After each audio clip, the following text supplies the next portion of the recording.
Hello, everyone, and welcome back to Pull for Initiative, the Dungeons & Dragons live stream where the audience influences the story. I am your Dungeon Master, Ben and/or Benjaminus, depending on how you know me on the internet. And with me, I have Mint, otherwise known as MB Banshee, who will be playing today as Lise DeForest. Say hi to everyone, Mint.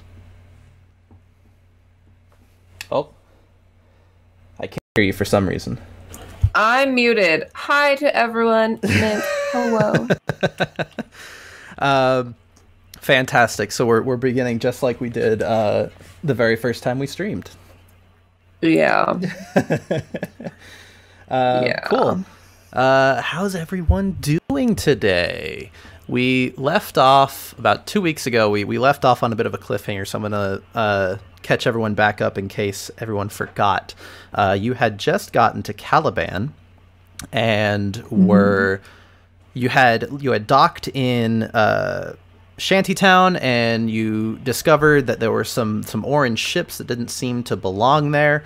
You met the mayor of Shantytown, and then you proceeded on your way toward Heaven's Cradle, the capital of Caliban, and along the way found yourself in this bizarre town that seemed to be abandoned. You found some Umbra Arbiters who were investigating the town, and solved the riddle that the devils of Bahal had put in for you, and ran directly into their trap. Yeah, sure and did. We left off right there. And so we are going to jump right into the combat this episode. So I have already rolled initiative for every character in this scene, so I'm going to have you roll initiative now. Actually, I did not roll initiative for Ram Horns. We're both going to roll initiative. Okay. Is a 9. 9? Did she get 9 too? Okay. Well, That's not fine. 9 total. Hang on. Yeah, she like plus whatever she got. That's funny. I also got Oh, she has a 9. +0 to initiative. Oh, well. Does she go first because she's better than me, or how does that work? It depends on, I believe, your modifier. So what's your initiative modifier? +1. Yeah, so you will go ahead of her. So let me add you guys to the initiative order. Does Foxbud go on my turn, or does he have his own initiative? Since he is acting as a pet, you can take his turn before yours or after yours, however you want that to work. Okay, yeah, I'll probably just, if I'm going to use him at all, he'll probably just go on my turn. Yeah. I mean, well, so like I'm saying, you can either have Lise go first or him go first on your turn, but you both share the same turn. Yes, yeah. Fantastic. Sorry, this is my first time doing Pull for Initiative with my dual streaming setup, so I'm a little slow right now on this. Okay, so first up in the attack order, we have... I feel like the music's a little loud. It's a little loud. First in the attack order, we have Imp A here on the map, who is going to actually use his action to do a strength contest with Darren. Darren can technically make it strength or dexterity, but he's better at strength. How big are these imps?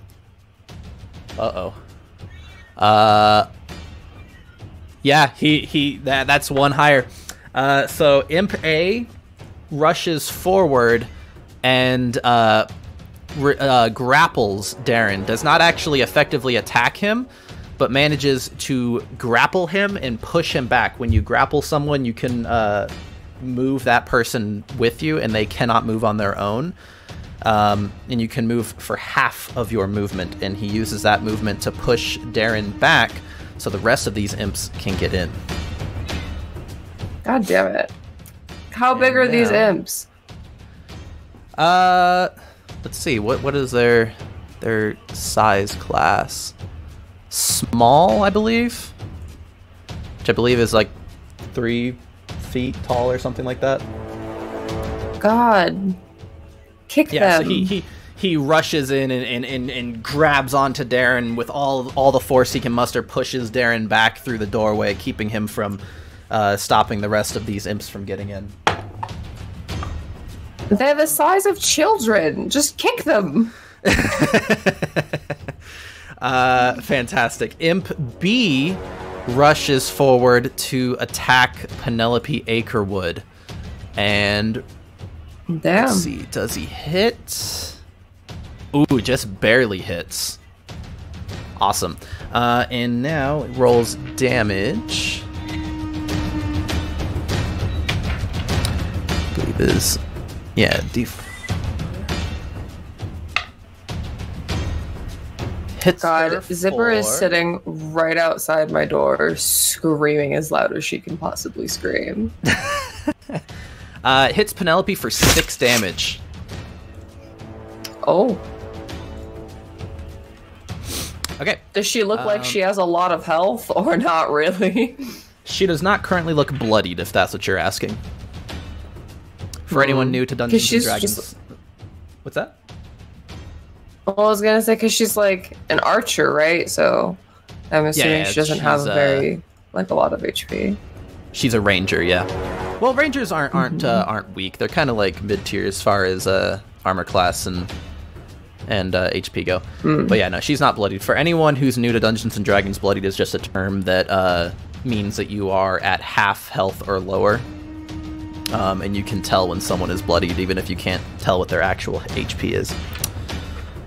Okay, next up in the order, we have Penelope, actually, who's going to roll a attack with her bow. Oh my god, yeah, that definitely hits. And she rolls damage. Couldn't find a D10 for a second. Oh, she rolled poorly. Hits this imp for 5 damage. No. Okay. Well, it's something. The one that is currently attacking her. And so next up is Imp C, who is actually, let me see. God, there's so many imps. Who actually can't do much right now and is just going to move into the room and ready in action. And so next up is Lise and Foxbud. Can I do like I don't know what you would call it, like maybe Arcana, or since they're devils, maybe like a religion check or something to see if I know if imps are like resistant or immune to fire damage? Sure. I'll let you roll whatever is highest. Religion or Arcana. Both make sense to me. 14. 14. Yeah. Not only are they resistant to fire damage, they are immune to fire damage. Penelope actually. Yep. Imps are immune to fire damage. Cool. In fact, Penelope, I think, notices you weighing your options, and she shouts over at you while she's fighting with this other imp. Talking is a free action, by the way, chat. And shouts over to you and says, "Hey, new girl, what are you good at?" Well, you're not gonna like this. Really, really good at fire. And I have some terrible news about imps. She says, I also got any silver weapons? I have some.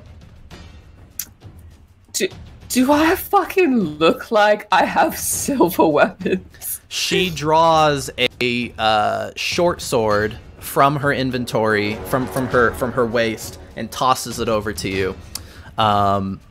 And let's see, 1, 2, 3, 4, 5, 6. Since she's so far away, go ahead and make a dexterity check, or dexterity saving throw for me. Oh. To see if you're able to catch it. God.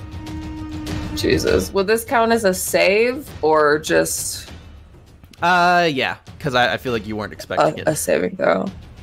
No, yeah. And you'll get advantage. Okay, I'm gonna need it. Advantage? Yeah, because of your medallion, right? You get I get a +1 to saves. I can choose to have advantage. Gotcha.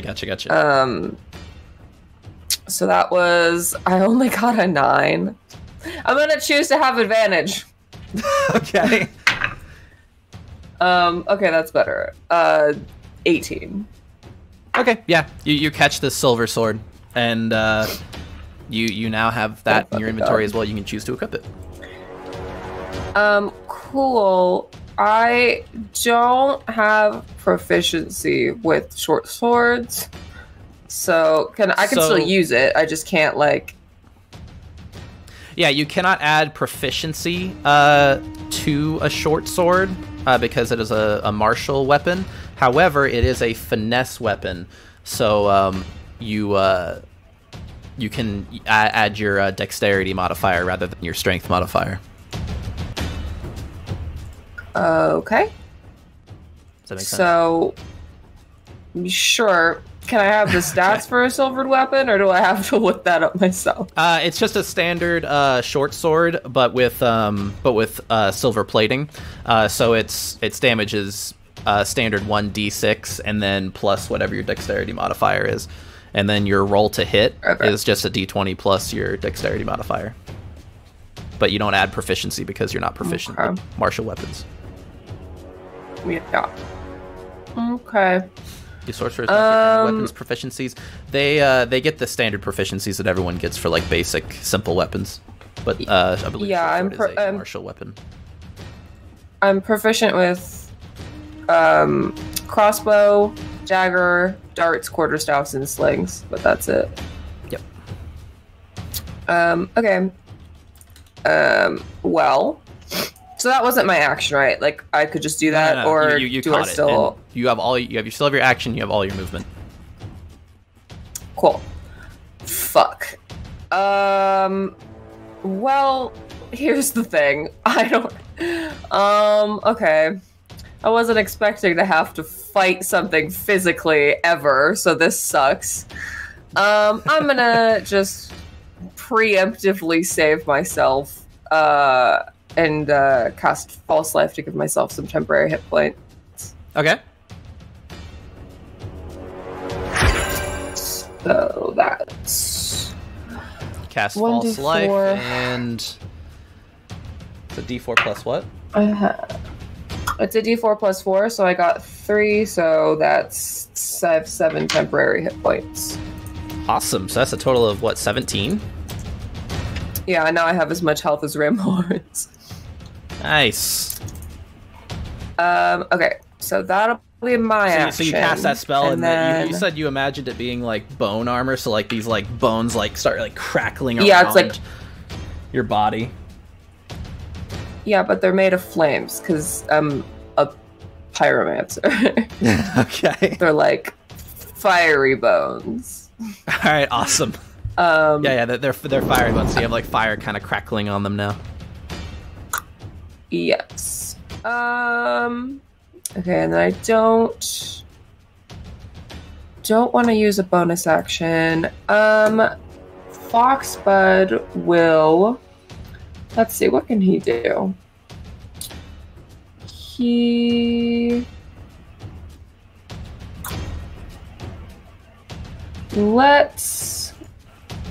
No, he can only do 1d4 piercing damage. No, yeah. Okay, I'm just gonna have Foxbud chill for a bit. He's gonna take a dodge action. So he'll just be, anything that attacks him will have disadvantage. Okay. You can also have him wait till later in the initiative order if you want. I'm willing to add him to the initiative order if you want.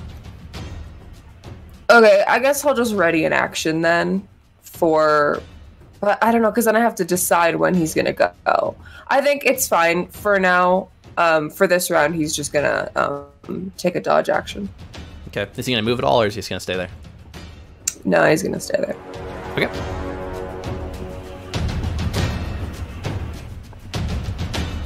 So yeah, it's both of our turns. Yep. Oh, wait. Oh, that's right. You cast False Life. Okay. My action was False Life. Okay. So Cassandra Ramhorns. What is she gonna do? By the way I see this working, the combat. So every combat situation before this, or I guess the one combat situation before this, you didn't have a party. You technically have a party now. So because this is a one-person campaign, the way I picture this working is you are effectively like the party lead. And I picture this working kind of like Dragon Age combat. So either you can like kind of control Ramhorns if you want, or I'll just control her and use her to the best of my abilities. It's up to you. Yeah, I'm just gonna put Ramhorns on an auto. I'll let her do her thing.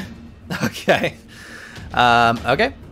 In that case, I will control Ramhorns until you state otherwise.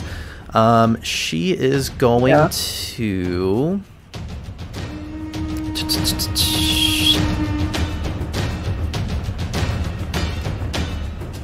Let's see. I'm just going to have her attack for now. So she's going to rush forward toward this imp. And that is a 15, which does hit. And she is actually going to make a second attack as well. She's wielding 2 scimitars. Oh, and she also has guns, right? Yeah, she has flintlock pistols, which are loading weapons, meaning you can only fire them once per turn, regardless of any bonus actions or anything like that. So she's going to roll damage. That's a good roll. So that's an 8 and a 9. God damn. Yeah, so she just goes fucking absolutely ham on this imp. And she pulls out both of her scimitars, slashes it once across the chest, and then brings the other sword down, hacking off its wing. And this poor little imp retches in agony and fucking bleeds out on the floor right there. Hell yeah, that's my girlfriend. She's hot. She fucking kills things. Hell yeah. Oh wait, hold on, wait. I just realized her weapons aren't silvered. Her weapons are not silvered. Hold on, wait. Are they immune to damage from non-silvered weapons? This sucks. I hate imps. Oh, they're not dead. They're not. It is not dead. My bad, everyone. That's still my girlfriend. She's still hot and she still kicks ass. It is absolutely bloodied, though, which I'll indicate with a little red circle marker on it. Yeah, she does that attack, does manage to, like, cripple its wing and does get a large gash across the chest. It is very bloodied right now, but it is not, in fact, dead. Because, yes, imps are resistant to non-magical, non-silvered weapons, meaning they only take half damage. God. Imp, how could you do this to me? This is ridiculous. Yeah, Imp, how could you do this to Ramhorns? Alright, next up is Darren, who is wielding a battle axe. So he gets a single attack, but it's going to do a decent amount of damage. However, his battle axe, unlike Penelope's arrows and short sword, are not silvered. Isn't he still grappled?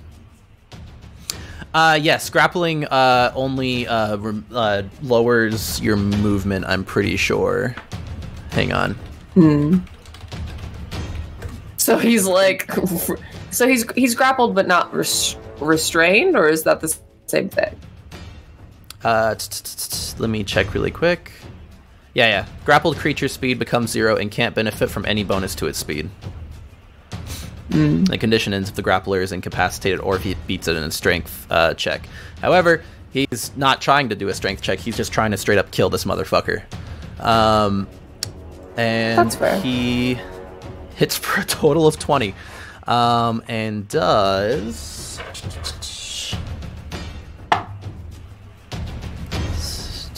9, have that, rounding down, does 4 damage to this imp.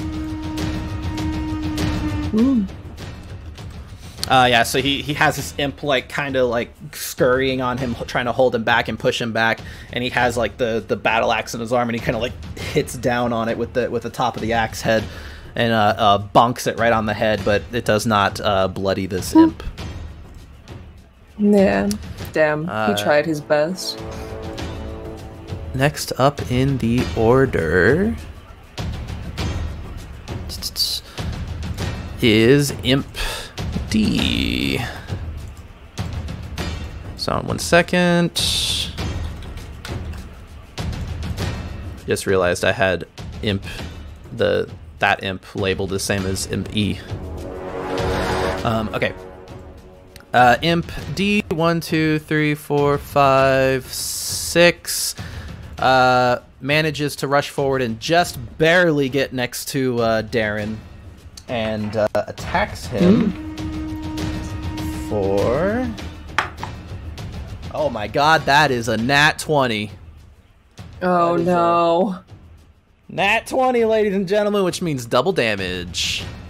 Oh god, Darren's gonna die. It's a good thing Ramhorns is kind of a tank. Oh, good thing he rolled poorly.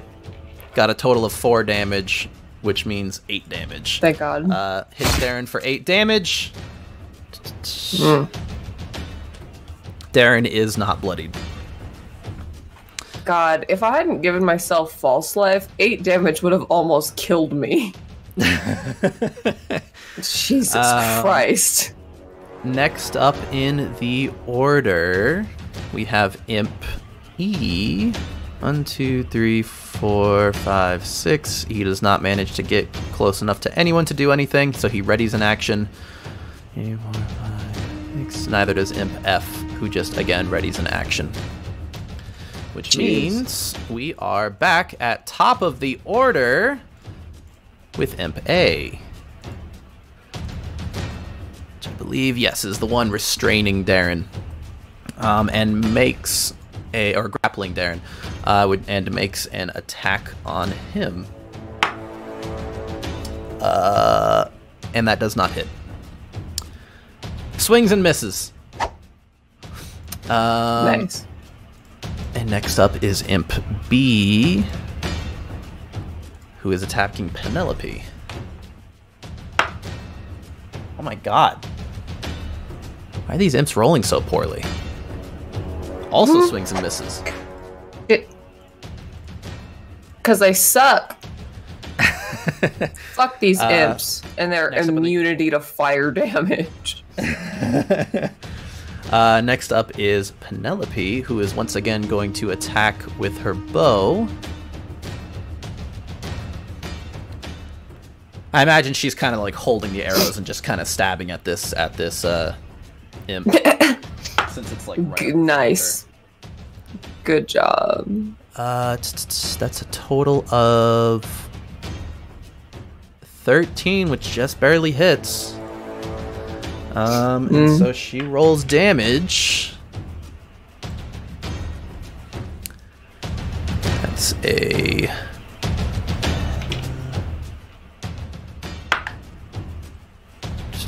Okay. Hits this imp for 6 damage. Nice. And he is also now bloodied. Not doing good. Fuck yeah. Good. Next up is Imp C, and then you. So let me do Imp C's turn here. Oh yeah, Imp C was being attacked by Cassandra. I think Imp C will return an attack on her.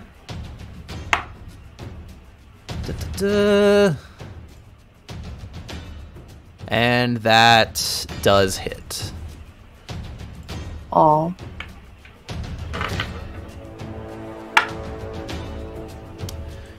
And ooh, ouch! Hits her for 6 damage. Oh no! Stop touching my girlfriend, you bitch! I think she hits him on the top of the head with her axe, and this imp that enrages him, and he like grabs at her shoulders and tries to start biting at her right shoulder, and draws a decent amount of blood. Jesus Christ! And next feral up motherfucker. Oh yeah, these things are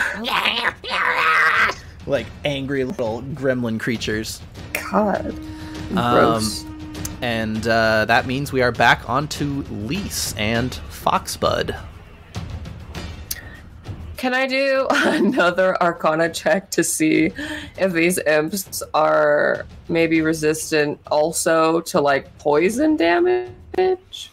With that last Arcana check, I'll tell you that they are not resistant to poison. Typically they are, but I changed the imps in my world because all devils are resistant to poison for some reason, and I have no idea why. So I figured that didn't make sense to me. Cool. Fuck yeah. Okay, so I'm not completely helpless. I knew there was a reason I got poison spray. Okay, so actually that's a good... I'm going to move. Let's see, I have... How much movement do I have? I have 30 feet of movement. So... and it's still 5 feet diagonally, right? If I move diagonally? Yes. Can I move diagonally, or what? Yes, you can. Okay, sorry. My headphones are kind of cutting out, so... Yeah, any you can move to any square adjacent to you or diagonal from you, and that's 5 feet of movement. 5, 10, 15, 20. Okay, so if I move here, am I within 10 feet of Imp C? Yes. Okay, so I'm gonna move here, and Foxbud's gonna come with me. He's just gonna come like right here. And I'm gonna cast Poison Spray on Imp C. Okay. Because he's trying to fuck up my girlfriend, bitch. It is... Like, can that do friendly fire? You extend your hand toward a... I don't think so. It's, toward a creature you can see within range, project a puff of noxious gas from your palm.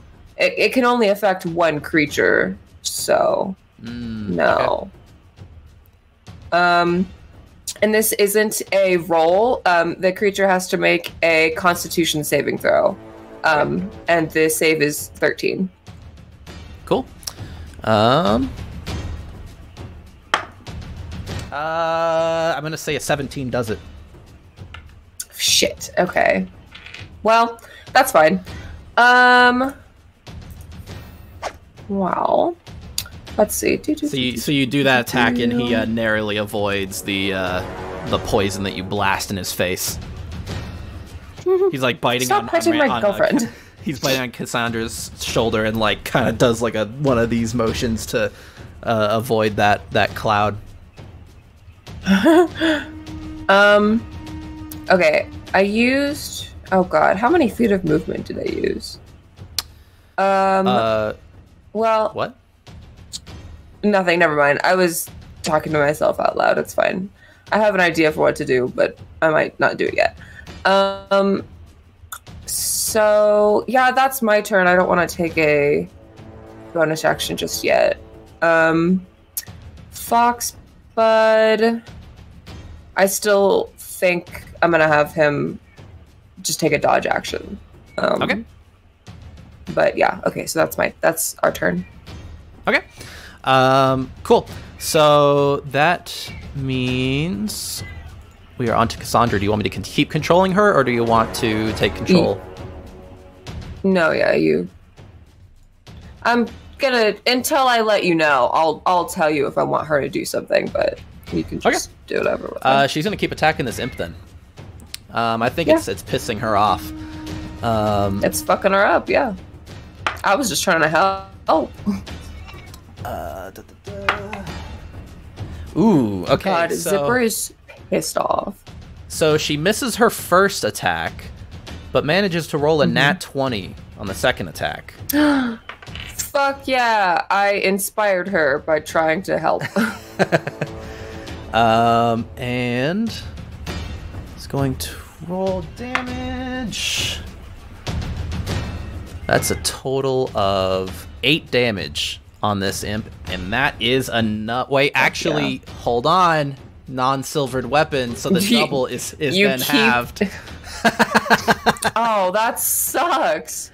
She just does flat damage to this thing. Yeah, she like misses her first shot and like gets the second shot in, and it's a fucking amazing hit, like right on the neck.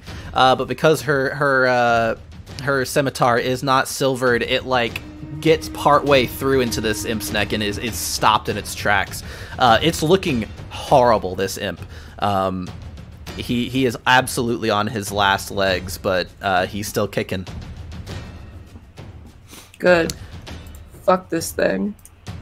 And next up we have Darren. He's going to roll an attack. And that just barely hits. And he's going to roll damage with resistance. Lost my d10 for a second. Oh my god, that's actually a lot of damage. But cut in half. Yeah, cut in half. Not doing great. This imp is now bloodied. He brings his axe down on it again. This time I think like getting a good chunk of its wing out, and it's like it's writhing in pain right now while it's trying to hold on to him. Continuing to restrict his movement. Next up we have Imp D, who is going to actually move in to attack you, Lise. Good luck. Flies towards you. Oh, does a 13 hit. Or not 13, 23. Why'd I say 13? Shield? Oh, did you say 23? Never mind. 23. No, fuck that. Sorry, yeah, I'm not wasting a... I'm not wasting a spell slot on a 23. Yeah, fuck that hits. Cool. That is a total damage of 5. Okay, not bad. Oh, hit the miss sound. Hits you for 5 damage, and like that doesn't even deplete your false life. So like he like bites at some of these like magical like flaming bones around you and like breaks a couple of them, but you're fine. God, how does fire bones taste, you fucking crazy little feral bitch? He replies,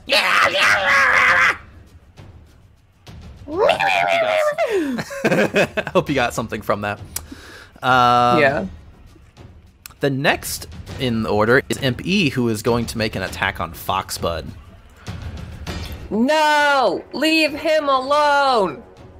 Well, he's taking the dodge action, though, so they have disadvantage. Yep. Ooh, good thing it's disadvantage, because that was a 24! Oh my god. Does a 12 hit? What? No, it doesn't. His armor class is 13. Cool. Yeah, so, Foxbud narrowly avoids the first attack, and the other attack, he's so thrown off. by that. Or actually, no, this is all one attack with disadvantage, so he narrowly avoids this imp's attack and, like, jumps out of the way, and the imp, like, doesn't even manage to hit his, like, tail as he's jumping away. God, Jesus Christ. Next up, we have Imp F, who is going to also come attack Penelope. Ooh. I'm gonna say that a 22 does hit.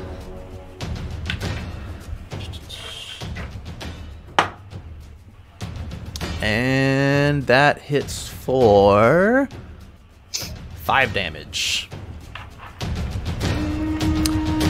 Yeah, so hits her for 5 damage. Penelope's not looking great. Oh no. She is bloodied at this point. Fun. I'll move the imp a little bit out of the way so you can see the red marker on her. Cool. Means we are now back to top of the order, which is imps A and B. Imp A is going to once again roll an attack on Darren. I don't think that hits. What's his armor class again? That does not hit. Okay. Attempts to make an attack, but this dude has lost a lot of blood and doesn't manage to quite connect with Darren. Good. And then Imp B is going to also roll an attack on Penelope. Oh my god. I rolled a 3. I'm not even going to bother adding anything to it. Yeah, also misses Penelope. Good. Fuck these imps, God. We are on to Penelope. Penelope's turn. She will roll an attack on Imp B. Oh my god. Okay. I think the base roll there connected.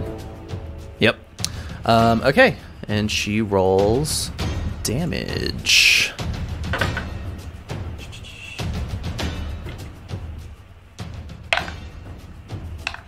And oh, that's a 9, baby. And her arrows are silvered, so that is not cut in half. This imp is very dead. Thank God. Hits him square between the eyes with an arrow, like jabs it down directly into his face and splits his skull clean open. And this imp falls over and stops moving. At least throws up in her mouth a little bit. And now we are on to Imp C in the order. Uh-oh. Uh-oh. I think the base roll there connected. Yeah, that was a 19. Okay. Oh, no. Good thing it wasn't a 20, though. Yeah, Jesus Christ. He rolled poorly on damage, though. Yeah, hits her for 4 damage. Alright. She'll be okay. Hits Ramhorns. Ramhorns, I forgot to mention, is... Or no, I did not forget to mention that. It's just now she is bloodied.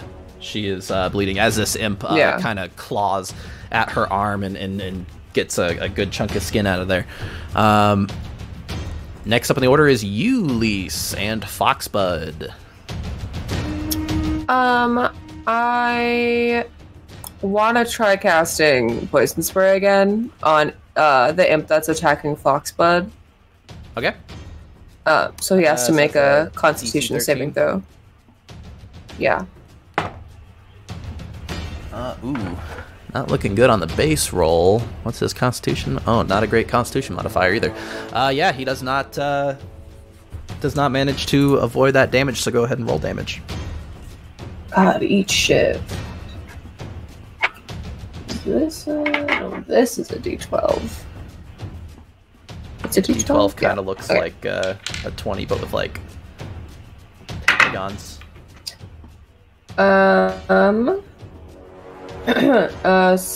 Is that a 6 or a 9? Uh-oh. It'll probably have like a little line under it or a dot under it. Yeah, I think that's a 6. So yeah, he takes 6 poison damage. Cool. Yeah, you... I shove my hand... I shove my palm into his face and a puff of fucking poison shoots into his lungs. Leave my fucking best friend alone, you asshole. I think it like gets in his eyes, and he's like got like all this disgusting, frothy, like poison gook all over his face right now, and he just goes. Yeah, he's got like pustules and yeah. Good. Cool. So. Oh, and then I'll have Foxbud take a dodge action again. Okay. Okay, in that case, we are on to Cassandra, who is, again, going to be controlled by me until you say otherwise. She's actually going to use... So, what? She can do whatever for her action, but I'd like if she could give me Bardic Inspiration as a bonus action. Okay. I think...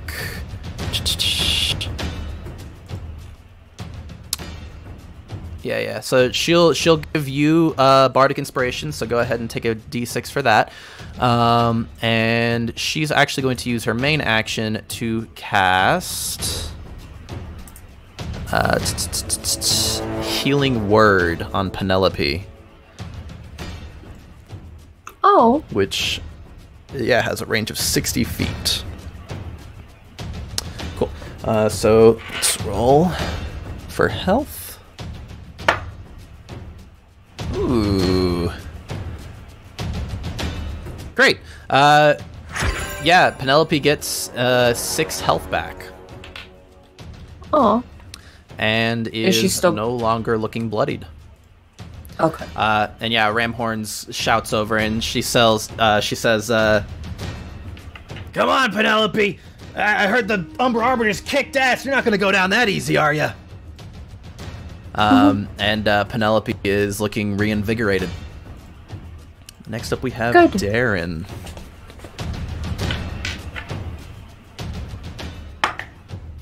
Oh, Darren, buddy. That's not going to connect. Swings his battle axe down. The imp just barely gets out of the way, and the battle axe crashes down onto the floorboards and then splits a few boards. Okay. Next up in the order, we have Imp D, who's going to roll an attack on you. Go ahead and try it, bitch. Does a... Oh my god. Dude has a big hit modifier. 22 hit. Oh my god. Yeah, it hits. What the fuck? Cool. Let's roll damage. 6 damage. That sucks. Yeah, tears back a lot of those bones and manages to get through them and gets a few claws in on you and draws some blood. Ow, you fucking asshole. He replies with, I don't know, if in case you got anything response. From that. What? Yeah. An appropriate response. Imp E is going to continue rolling an attack on Foxbud. He got disadvantage. Disadvantage though, right? Yeah. That's good because he rolled a nat 20. So. Oh shit. Jesus Christ. Second roll wasn't bad though. Does a 15 hit. Yeah, 15 hits. Ooh, we get to roll damage. All right. Hits Foxbud for, oh my god, 6 damage again. No. So here's the thing. So this is strange. It hits Foxbud. Foxbud doesn't react. He gets hit, and he does lose this health. But Foxbud doesn't seem to react like in pain. He doesn't like cry out or anything. he gets hit and like doesn't seem like emotionally phased. The hit clearly connects. You notice something else though. After he's hit, the ground around his feet starts becoming a bit misty. And you look closer, he's not fully opaque anymore. Foxbud is he like casting an illusion? Is he like? He has not taken. He has not taken any actions that you have not requested. Weird. Does he have like an ability that I don't know about? I'm not sure. For all intents and purposes, he is... you're not sure. I said, yeah, you're not sure. For all intents and purposes, he effectively is bloodied right now. He is below the halfway mark on his health.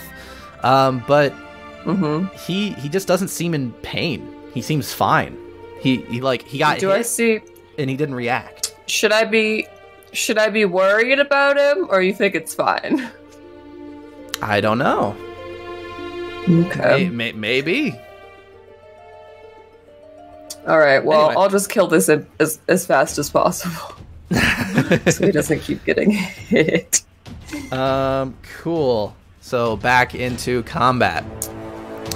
That was Imp E's turn. Imp F is going to roll an attack on Penelope.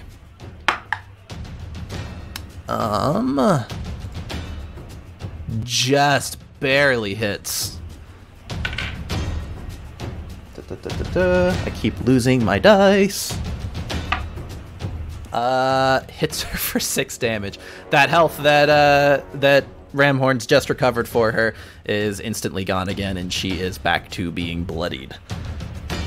God, I mean, it saved her though. I assume if she would have taken that 6 without it, things wouldn't have been looking too great for her. Yeah, Imp F, lurches onto her, sees her fucking eviscerate this Imp B, and takes that opportunity to start clawing at her back while she's got the arrow stuck in its head. And hits her pretty good. All right, back to top of the order with Imp A.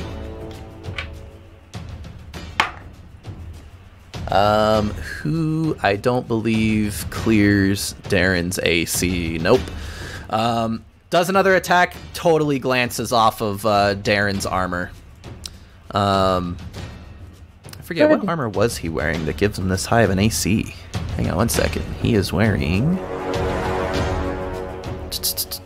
Oh, he's also got a shield, that's why. Heavy chainmail. Cool. Imp B is done. Imp A is done. Imp B is next in the order and is dead. I forgot that Imp B was dead. I'm just gonna go ahead and remove him from the initiative order. Next up we have Penelope. Ooh, I think that hits. Yep, that hits. Yeah, she hits him. And does... Oh my god. Where'd my D8 go? Oh, it is. Oh, no, I don't need a D8. I need a D10. What am I doing? I'm a mess. Hits him for... Oh my god, 11 damage.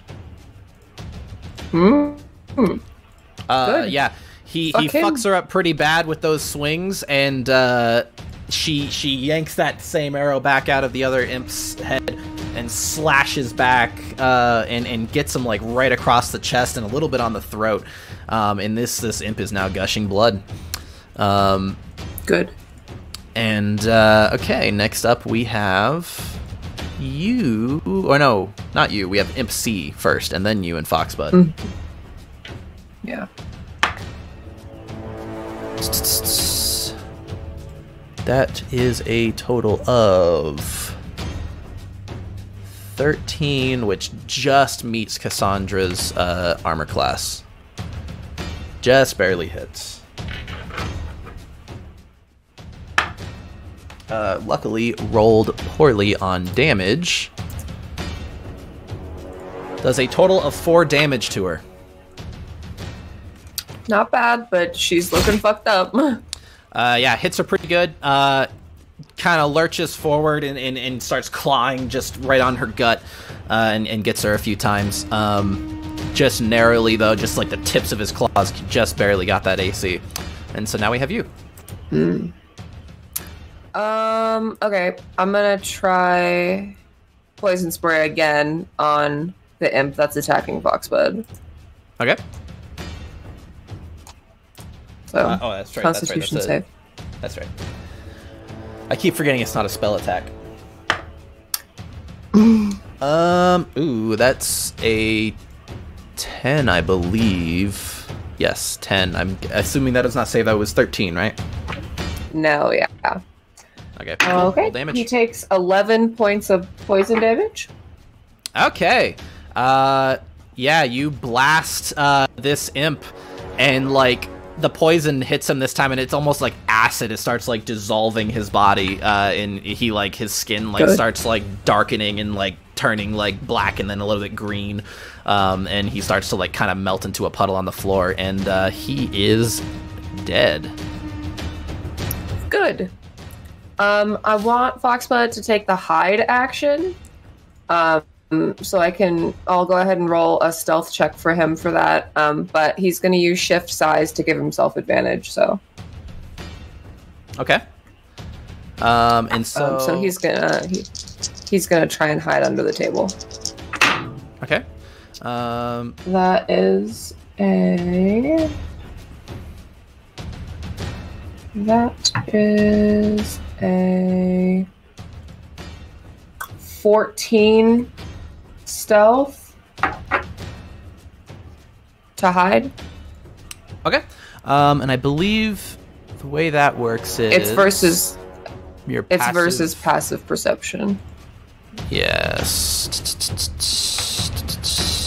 Hold on one second. That does defeat these imps' passive perception. Yeah, so he moves under that table, and for all intents and purposes, they aren't really seeing him anymore. He effectively disappeared to these imps. Good. Stay under there, Foxbud. I really can't have you dying. I would kill myself if you died. He actually looks up at you and like kind of cocks his head after you tell him to hide. Like he's a little confused why you're telling him to hide. He doesn't seem like scared. He seems mad at these imps. I understand, but I truly cannot. I can't even think about what would happen if you died. I understand, like, you might not really be getting hurt right now, but I truly cannot take it if something bad were to happen to you. So please just hide. And yeah, that's both of our turns. Cool. I think... So, I believe Cassandra can cast... We are on to Cassandra now, by the way. I believe she can cast Healing Word as a bonus action. Yes, she can. Oh. So I should be making use of that. I keep forgetting to. Yeah, that'd be nice. I've been using her bonus action to do 2-weapon fighting, so she can wail on this imp. But yeah, she'll just swing with 1 weapon for now, and she's going to cast Healing Word on herself. Try to psych herself up. Babe, you look really hurt. I think you should, maybe heal a bit. She heals herself for 6 hit points. Nice. And is no longer looking bloodied. Yeah, so she rolls an attack. Actually, let's do that first, really quick. Okay, cool. That totally fucking hits. She rolls damage.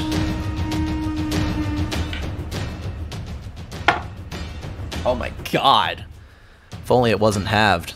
Still, though, even halved, that's quite a bit of damage. That's 5 damage. She brings one of her scimitars down and literally like cleaves this fucking imp like almost in half, like a giant gash down his front, and he falls over lifeless. On that same turn, casts Healing Word on herself and psychs herself up. She goes, "Come on, Cassandra, you've been through much worse than this. These rats got nothing on you." And psychs herself You're so up. much hotter than anybody here, babe. You're so hot. She blushes a little bit at that. Yeah. Next up in the order, we have Darren.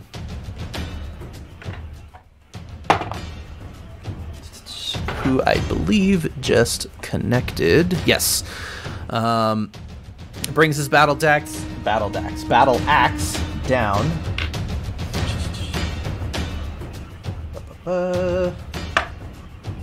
That is a total of 8 damage, cut in half to 4 damage. Oh my god.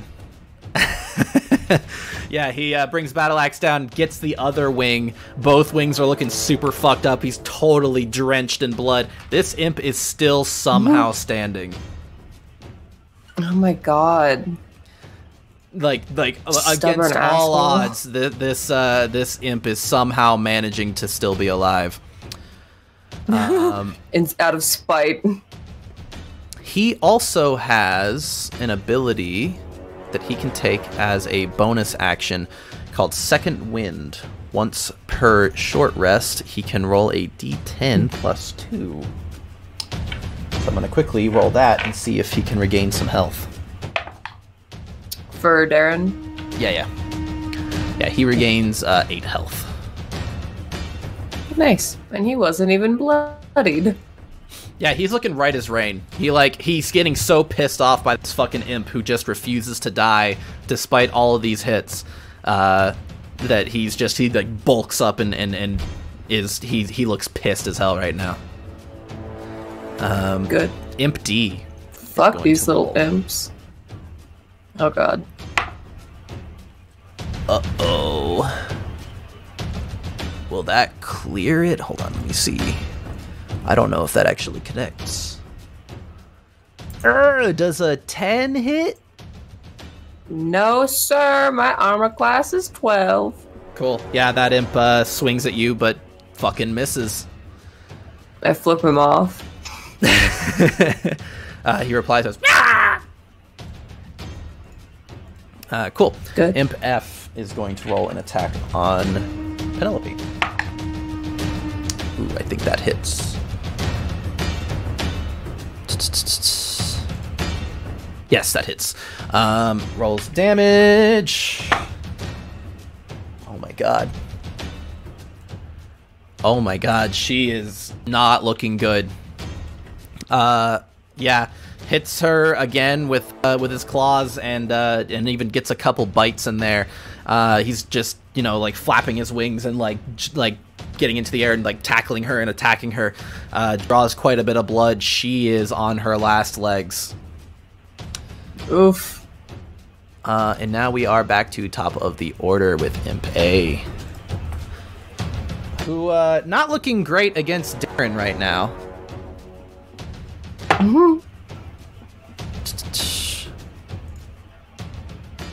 I don't believe he actually cleared his AC. Nope.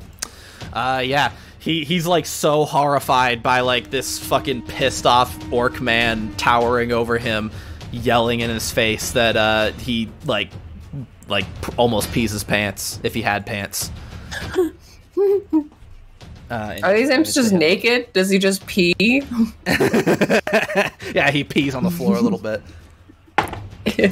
But next up we have Penelope, who does hit and rolls damage. And it is not going to be halved.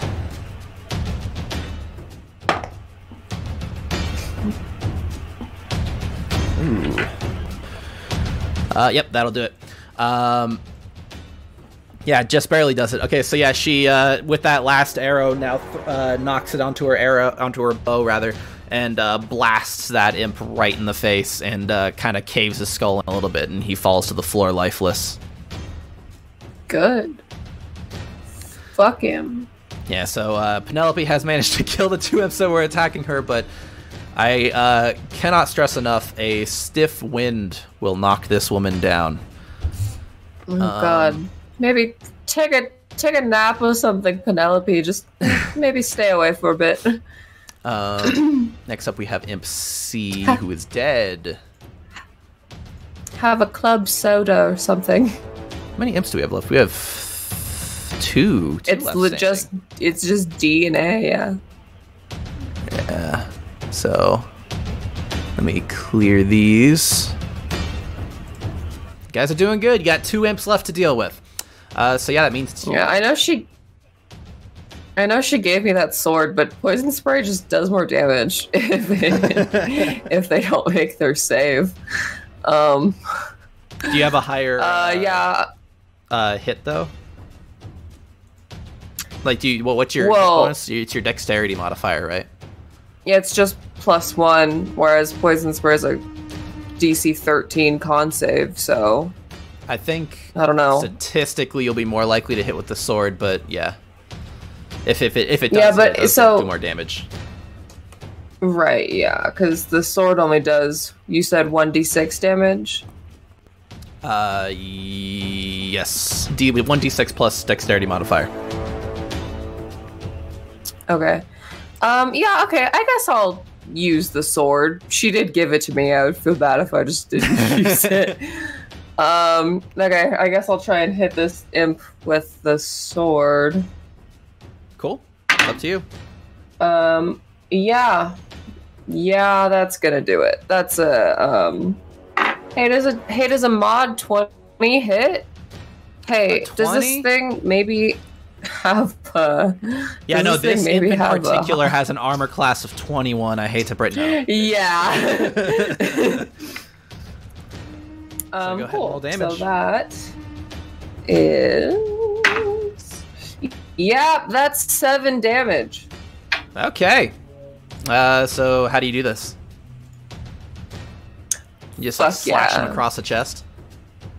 No, I want to do it. Is he gonna die? Did he only have 7 health?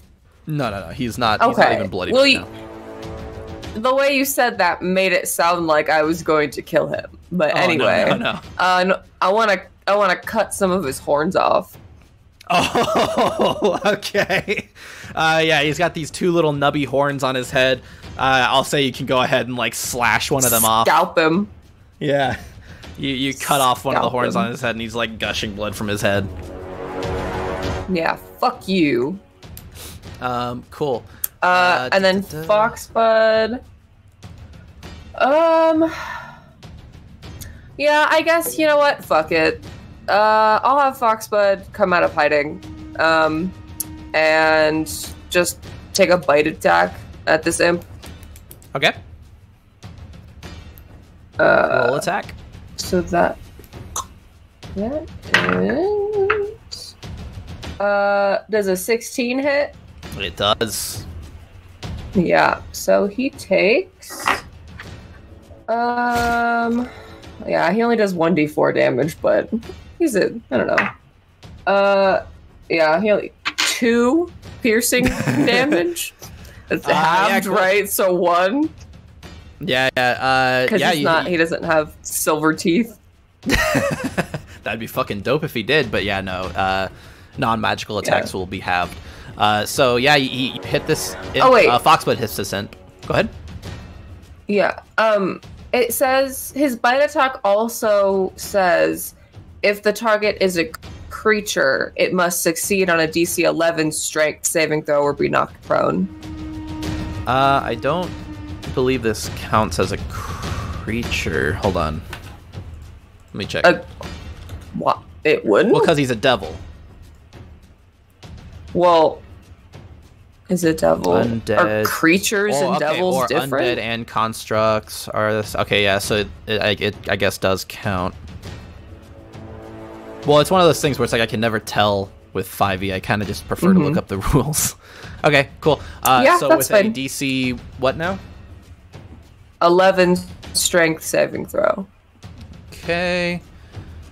Unfortunately, strength is not these imps' strongest suit. Yeah, Oh my God. unfortunately. What? Modified, that's a 0. Woo! Yeah, so he is knocked Foxbud prone. leaps out from under the table and bites this dude, and he fucking falls on his ass. He didn't do much damage, but he did knock him down. What should be the symbol for knocked prone? I don't know. I'll just do that little cancel sign right there. Cool. Good. So that is what your a good turn. boy. We have Cassandra now, and I believe since he's prone, Cassandra's going to have advantage on these attacks, isn't she? Yeah. Yep. I think she's going to use her bonus attack action to do a double attack, unless you don't want that. No, it's fine. I have the bardic I needed, even though I haven't needed to use it, so it's fine. So I'm pretty sure both those hit. Yep, both those hit, and one of them was a critical. Shit. Fuck yeah. Actually, I should roll that second one again, just to see if it's a critical, because she has advantage. Yeah. Oh, it is not a critical. Okay, so 2 rolls for damage. She's about to fuck this imp up.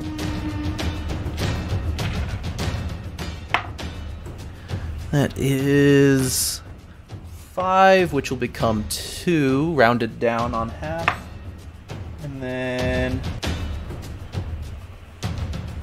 10, which will not be rounded down. So a total of 12 damage on this imp. She hits him twice, and with those 2 attacks, like, kind of, like, dices him up like fucking sushi. And he, like, little bits of him fall to the floor, and this imp is no longer of this world. That was fucking disgusting, but super good job, babe. Remind me never to eat sushi. Says, yeah, sorry, I'm a little in the zone right now. No, that's fine. It's hot. Keep going. And finally, in the order, we now have Darren, who is going to roll an attack on this very fucked up imp. This imp, for all intents and purposes, has no right to still be alive. Yeah. I'm pretty sure a 19 will hit, so he rolls damage. Actually, I think with his modifier, his plus modifier, even when it's halved, yeah, that I don't even need to roll damage. He's fucking dead. Yeah, brings his axe down, and like I think with like a built-up fury over the course of this combat, just loses his mind on this imp and literally like splits it in half, and pieces go in each direction. And like right before he gets split in half, the imp goes and explodes in either direction. Good. With that, God, fuck these imps. With that, we will exit initiative. Thank God. That sucked. Where the fuck did all of these imps come from? Well, I know where they came from. They were the Ravens. Fuck the Ravens, dude. Everyone, I think, is kind of like, you know, like heaving after that fight. That took a lot out of pretty much everyone. The only one who doesn't like seem all that affected is Foxbud. He seems fine, other than the fact that he's kind of wiggly and transparent right now. Can I do like a perception check or like an investigation check on him? What are you trying to investigate? I want to know what's up. Like, what the fuck is with this wiggly shit? I can certainly tell you that he is indeed wiggly. He is indeed partially transparent. I'm not sure what else you can really tell with an investigation check. Can I do like an Arcana check? Yeah, go ahead.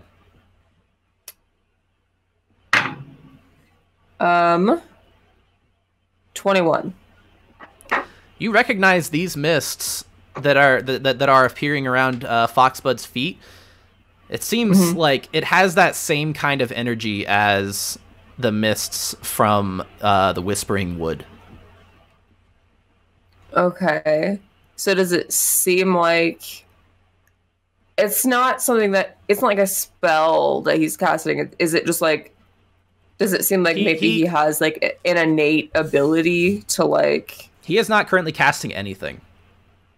Yeah. So he honestly cocks his head to the side while you're trying to determine that and is confused because he's doing exactly as you tell him. He's sitting there and being a good boy. Can I like touch him? Like is screaming at you? Yeah. She's right outside my door, yelling at the top of her lungs. She's so mad at me. And she's been there this whole time. But no, yeah, can I touch him? Does my hand go through him, or is he still, there? When you reach out and touch him, like, he's there, but like, it almost feels like, how do I describe this? It kind of feels like if you pushed hard enough, your hand could go through him, but like he's still pretty solid, but like if you really pushed as hard as you could probably move your hand directly through him. Oh, weird. What the fuck, bud? What is this? He has his tongue hanging out, and he's just, and stuff? again, cocking his head at you like he doesn't understand what you're asking. Okay, well, it's probably a good thing. I feel like you have some weird face shit, but cool, awesome. I pick him up, and I hug him, and I pet him. He anyway, while you do. Yeah, I just turned to everyone else like, so anyway, that fucking sucked. I think actually Cassandra's gonna move forward. She still has one more spell slot. She's gonna go ahead and use that final slot to cast Cure Wounds on Penelope, which is slightly better than the word. Yeah. Doesn't do a whole lot. She rolled poorly. Gives her a good 4 extra health though. Still looking bloodied, but not on her way out, I guess. Health is health. Like I'm sure that she appreciates it. Yeah, some of her wounds kind of close up a little bit, and she's like still kind of catching her breath. She is very winded from all that. Penelope looks over at you after Ramhorns heals her up a bit, and she says, "Hey, so you handled yourself pretty good back there. You said you weren't an Umbra Arbiter?" No, yeah, I told you I was pretty rad at, like, fighting. I did mention that. I'm usually much better. This would have been amazing. I did a fantastic chef's kiss. It would have been awesome if they weren't fucking immune to fire, because that's kind of my whole thing.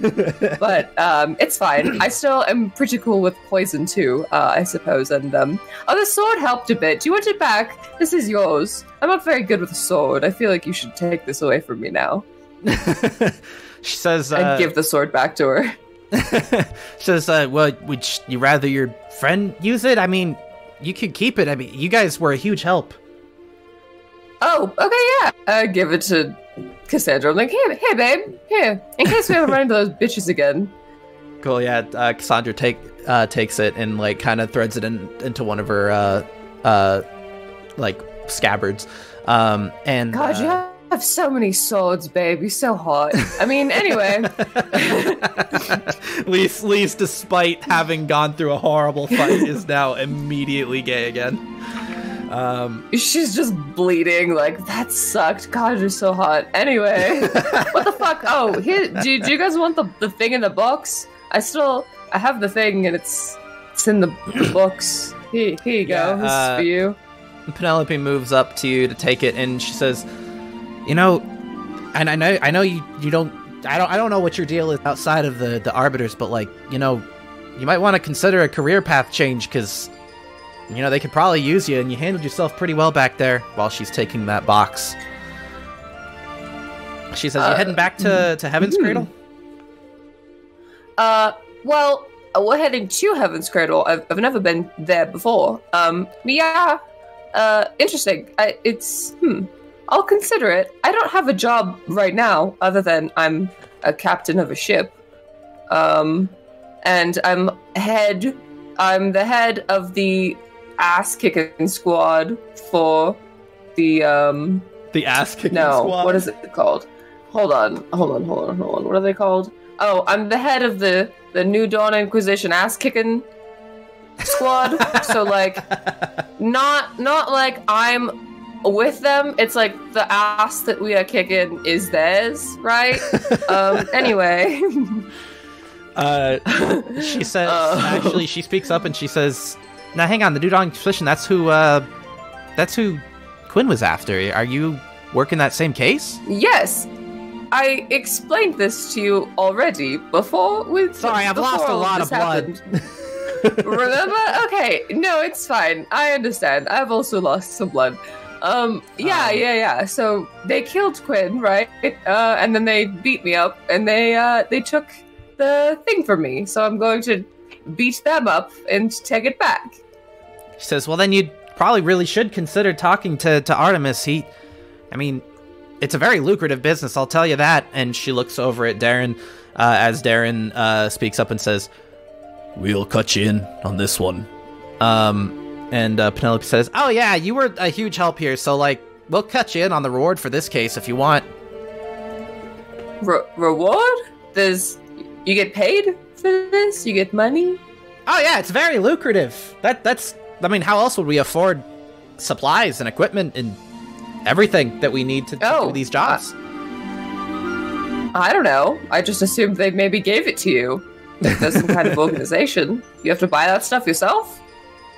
Well, it's not a very organized organization. It's sort of, well, you'll understand when you talk to Artemis. Yeah, you're doing a great job talking this organization up, guys.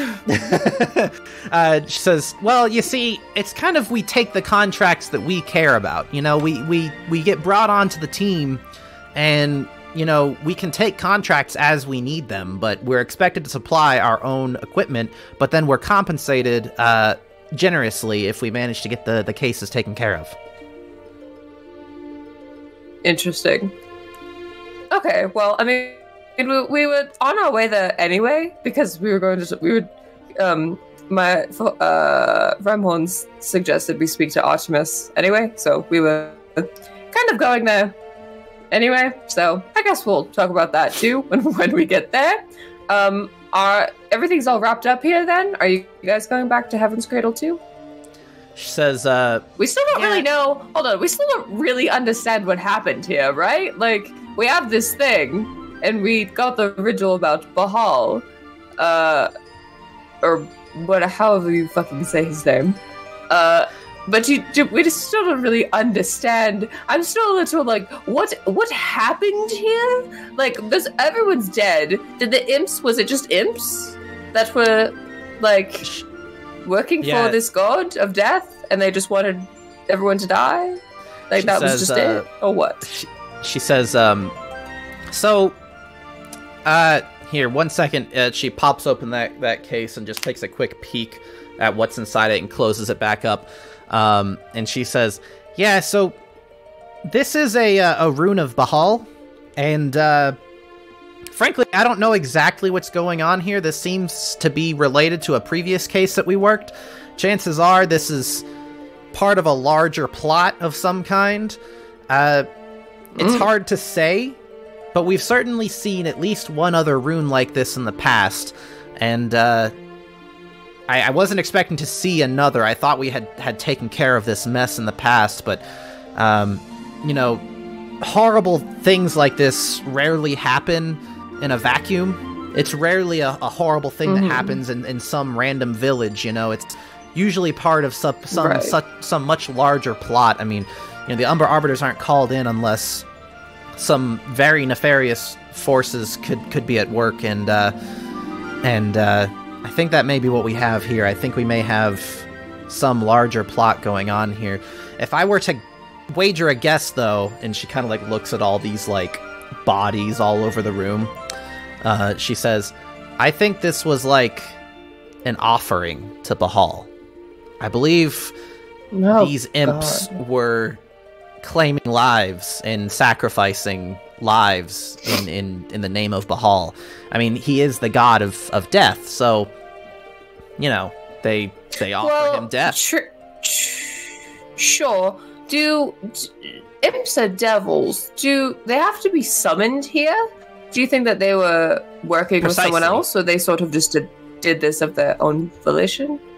She says, yes, that's what I'm getting at. I think someone must have brought these devils to this town. Someone must be working this horrible magic. We had a very, again, similar case in the past. Right. I thought it was kind of a one-off, but that's, I guess, not typically the case. Sure, okay. So that's sort of the case that you guys are working on. Yeah, I guess we are now. Yeah. I wasn't really expecting this to become a larger thing, but... Okay, interesting. Cool. God, I feel like I had something else to say. We should probably, these people all probably had families, right? Unless they all didn't live here, right? We should get, names of people, right? And just, or do we just, who do you tell that an entire little village is dead? She says, typically... Who takes care of this? She starts having an existential crisis. Who takes care of that? Who tells the people of the families that they're all dead? She speaks up and says, well, typically, we don't really handle cleanup. The Umbra Arbiters, their whole purpose is to minimize damage and, put a stop to whatever horrible thing is happening and try to help any innocents involved at the time.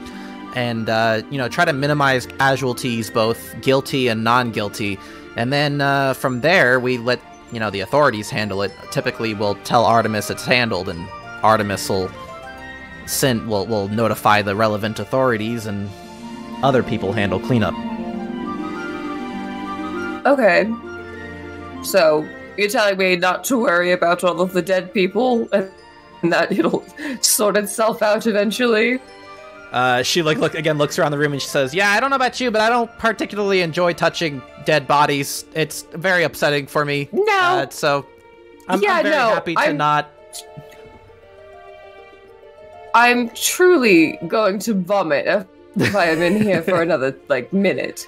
But yeah, I don't know. I just didn't want to leave all of these dead people here and be like, okay, just leave that behind, But yeah, okay. If someone's going to take care of it, then, it's fine. Okay, says, let's leave, please. I believe this room was what we were coming for, so I believe we should be taken care of on that front. The problem is dealt with. Okay, I walk up to Ramhorns, and I'm like, will you carry me? I don't want to walk anymore. I feel like I'm going to throw up and pass out. She says, carry, how do I? Yeah, I need to carry Foxbud, and you need to carry me. How are you requesting that she carry you? Just pick me up. Just soup my legs, then carry me in your arms, and I will be holding Foxbud. You're suggesting she pick you up bridle? Yeah, just down the road. There's the horses. I just don't want to walk over there. It's gross. There's so much blood on the floor. It's gonna get all over my shoes. She blushes and says, "Okay, yeah, sure," and holds her arms out, offering to let you jump into her arms. Okay, yeah. So she's holding me, and I'm holding Foxbud, and I'm like, okay, well, let's go back to Heaven's Cradle, guys. Good job. Penelope, as you guys are, as Ramhorn's Cassandra's about to carry you out of this building, speaks up and says, by the way, we're probably gonna catch an inn on the way in, because it's a few hours out still to get to Heaven's Cradle, and I don't know about you, but I'm kind of knocked out right now. you can bunk with us if you want. Yeah. Sure, yeah, that'd be great. I could use a nap and a bath and some bleach for my eyes. Cool. From all of the horrible murder that I've seen today. You you make your way out of this horrible little town. I'm truly never coming back here. This was the worst. And you are still a bit of a ways out from Heaven's Cradle. The mountains are kind of getting larger around you as you make your way closer to Heaven's Cradle. But there's a number of towns along the way that are they slowly get larger and larger as you get closer to the main city. But yeah, you guys hunker down for the night, and you take a long rest. Nice. And something happens in the night. Wait, before anything, how I was given bardic inspiration in that battle, but I didn't use it. Does that last or does that go away? I think it goes away on a long rest. Let me check. On a long rest. Otherwise, okay. you could just store them all up, right? So, hang on 1 second. Yeah. Let me check. I just wanted to be sure. You lose bardic inspiration on long rest. I assume yes. I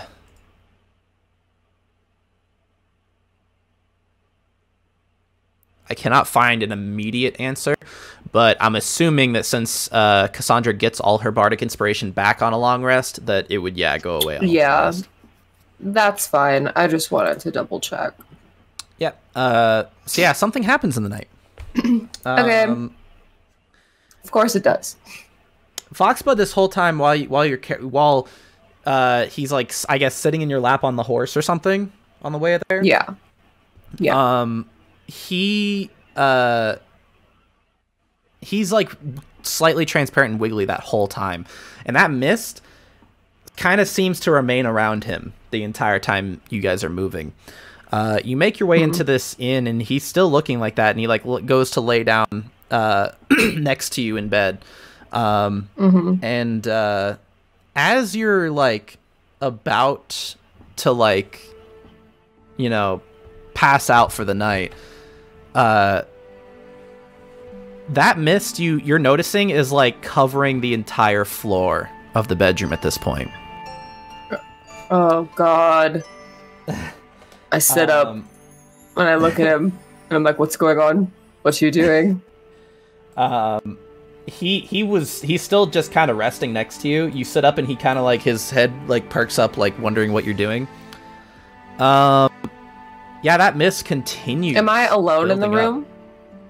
No, you are on one of the beds.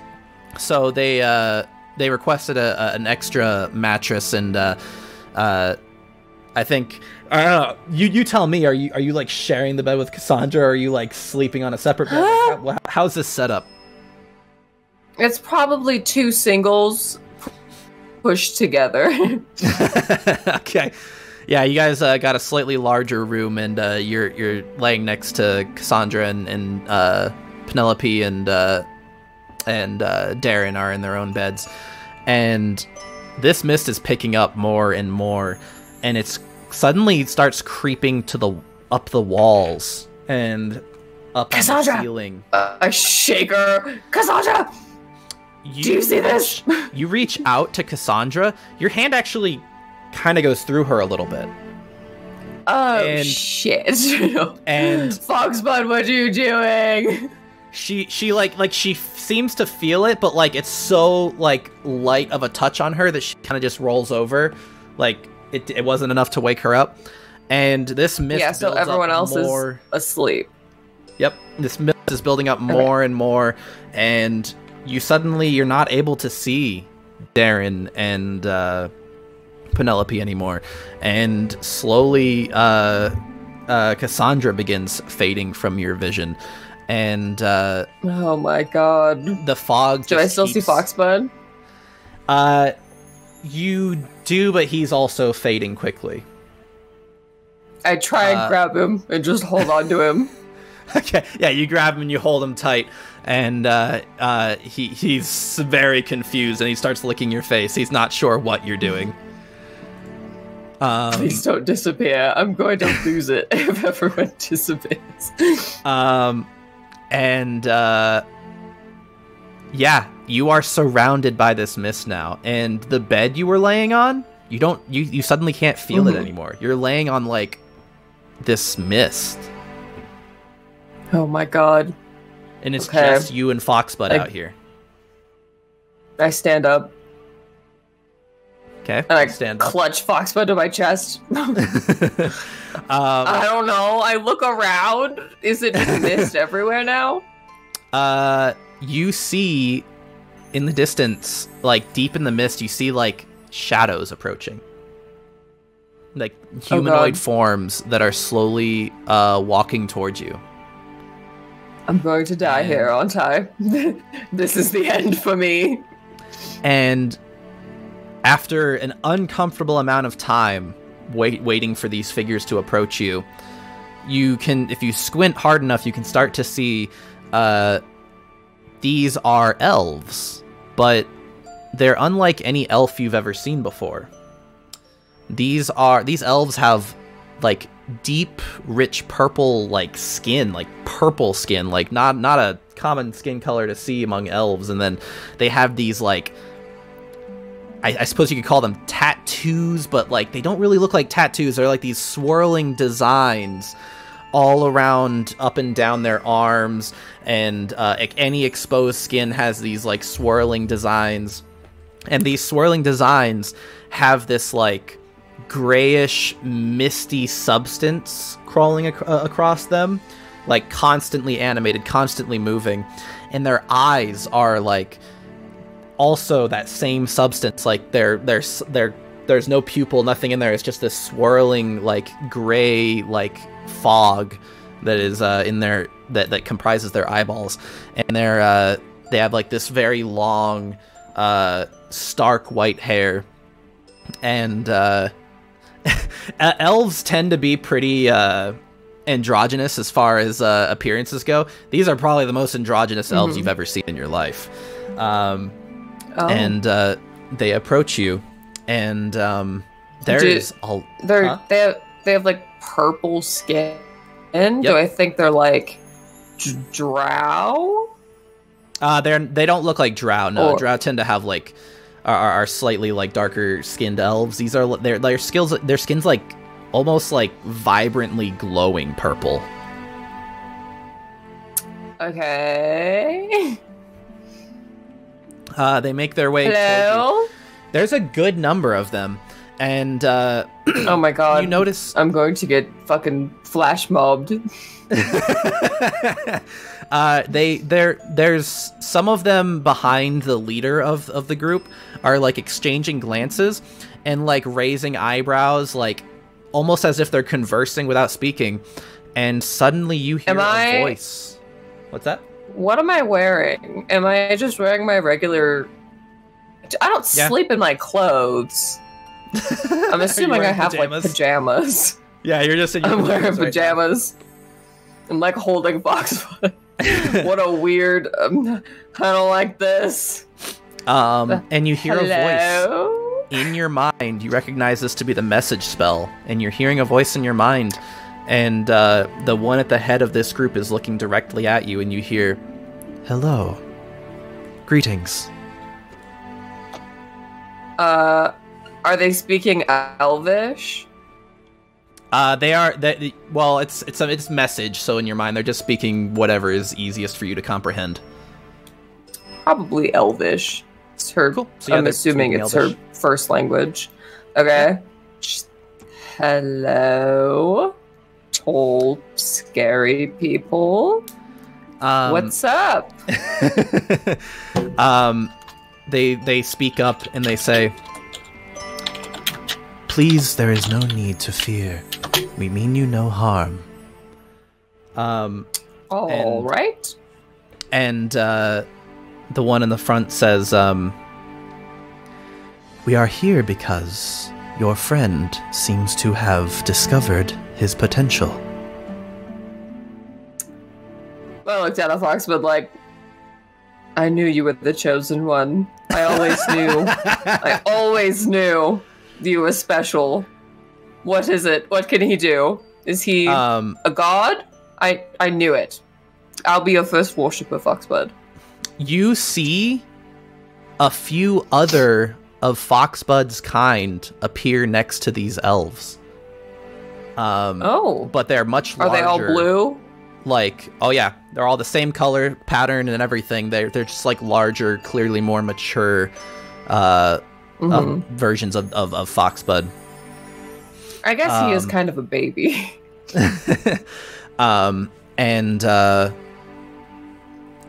They speak back up and say, "Your friend is what's known as an il-shay.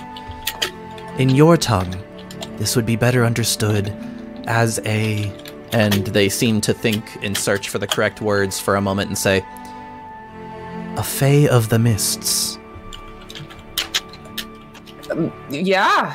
We lived on Tielenrune, who's kind of a misty island, and there's fae there, so I suppose that would make sense. They say, "Do you have other friends who are fae?" Yeah, pretty much all my friends are fae. Except now I have a girlfriend, and she's not fae, but she's one of the only friends I have now that is not fae. But yeah, most of them are. Why? Is that weird? These friends of yours cannot leave the mists, can they? No. But however, I just figured that was a fae thing, right? Your friend here can. Yeah, because he's special. He's the chosen one. This is because the mists connect the fae to the fae wild. They allow them to exist in our world. Leaving the mists is inhospitable for them. However, your friend here is literally the mists. Oh, what does that mean? They say the mist, just like given form? Many years ago. Or what? During the First Orin Conquest, a desperate act was made. The Il Sahan were formed. We are the Il Sahan. The Il Sahan, in your tongue, would be known as the Mistwalkers. We were formed in order to create the mists that surround your isles, Tielenrune. We protected the elvish people from the Orin onslaught by sealing them away in the mists.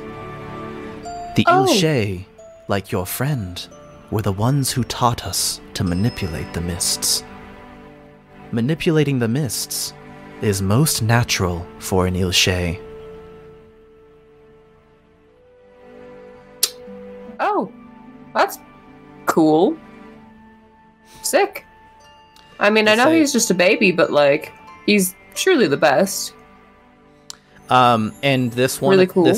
This elf at the front, like, looks back over their shoulder at one of the other elves, and they exchange glances, and exchanges glances with a few other elves, and then looks back at you, and says, "Your friend is one of a kind. I am not sure how your friend managed to be separated from the pack, but all Il-shay many years ago were separated from other fae. We sought to protect them." Oh. I mean, okay, that sort of makes sense if they were super important. Yeah, I don't know. I just, I've known Foxbud ever since I was little, so I'm not really sure where he came from. But yeah, now that you mention it, I have never seen another one of his kind. And they speak up again and they say, "Because of the absolute raw power that the Il-shay hold, there are many people of this world who would seek to steal that power. There are even elves among them." What's that? You cut out. I didn't hear what you said. They said, because of the raw power that the Il-shay control, there are many in this world who would seek to steal that power. Among them would even be the elves of Tielenrune. This power is awesome and terrifying if used incorrectly. Yeah, no, that all makes perfect sense. He's the, like, I told you. I just said he's the chosen one. He's the light of my life and the center star of the universe. He's everything. So yeah, no, that makes sense. But no, but if this is like you're worried about it, like no, I'm really really cool. And we're a team. And if anybody even thought the thought, if the thought appeared in someone's head, I would literally burn them from the inside out. So that's not. If this is like you're worried that somebody's going to try and hurt him, I would literally kill them for thinking about it. So don't. So if that's like what this is, like, don't worry about it. They say, let me clarify. Your friend cannot die by normal means. Oh, that's really good to hear.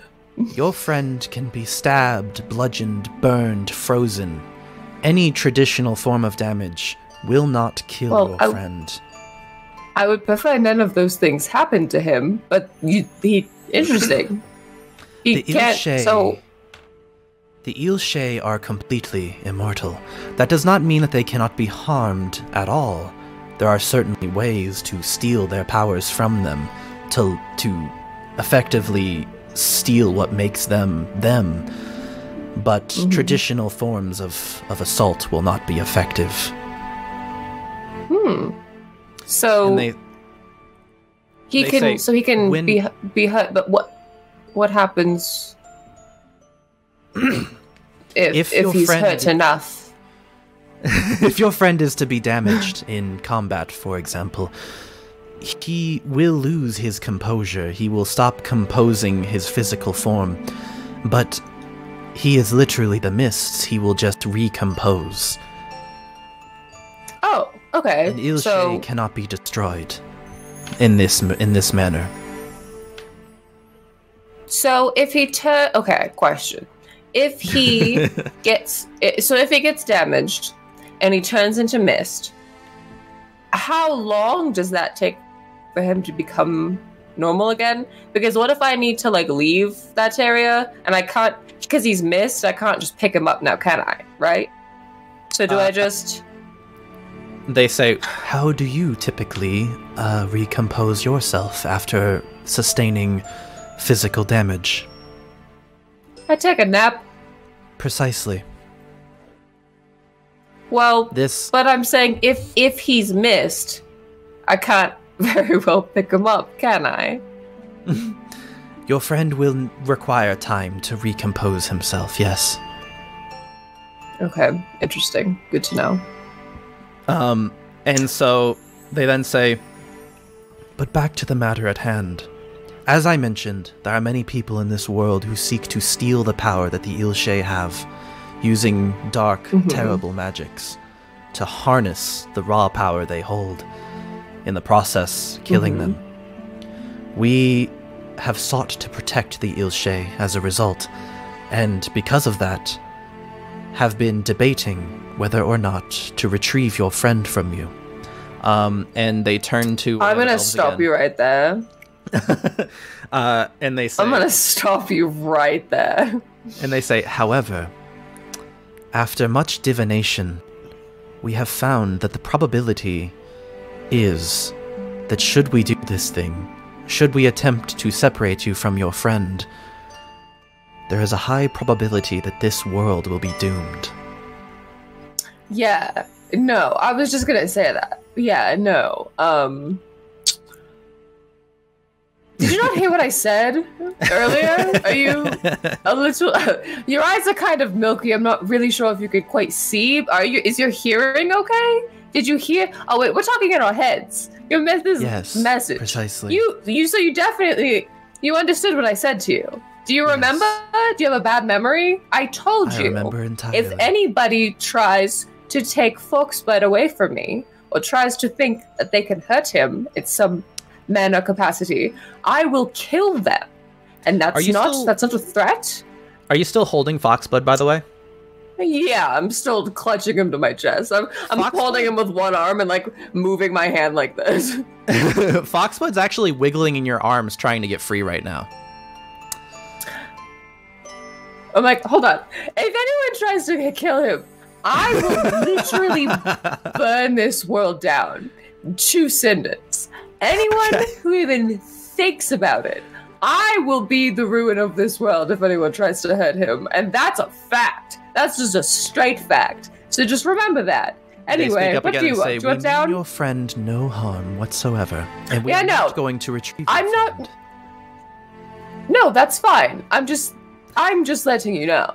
If you like had second thoughts, so you maybe were like, okay, well, we thought this, but now this. No, don't even think about it. I'm just letting you know. It's just a courtesy. I will burn down this whole world. Anyway, Foxbud, you want down? And I'd set him on the ground. Foxbud prances over to one of the other foxes, one of these other Ilshay, and is like really excited to see them and is like sniffing them and like very curious about them. And they say, yeah, he must not have seen more of his kind before. They say, apologies if we managed to offend. That was not the intention. You see, we only were discussing retrieving your friend for your friend's sake. We figured we could not only protect him, but also perhaps he would be happier growing up among his people. Again, we are not sure how he became separated from them in the first place. Yeah, I suppose if it was a matter of his happiness rather than his safety, because again, I will burn down this whole world if anything happens to him. So his safety is not the issue. If he is happier with his people, that's another matter entirely. And Foxbud is like, these other foxes are also curious about Foxbud. They all look far more mature than Foxbud, and this person speaks up again and says, in fact, I don't believe the pack has seen one as young as Foxbud in some time. They are likely also curious about him. And yeah, they all sniff each other for a while, and Foxbud just seems very excited to be around these other Ilshay. Well, and they say, and ultimately, your friend Foxbud, as you have dubbed him, the decision is his, ultimately. The Il Sahan have sworn to protect the Ilshay and their desires at all costs. However, if your friend decides that he wishes to stay with you, that would be preferable. Again, as separation from you means almost certain doom for this world, though we do not know why. What? Do you need... Are you just insisting that you would destroy the world? Yes. Like, okay. What are you even talking about? I just told you I will destroy the world if something happens to him. Are you deaf? Yes. Are you stupid? I've repeatedly said this to you. I feel like you're not hearing me. Am I talking to myself? Hello? Is there somebody else here that I can speak to who's going to listen to the words that I'm saying? What? They say, your very aggressive threats have been noted, yes, but the cause... No. I told you. I said they're not threats. I'm not threatening you. I've never said I'm going to kill you. That I didn't say anything like that. You are in no danger. I just said this is not a threat. It's a fact. It's a straight fact. It's not a threat. It's a fact. Are you going to listen to what I'm saying? Hello? They say, you are not very intelligent, are you? I have great intelligence. My intelligence is fantastic. I grew up in the woods. They say, yes, indeed. Anyway. Well, what we were attempting to say was, the threat of destruction of the world does not originate from you. No, some outside force we'll see about that. is almost guaranteed to destroy the world should we separate you from your friend. Okay, well, he is the chosen one, so that, would also make sense. Anyway, but yeah, if by chosen one. You really don't understand anything. Okay, I don't have the time to explain to you just how special Foxbud is. Like, I just don't. Like, you just have to accept the fact that he is the chosen one, and whatever comes with that will come. No, did you? Okay, all right, we're done with this. I'm not. Foxbud, are you going to stay here with them, or are you want to come home with me, or like what do you want? Because I'm done talking to these weird fucking elves. They're not listening to anything I'm saying. I'm getting very irritated with them. Are you saying all that still to? No, I say it out loud to Foxbud. That elf speaks up again and says, we did not mean any offense, of course. But yes, and they turn to Foxbud, and you both look at Foxbud, and Foxbud is like looks back at you and is like conflicted. Actually, he's basically like sitting between one of like his best friends in the world and also effectively like the only other of his kind he has ever seen. Yeah. I guess I'll like walk up to him and kind of sit down, pet him a little bit, and be like, "If you want to stay, then you can stay. It's your choice. This is your kind, your family, and who am I to keep you from that? And, I mean, maybe it doesn't have to be forever. You could maybe stay with them. I mean, I don't know. I look back at the elves, I'm like, I don't know if they would, take you away forever, but it's... If you need to be with them, then you should. I think Foxbud, what's that? Well, I was just gonna say, I will miss you greatly. You are my best friend, and the light in the sky, and the center star of the universe, and the chosen one. And I love you, but that is also why I want what is best for you. Foxbud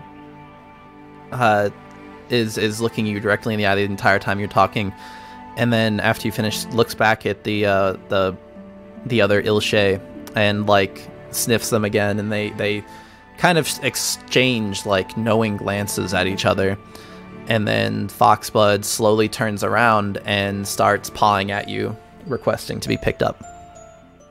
I'm gonna pick him up. I'm like, you don't have to come back. You can stay here if you want. He licks your face.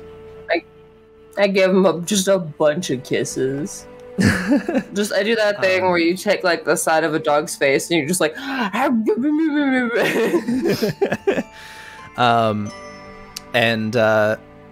the head of these elves speaks up again and says, "Yes, this is the preferable outcome. I am gladdened that your friend chose this."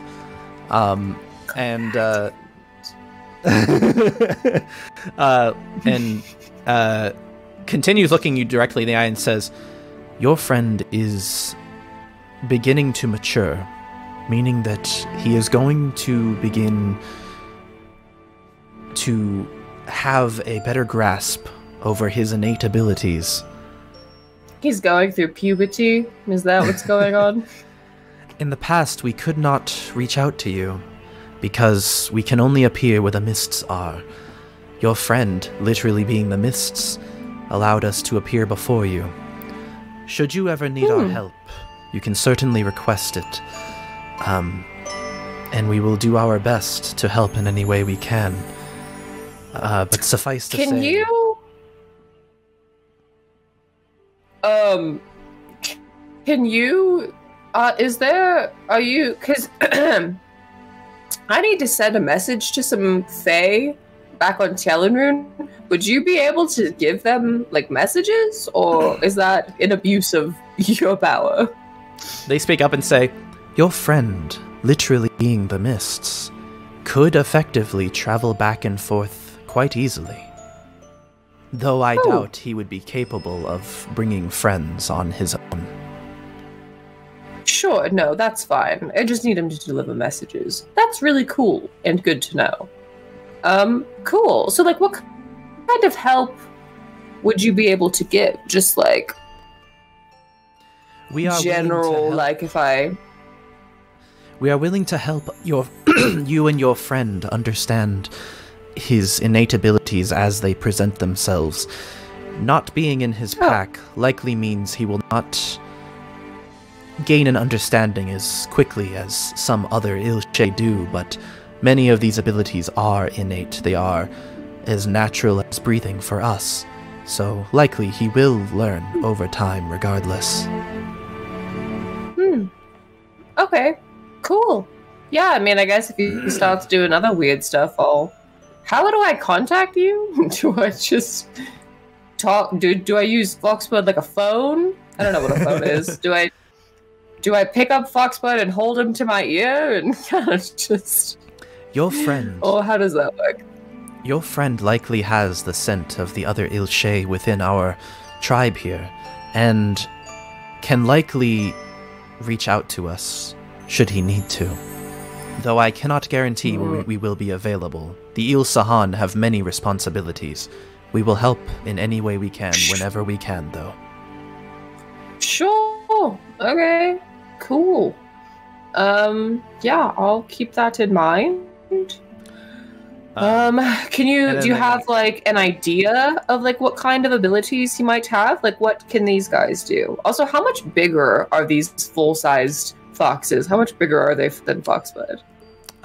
They're quite a bit bigger. These other foxes, kind of, like, are almost, like, waist, height on the, on these, other elves, like, while they're standing up.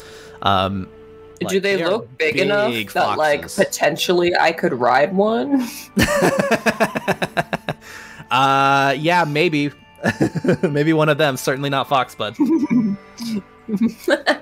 Okay, good to know. You would crush that poor little boy. I'm just thinking about the future when he's older. They say, "Very well. That is the majority of what we wished to speak with you. If you have questions for us, however, we can certainly answer any more that you have." Yeah. I have a couple questions. Just to maybe see if you have... Wait a second. Give me 1 second. And I, like, think, and I'm like, are you aware of this? Are you also seeing this right now? Like, trying to see if Bedlam is, like, still there in this, whatever's going on. Bedlam speaks up and says, Yes, shush, I want to watch more. I want to know what's going on here. Quietly. Okay, yeah, give me away. All right, yeah. No, I might have had some questions, but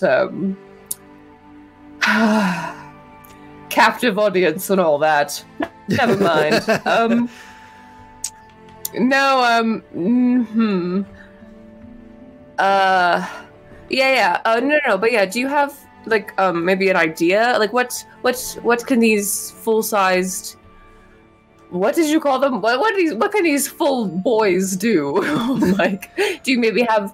Can you maybe give me a couple of ideas of maybe some things that will happen to him, just so that I could be prepared? Or would you rather I just be surprised each time and try to hurriedly contact you to figure out what's going on? Or... They say, these little... Oh, you mean the Ilshe. You are referring to the Ilshe, yes. Yes, the full-sized boys. Yes, the full-sized boys. The Ilshe are capable of many wondrous things. You see, they are literally comprised of the elder mists that connect this world to the Fey Wild. Your friend will be capable of innately, naturally being able to cast wondrous spells and use wondrous abilities. Although every Ilshay gains slightly different abilities depending on how they mature. You know, not every spellcaster is the same, and not every Ilshay is the same, though they share many similarities. Does Foxbud look like any different from these? Like, you said they were like all pretty much the same. Is there like anything that sets him apart? Does he have like other than just him being smaller? Their coloring is pretty much the same. It's kind of like how, like, you know how like a puppy will kind of like have like a more scrunched up face and like, you know, like not like have like fully grown into his features yet. These other foxes, these other Ilshay, like have like, you know, like slightly longer snouts, and like, you know, they just look more mature. Sure, like older, he looks younger than them. But other than that, like there's no like obvious extreme difference. I mean, like the patterns are slightly different on all these Ilshay. Like the blue and the white presents itself slightly differently, but like it's the same two colors. You know, there's no other additional colors. Yeah, no, very similar. Okay, cool. Well, that's good to know. All right, well, weird and productive conversation, I suppose. If that was all, I suppose we should go to bed. I was ravaged by imps today. I do need to go to sleep. They say, very well. But again, before we leave, before we part, I would just like to reiterate, to really stress, there are people in this world who, upon discovering what your friend is, will want to harness the power that he has. They will want to use him for other means. So please be aware of this and know that very terrible people may come to attack him, and we are trusting you to protect him. Oh, sure. No. All of the stuff I said earlier, just keep that in mind. But also, watch this. And I take the bandana that I had around his neck, like the ascot, and I put it back around his head, like when we were on the pirate ship. And I'm like, look, he's a pirate now, and nobody will know the difference because now he's a pirate. So pretty good disguise, I think. There's like an uncomfortable silence after you say that, and like they don't stop looking at you in the eye, and they're just like, I am trusting that she's like trying really hard not to laugh. She's like looking these elves in the face, like trying so hard to keep a straight face. They like share some glances with the other Ilsahan, and they say, yes, I am trusting that that the divinations have made the right decision. Yes. No, they have. They actually sigh, and I do like, in their mind. I look them in the eye, like very pointedly, and I'm like, again, I did not mean to threaten you or any such things, right? But I was serious that it is a fact, and you can check your divinations. I will be the one to destroy the world if anything happens to Foxbud. So you can recheck all of that. Do some scrying and some god talking or whatever kind of divinations you do. They say yes, but that is not the case. There is an outside force that will destroy the world. I think that you need to check again because it will be me. But anyway, I have to go to sleep now. They actually turn to the other Ilsahan, and they exchange some knowing glances, and they turn back to you and they say, we have just run some additional divination, and it appears that if you are separated from Foxbud, there is roughly a 0.0000000000001% chance that you will indeed destroy the world. I I told you. You speak something into the world and it becomes true. Anyway. You are right. You should be concerned about zero.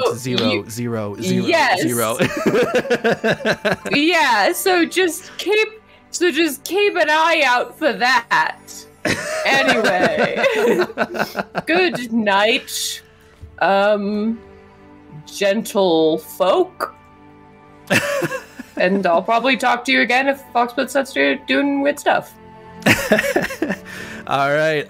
And with that, I think they again like heavily sigh in their mind and like go ahead and like give me like a perception check really quick. Oh.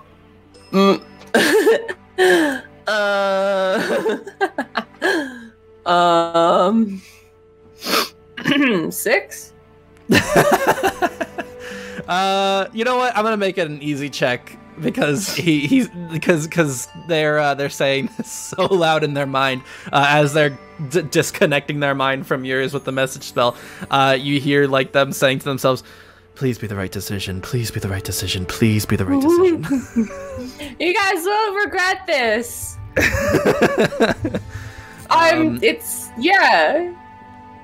And these figures disappear slowly into those mists, and they slowly become again these like black silhouettes, and then slowly fade into the mists, and the mists slowly start to dissipate around you and start crawling back off the roof, and you're slowly starting to be able to see the inn again, and you're able to see your friends, and you're back in the room.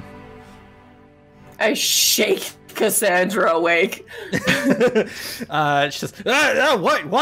Who's here? Are we being robbed? These weird fucking elves just came into my brain.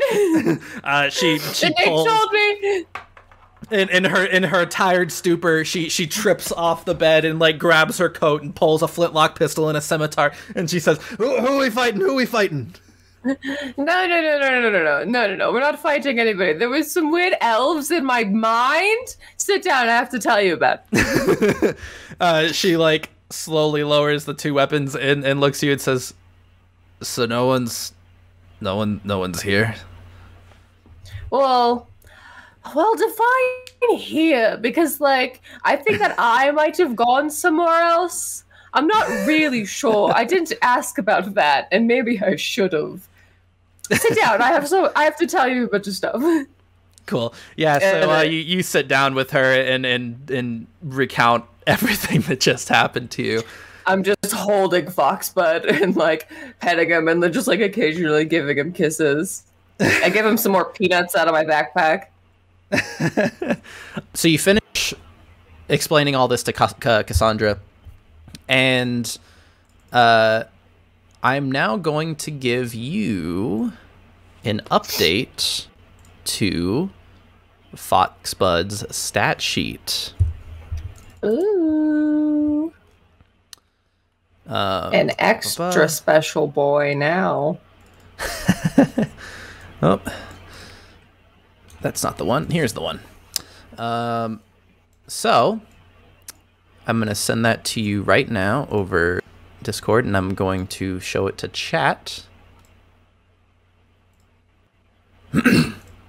So here we have the updated sheet. Some notable differences. He has a quite a bit more hit points. Rolled his hit die. He has 18 hit points now. And he does slightly more piercing damage now when he attacks, and has a few spells that he's able to cast. He has innate spell casting, so it does not use spell slots. Instead, he gets a number of casts per day. He has an infinite number of times that he can cast the spell Blink, and also once per day he can cast Misty Step. Ooh. Other than that, for the most part, he's pretty similar to the way he was before. It's just now he's beginning to unlock some of his abilities. That's really cool. Yeah. This sheet you sent me is his normal stuff. Oh, wait. What? Hold on. Did I send you the wrong one? Oh, wait. Oh, yeah, I think I sent you the non-updated one. My bad. There you go. Cool. So, thank you. With that, you now have an updated stat sheet, and it is now morning, and you guys are just a couple hours out from Heaven's Cradle. Hell yeah. Did you actually just... So how did this play out after you explained everything to Cassandra?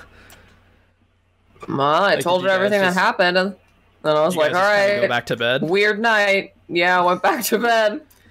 Weird night. The weirdest shit always happens to you, huh? Yeah, it's... Right? I know. Yeah, it's probably because I don't ever get to talk to weird purple elves. Yeah, it's gotta be like an elf or like a sorcerer thing, maybe, or maybe it's because Foxbud is the chosen one. Like there are a number of things that it could be, but weird shit always happens to me. And now that we're involved, it's probably going to start happening to you too, right? So just be prepared for that. Or maybe weird things are going to keep happening to me while you're around. So also just be prepared for that. Cool. Yeah. Do you guys just go back to sleep? Because it was like the middle of the night when that happened. Yeah, I lay back down and like I think Foxbud, I'm like cuddling him all night, so he's laying like in between me and her. His two moms giving him hugs. So I think while he was in that like misty like plane that you guys were in, he was like fully like constituted again. When he was going back to sleep with you, he was still a little bit like wiggly and slightly transparent, but when you wake up the next morning, he looks just like his old self again, and you don't see all this mist all over the floor anymore. Okay. He's normal again. He's good. Yeah. Cool. Man, weird night. Okay, so what, we're going to Heaven's Cradle now? Yeah, she says, yeah, I figure so. I actually don't know where Penelope and Darren are. They weren't here when I woke up. She was like, I was about to go see if I could find them.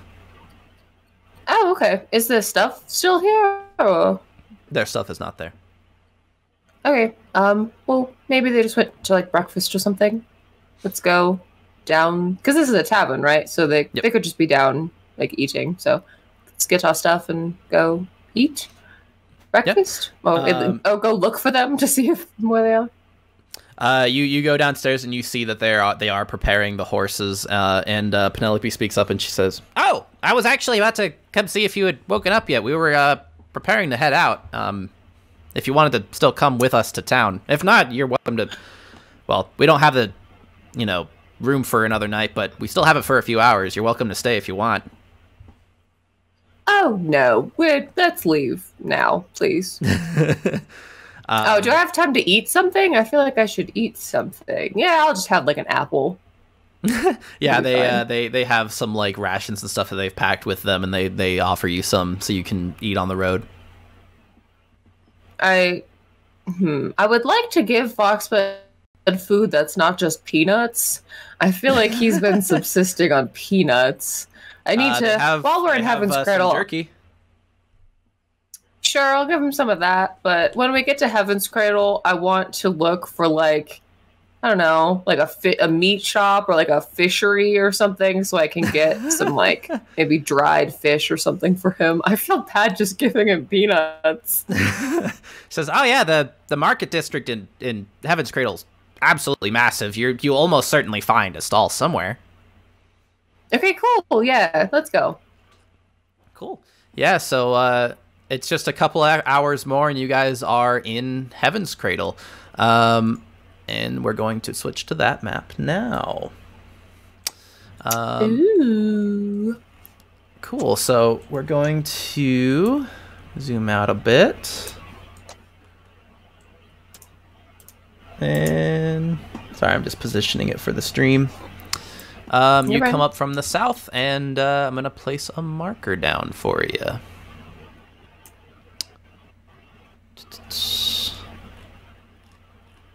Where is it?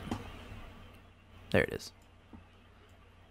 Yeah, so you come in, and literally one of the first things when you're coming into the city, there's like a lot of armored guards wearing like bright red like tunics over their armor, with like halberds at the gate. And as you make your way through that gate, you see a massive sprawling market district in front of you with tons of stalls. It's just literally the very front of the city is this massive trade district. I want to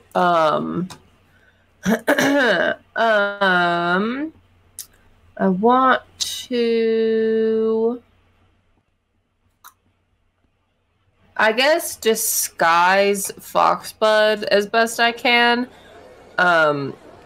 Because like, I don't know, he's a blue fox. He is gonna stand out. And I would prefer it if people, you know, I don't want everyone to just see him and, you know, right? So okay. I don't think you have like a disguise kit or something, so you're gonna have to like describe what you're doing to me.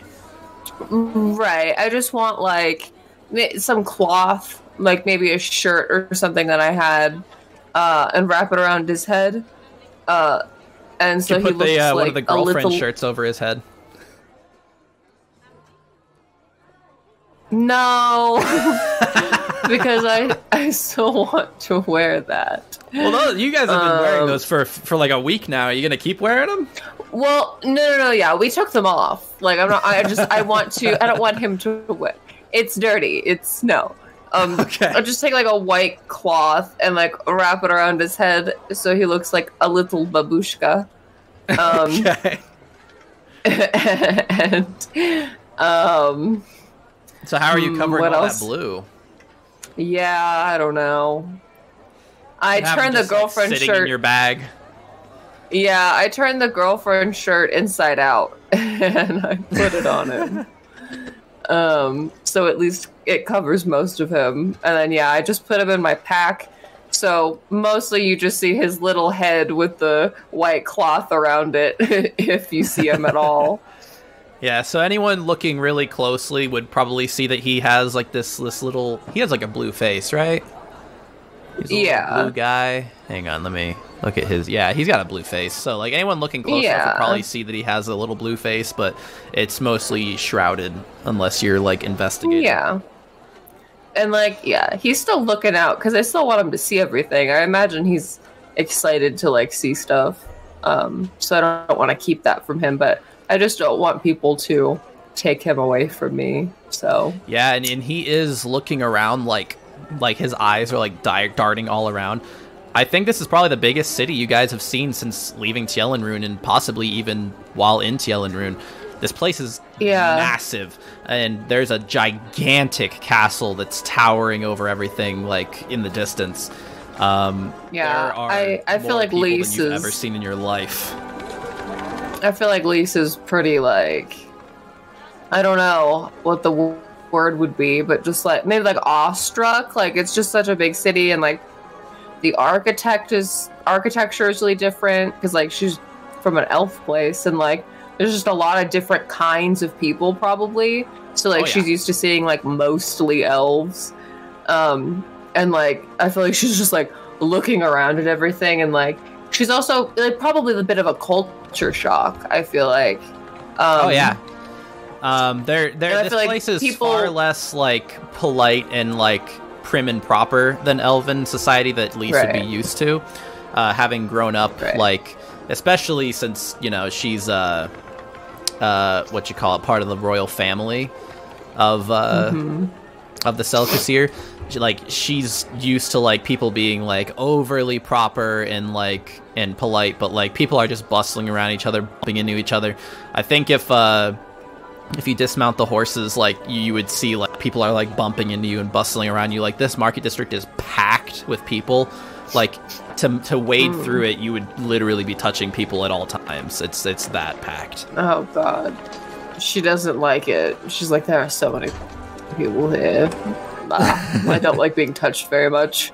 But I feel like every time she sees something that she's never seen before, she's like holding Cassandra's hand, and she's just like tugging on her, like whenever she sees something that she doesn't know what is. She's like, what is that? What is that? What's they doing? What is that? She says, oh, well, that's a fish stall. Oh, that's a like she's trying to keep up, but she just can't. What is that thing? Why is it doing that? That's so weird. What is that? What are those things? What is that smell? It's so bright out here. The city is so big. This is also a very big like melting pot of people too. Like there is no like dominant demographic here. Like it's a mixture of humans and elves and dwarves and Goliaths and you know, half elves and half orcs and you know, what have you. Yeah, no, like you don't. No one here looks the same. You can like this is quite possibly one of the trade centers of the world. And are you looking for a stall to order to buy something for Foxbud? How much money do you have? Yeah, I don't have a lot of money with me right now. So I feel like she's definitely like looking around while they're in the market district just to kind of maybe come back later. But she remembered that Penelope said something about a reward, so I feel like she's planning on like coming back here to maybe buy stuff after she's gotten some money. There is a stand where a guy is like ringing a bell, and he says, "Day old fish, gold a pound, day old fish," and he's ringing the bell, and like there's like sacks of fish, and he's charging 1 gold for that, and then like there's like other like meat stands with like slightly better meats and stuff, you know, charging like 2 gold or 3 gold for a cut. Do you want to pick him something up, or do you want to continue on? Well, probably on the way out, I'll grab some stuff. Okay, can I maybe spend like a silver to get him like 1 fish or something? I don't typically do the copper, silver, gold system. It's just easier to do gold. Right. I've adjusted everything to just be gold. So that's fine. Yeah, like a gold could easily get you like a sack of that day old fish, or you could get like a decent cut of meat, just like a single cut of meat for a piece of gold. Okay, that's fine. I'll just come back. It's not important right now. Okay. I gave him some jerky on the way here. He'll be fine. And as you guys are wading through the market district, Penelope speaks up and she says, "All right, well, we're probably gonna, beeline over to Artemis's place if you want to come with." Yes, I think we should do that. And then I look at Cassandra and afterwards maybe just look around a little more. There's a lot here. I feel like I would want to see.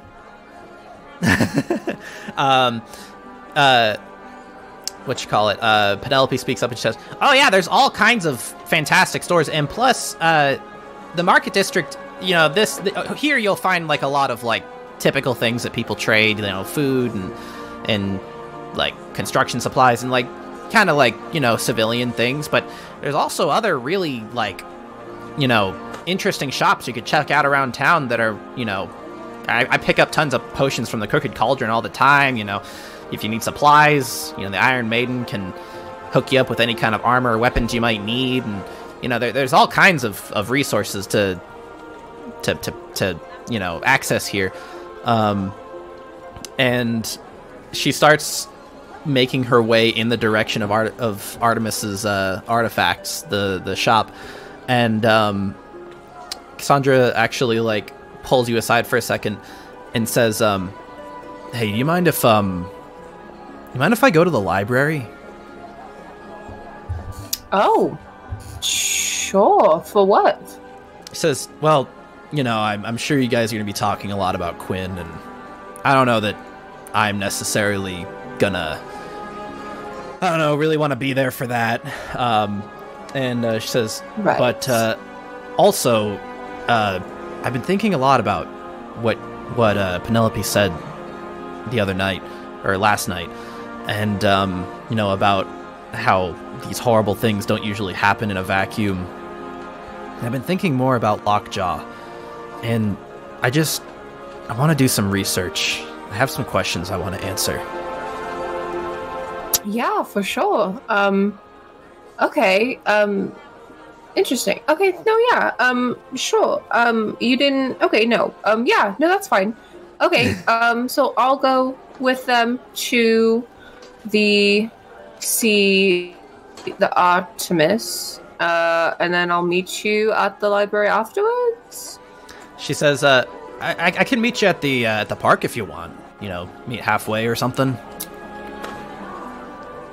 The park? Yeah, and I think one of your captain's maps that you retrieved from the captain's quarters indicates there is a Gladius Park. Yeah, that park is on the other side of the town from Artemis's artifacts. I don't know how that's halfway. So, but sure. I just figured it'd be nice to meet somewhere nice, but maybe we can meet at the library if you want. Yeah. No. Yeah, that's fine. Well, it's just I've never seen a library outside of Challenger before, and I like to read. But no, yeah, it's fine. We can go to the park. What's a park? Do I know what a park is? Are there parks in Challenger? That's up to you if you know what a park is. I feel like, well, I don't know, it's your world, but I feel like elves have maybe a weird sense of, beauty and, what a park would be. So I feel like an elvish park would be maybe, really different from, more, human park. I don't know. Especially the Fair Kassir do kind of preserve every instance of natural life. So the kind of right. The world. She grew up park. Yeah, she grew up in a forest. So I feel like she maybe doesn't get the concept of a park, but she's yeah, a park. Sure, yeah, meet you there, of course. Okay, well, good luck. Don't get lost. This is a very big city. Don't die. If anything happens to you, I will end the world.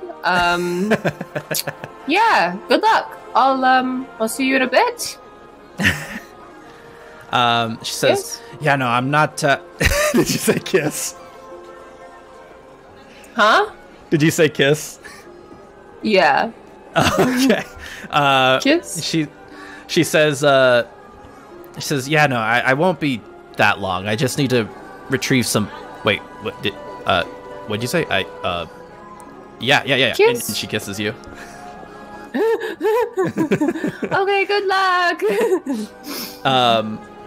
Cool. Yeah, so she starts wading through the market district to make her way toward Lucidia Library. Okay. I suppose let us continue to Artemis. Cool. Yeah, so you make your way over to Artemis's artifacts, and it's not a very huge shop or anything. It's relatively large, but it's not like any of the much larger buildings in this city. And you come up to the front, and I think at this point Penelope and Darren had kind of continued on ahead while you guys were talking. So you come up, and she's already inside talking to a small gnome man. And you see him hand her a bag of gold. And as you walk in, she points at you and says, "Oh yeah, that's her right there." Oh god, I didn't do anything. I promise. What? What are you talking about? And hello. The small gnome man speaks up. He's got like these like big like goggles on his head, like on the top of his head, like kind of like pulled back from his eyes, and he's got this like big like lab coat pulled over everything else that he's wearing, and he's got like he's kind of disheveled. He's like got like one sleeve of this like button down rolled up and the other rolled down, and the lab coat's kind of sitting over his shoulders, but not, his arms aren't in it. He's got like a crooked bow tie. He's a short gnome man, and he walks up and he says, "Oh, hello! Penelope was just telling me about you. Thank you for helping my friends here." Hello. Yes, you're welcome. He says, she wanted to share the spoils with you, and we agreed that 2,000 gold pieces sounded, amicable, so here's the other half. And he hands you a bag of 1,000 gold pieces. 1,000 gold pieces. I mean, yes, thank you. I take it. I'm like, yeah, absolutely. And I just like casually like put it with my other gold. I'm like, thanks. Yeah, no, it was just really no problem. I'm really good at helping and fighting, so yeah, no, it was. Penelope speaks up and says, "Hey, Artemis, we're gonna shop around a little bit and see if there's anything new that could be useful to us." And he says, "Oh, of course, go ahead. We have a few new items in." And they go back into the store, and he says, "So, I had a few questions for you, actually, if you don't mind." Sure, of course. I actually have some things. I have questions for you also, as well. Oh, of course. Go ahead. You first. Well, no. I feel like you should ask your questions first. That maybe get some stuff out of the way. She says, "Very well. Just trying to be polite." And he says, well, so, from what I understand, you have, Quinn's seal?" Right, yes. Terrible news. And I don't want to talk about this anymore. I just tell him everything that happened. He takes the seal. Minus Bedlam. Like, you hold it. Do you offer him the seal, or? Oh yeah, I just hold it out. Like, here you go. It's for you. Yeah, I was just holding it as like a, in case it was. But no, yeah, it's here you go.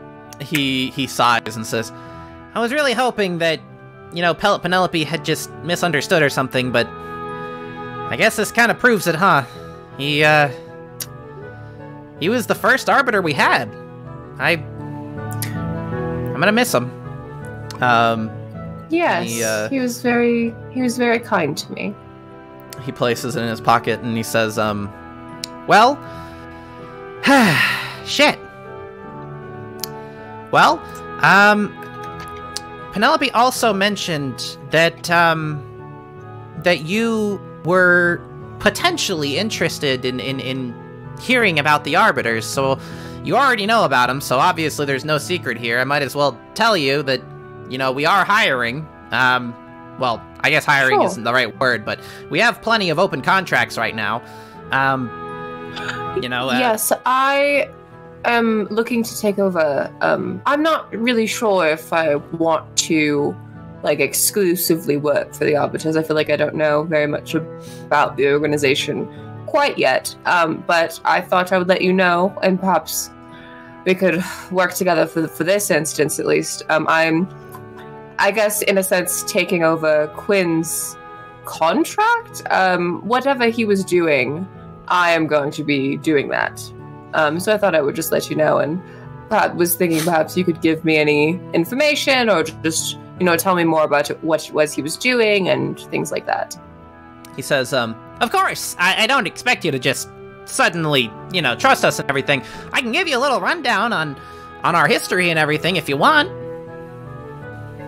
Sure. Is it a lot? No, yeah, it's fine. You can go ahead. Not really. I mean, it's mostly just a smaller organization headed by me and my husband. And he indicates a goblin man toward the back of the store who is maintaining the register. He's got like he's got like this like slicked back black hair. He's a little more put together. He's got like, you know, like a little suit and tie on. He's got like an inkwell pin behind his ear, and he says, "Hey." And he says, "Are goblins like a? I thought goblins were like an enemy race. Is that like?" No, goblins are a little more common to see like in civilized society here. However, they're not like super common, but they do occasionally show up. Goblins are technically dark fae. They're like fae that like aren't like purely fae. So they can, you know, easily, you know, walk around in daylight and be fine. Lisa's never seen a goblin before. She just like looks up, like he mentions his husband. She like glances up and like kind of like does it like a double take, like, oh, interesting. Well, that's kind of like how when she first, huh? That's objectively not true. Is it not? Oh, you're right. The Goblin Man at the top of the series. You're right. You're right. I forgot he was a goblin. Okay, you're right. Never mind. I was gonna say, because like there are probably a lot of races that Lisa's never seen. Like when she first met Gillong, and she was like, "What is this big lizard man?"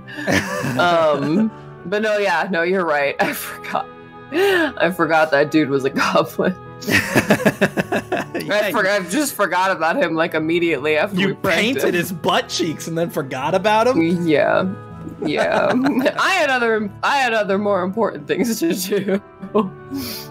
He says, "Yeah, you know, Zachary kind of keeps me a little more grounded. He's a little more, you know, level-headed than myself. You know, if it was up to me, I would give most of this stuff away. But he's the more practical of the two of us."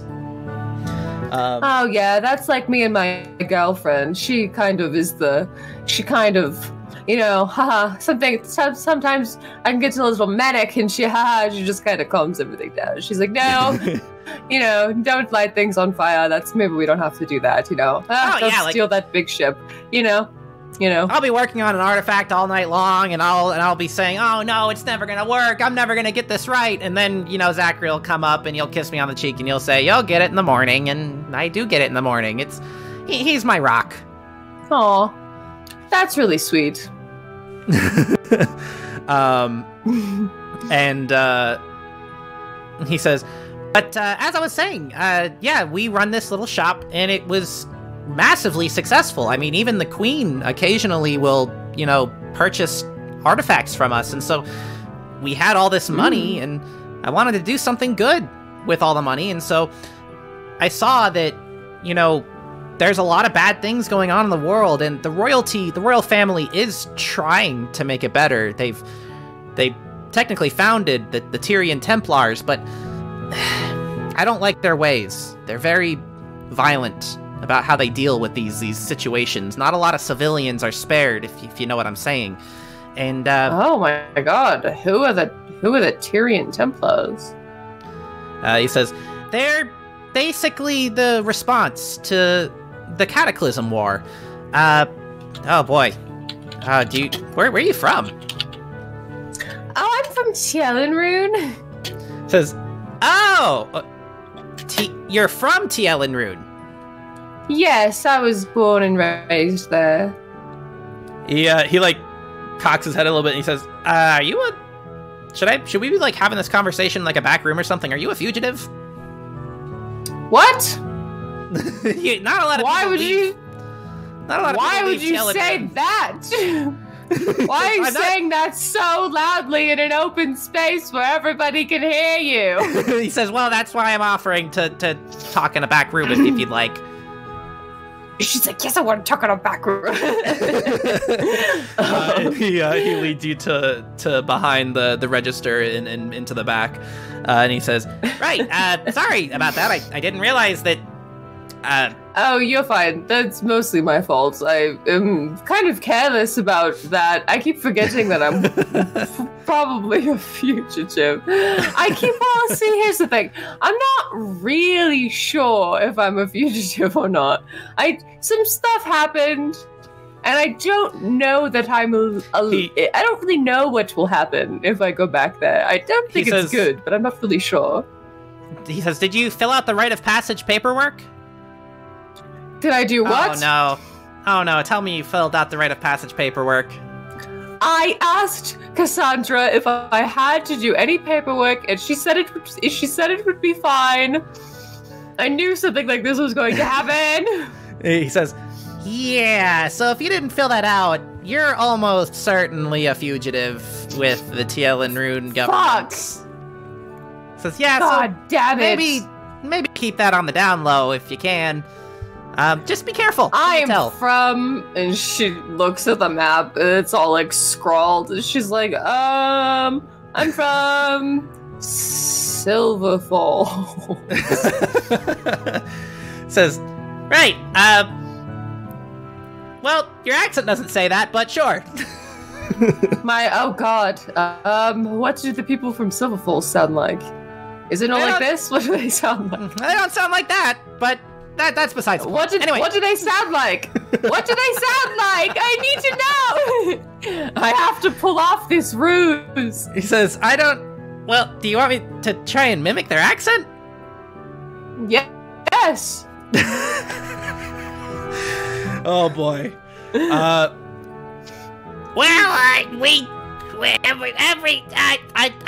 Everyone here there sounds kind of gruff sometimes. It's not a great city. I'm not very, you know what? I'm not very good at accents. Maybe I'm not the best one to ask. Oh no, that was amazing. That was fantastic. That was the best accent I've ever heard. Okay, I'll keep that in mind. They enunciate their words a little differently than you currently are. Okay, do the people here have an accent, or?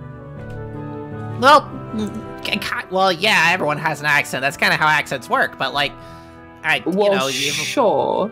This is kind of a melting pot area, you know, like there's all kinds of people here. So you're saying that the way that I speak is pretty much like it'll give me away, or what? Because I can't just change that.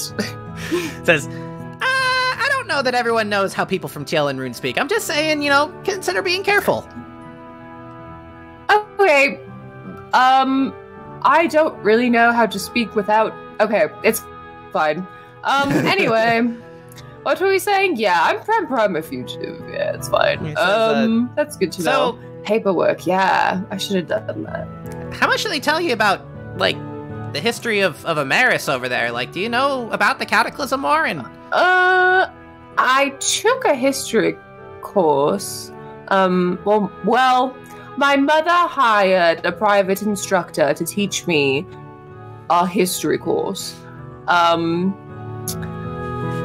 I do like a history check to see? Yeah, do a history check.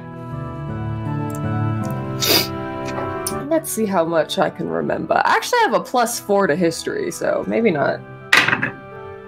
Well, not on a natural 2. So yeah, that's 6 overall. The term Cataclysm War has like the echo of familiarity in your head, but you have no idea what it was. Yeah, I slept through most of that. I was really honing minor illusion then, and I made it look like my eyes were open. Anyway, I don't know what that is. I'll give you the quick and dirty, general summation of it. Cataclysm War was... The what? You're going to do what? The quick and dirty summation? It's not going to be super... Don't ever say that again. Well, it's a figure of speech. Like I skip a lot of details and just give you the general gist of it. I hate that. Please never say that again. Well, you really aren't from around here, huh? And he says, well, anyway, suffice to say, the Cataclysm War was a terrible occurrence where magic users and non-magic users entered a massive war for decades, and a lot of innocent lives were lost, and horrible things happened, and Caliban was forever changed. You see the effects of it in, what was Goldport and is now Dustport. Entire cities were destroyed in the process. And because of that, non-magic users were terrified of magic users.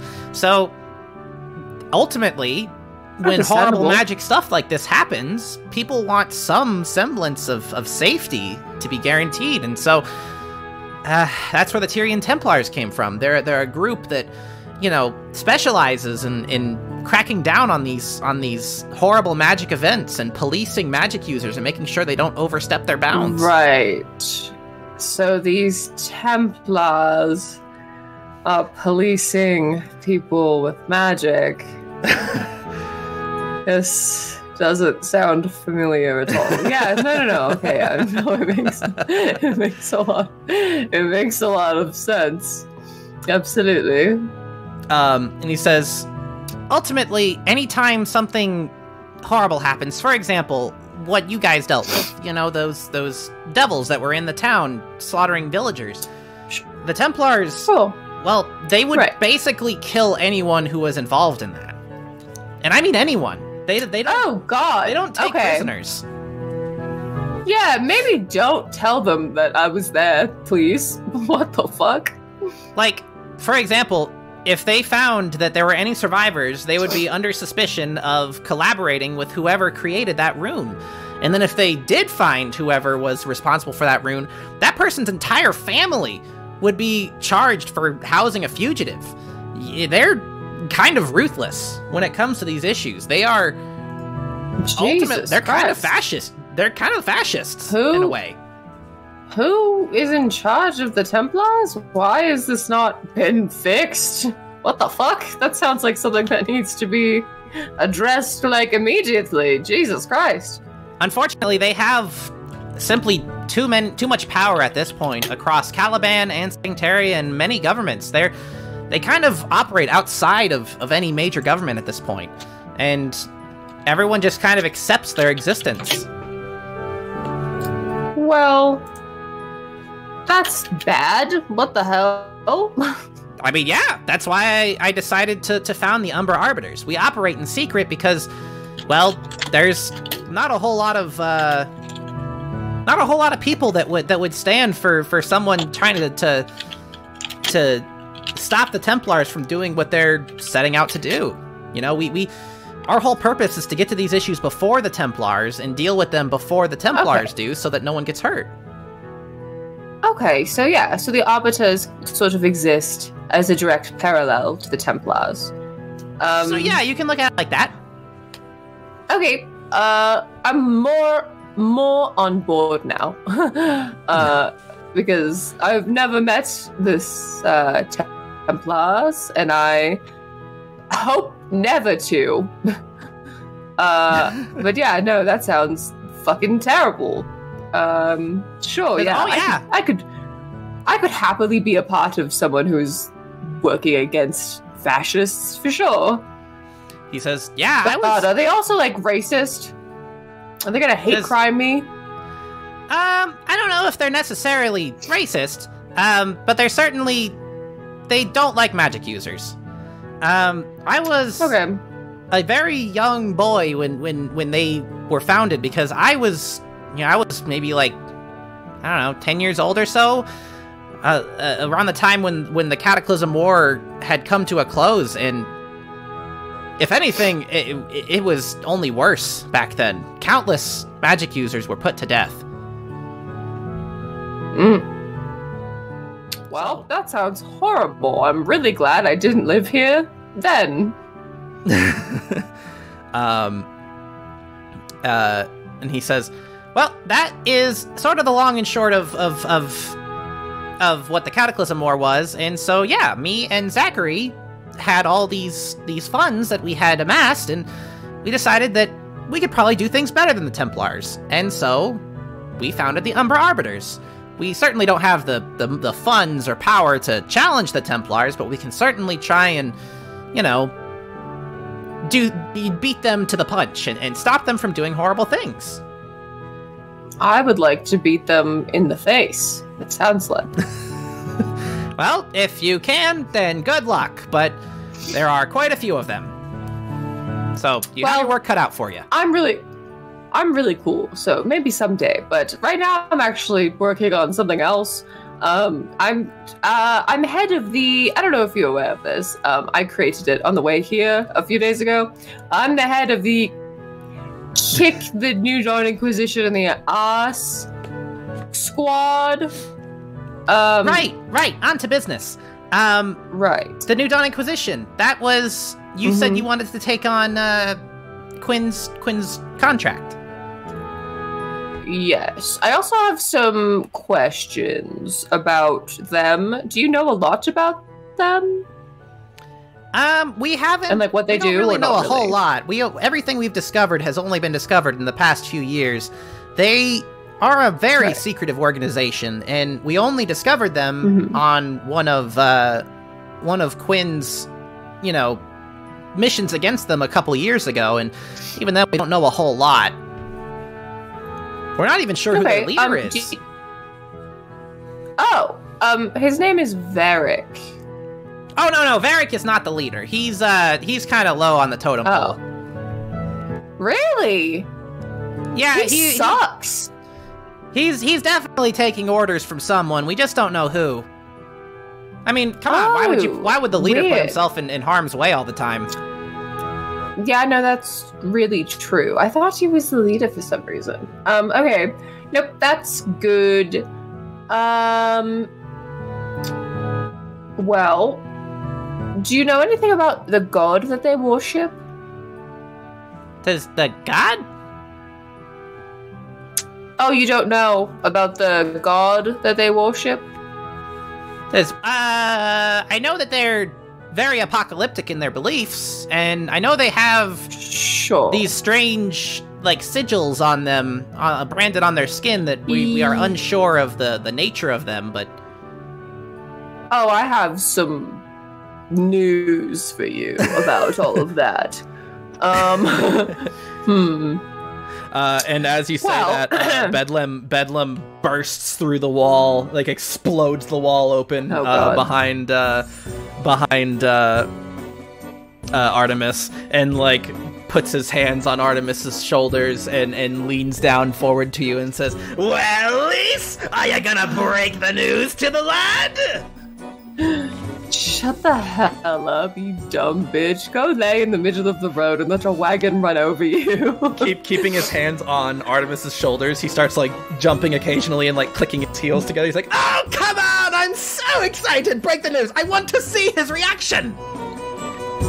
Is Artemis is time frozen, or is he just doing this? Oh no, things are still progressing. I just said that out loud. Just looking above Artemis. And Artemis looks up at you and says, What? I'm sorry, are you... And he looks behind him, he's like, "Are you talking to someone?" Oh, yeah. God. Can I do an insight check to see if this is a good idea to tell Artemis about him? What are you trying to discern here? I don't know. I feel like I don't want to tell people about Bedlam because I feel like it's only making him more powerful somehow. I don't know. Bedlam is not someone to trust, and I don't like that I don't know. I don't really know what you would discern. Are you trying to look for is he a trustworthy person or No, I feel like he's trustworthy. I don't know. I guess I told Cassandra about it. It's up to you. I just don't know what you're trying to discern here. No, okay. I feel like I won't. I'm not gonna tell everybody, but I feel like I'll tell maybe the most important people. So I told Cass, and I guess I'll tell Artemis, but I don't think I'll tell Penelope or Darren, just because I don't want everyone to know. Okay. But I feel like Artemis is the head. Right, Artemis is the head of the Umbra Arbiters, right? He founded it, so I guess I'll tell him about it. Yeah, I'll just tell him about Bedlam. Fool is fully convinced that you can trust Bedlam, apparently. What happened? Fool in chat is apparently very convinced that you can trust Bedlam. Y'all bitches, just because you're horny for this fucking man does not mean that you can trust him. Like, are you kidding me? He would sell me for 1 corn chip. 1. He speaks up, anyway, but not to Lise, like directly to you, and he says, "Hey, now, I would at least try to barter." Shut the fuck up. You dumb fucking bitch. I'm not a bad businessman. Come now, I'm going to get something good out of it. No. Anyway, I tell Artemis about Bedlam. What all do you tell him? There's quite a bit to tell him. Well, I tell him that, I was branded, and I show it to him. And I tell him that, Bedlam is, like, who he is, and, like, that the New Dawn Inquisition, like, worship him. And that I mention a few of the things that I've seen him do. Like the convincing that guy to kill himself. Really intimidating him into killing himself. And also, like, just the very eccentric nature of him. And you, like, and also that he's like what he is. Yeah, like, kind of just describe what he looks like to me. Because I'm sure he could look like whatever he wants to. Like the embodiment of chaos, according to him. Of chaos, right? Yeah, and I say, and this is all according to him.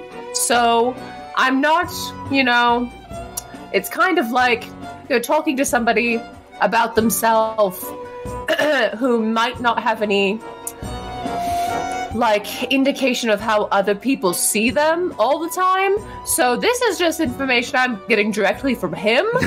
There could be lots of stuff about him that is that's incorrect, or that, so I'm just take it with a grain of salt. But he says, he says, "Hey now, 50% of 50% of 25% of the time, I am almost always completely honest sometimes." Shut the hell up, bitch. And I'm gonna throw rocks through your window. And Artemis says, "Oh my, that's a lot. They branded you. It sure is. You are now connected with this over deity of chaos. Have you considered looking into, like, getting it removed, or?" He told me that it wouldn't work, and I really don't feel like maiming myself to find out. He looks closer at the brand and says, "Yeah, I haven't, I don't know if I've ever seen a marking like this. It definitely seems very magical. I'm very unfamiliar with it. That's strange. I'm an artificer. I've yet to find somebody. I've yet to find somebody who is familiar with it. I have a sinking suspicion that the only way I'm going to find out more about it is by finding the New Dawn Inquisition. Finding the people who are able to cast the brand. I feel like maybe they have some insight as to how to remove it. And he says, "Yeah, and here's the thing. My line of work specifically, I'm very familiar with the planes, and we can get more into that later, but I have a lot of knowledge on this subject, and I feel like if I'm not familiar with it, that's going to be really difficult to get more information on. I guess there's always the library, but I somehow doubt they'll have information either. I guess that might be your best bet." That's kind of, that's kind of the gist I've been getting from everyone. It's fine. I'll suffer with it. He can sometimes be helpful, but not really. I know that he's going to try to do some shit. I'm not under any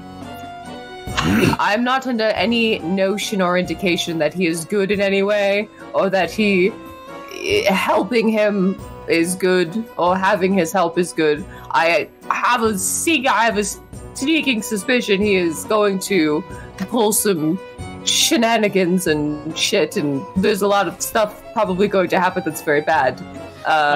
So I guess I'll just be on the front lines for that. While you're saying that, Bedlam is like rubbing his fists on his eyes, and like tears are splashing out like cartoon style, like exploding out in each direction. And he's like, "Oh, wow, my best host doesn't trust me." Yeah, he's also a giant baby, man. And Smile comes up and starts drying his tears with a handkerchief. And Artemis speaks back up and he says, well, if he is the true embodiment of chaos, if we can trust that that is true, my guess would be that you should probably treat him like an asset that you cannot fully control.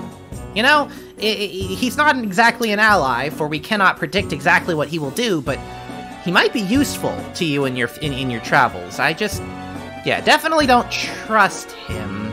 No, I don't trust him. And I'm worried about relying on him for things, because I wouldn't rely at one on point him. I would just, again, he's an asset you can't control. Sure. Like, for one time he just showed up and said to nobody, like, he was talking to an audience that was not there about whether he should help me or hurt me.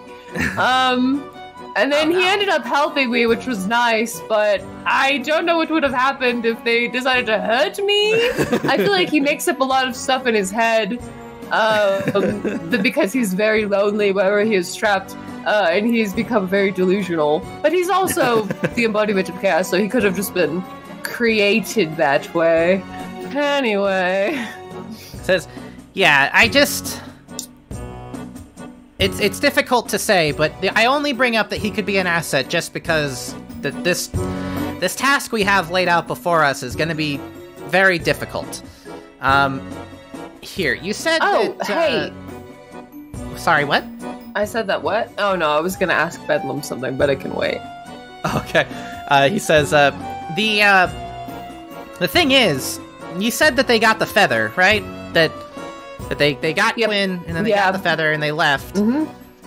Feather they killed Quinn, and then they beat me up, and then they took the feather. Don't skip exactly over where they that went. part. I don't really know. I don't really have any other leads.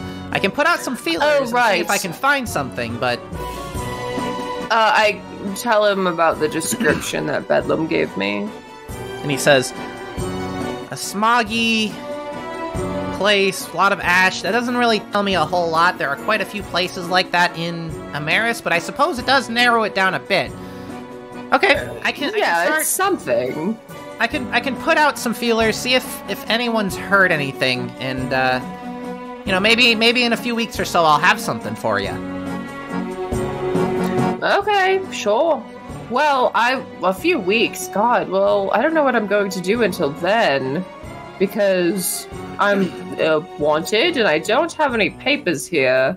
And I was hoping to just sort of come and like get right on this. Like I was hoping maybe it would only take like a couple weeks, right, to like kind of wrap this up, because says, well, I need time to have my people, because I can't just go around asking a lot of questions, because then the Templars would certainly pick up on the fact that I'm asking a lot of questions. So I have to kind of go through a network of people to get information. So it takes some time, and people have to do a lot of traveling, and I will work as quickly as I can on this, but it's gonna inevitably take time.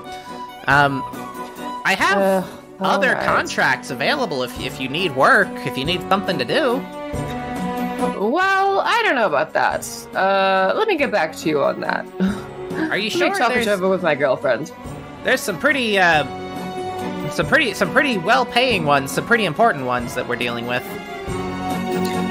Sure. I'm not saying no. I'm just saying there are other people that I'm traveling with that I will need to sort of talk it over with before I accept anything. Sure. Would you like me to give you an example of one, or want me to give you a pitch? Sure. Or would you rather just leave? Sure. Yeah, no, you can tell me about it. Says, Give me "Okay, a couple ideas so that I can go talk to my girlfriend and she can maybe decide which one sounds best. He says, well, we do have a few. A lot of them are smaller fries compared to one of them right now. I can give you that one, and we can see how interested you are. Okay. And, chat, we're about to have a poll here. Oh, finally. It's almost, I feel like we've been streaming for a while and there hasn't been one. Give me 1 second. What's the poll, baby? Give me 1 second. He like rifles through some papers and pulls out a sheet that he had written up for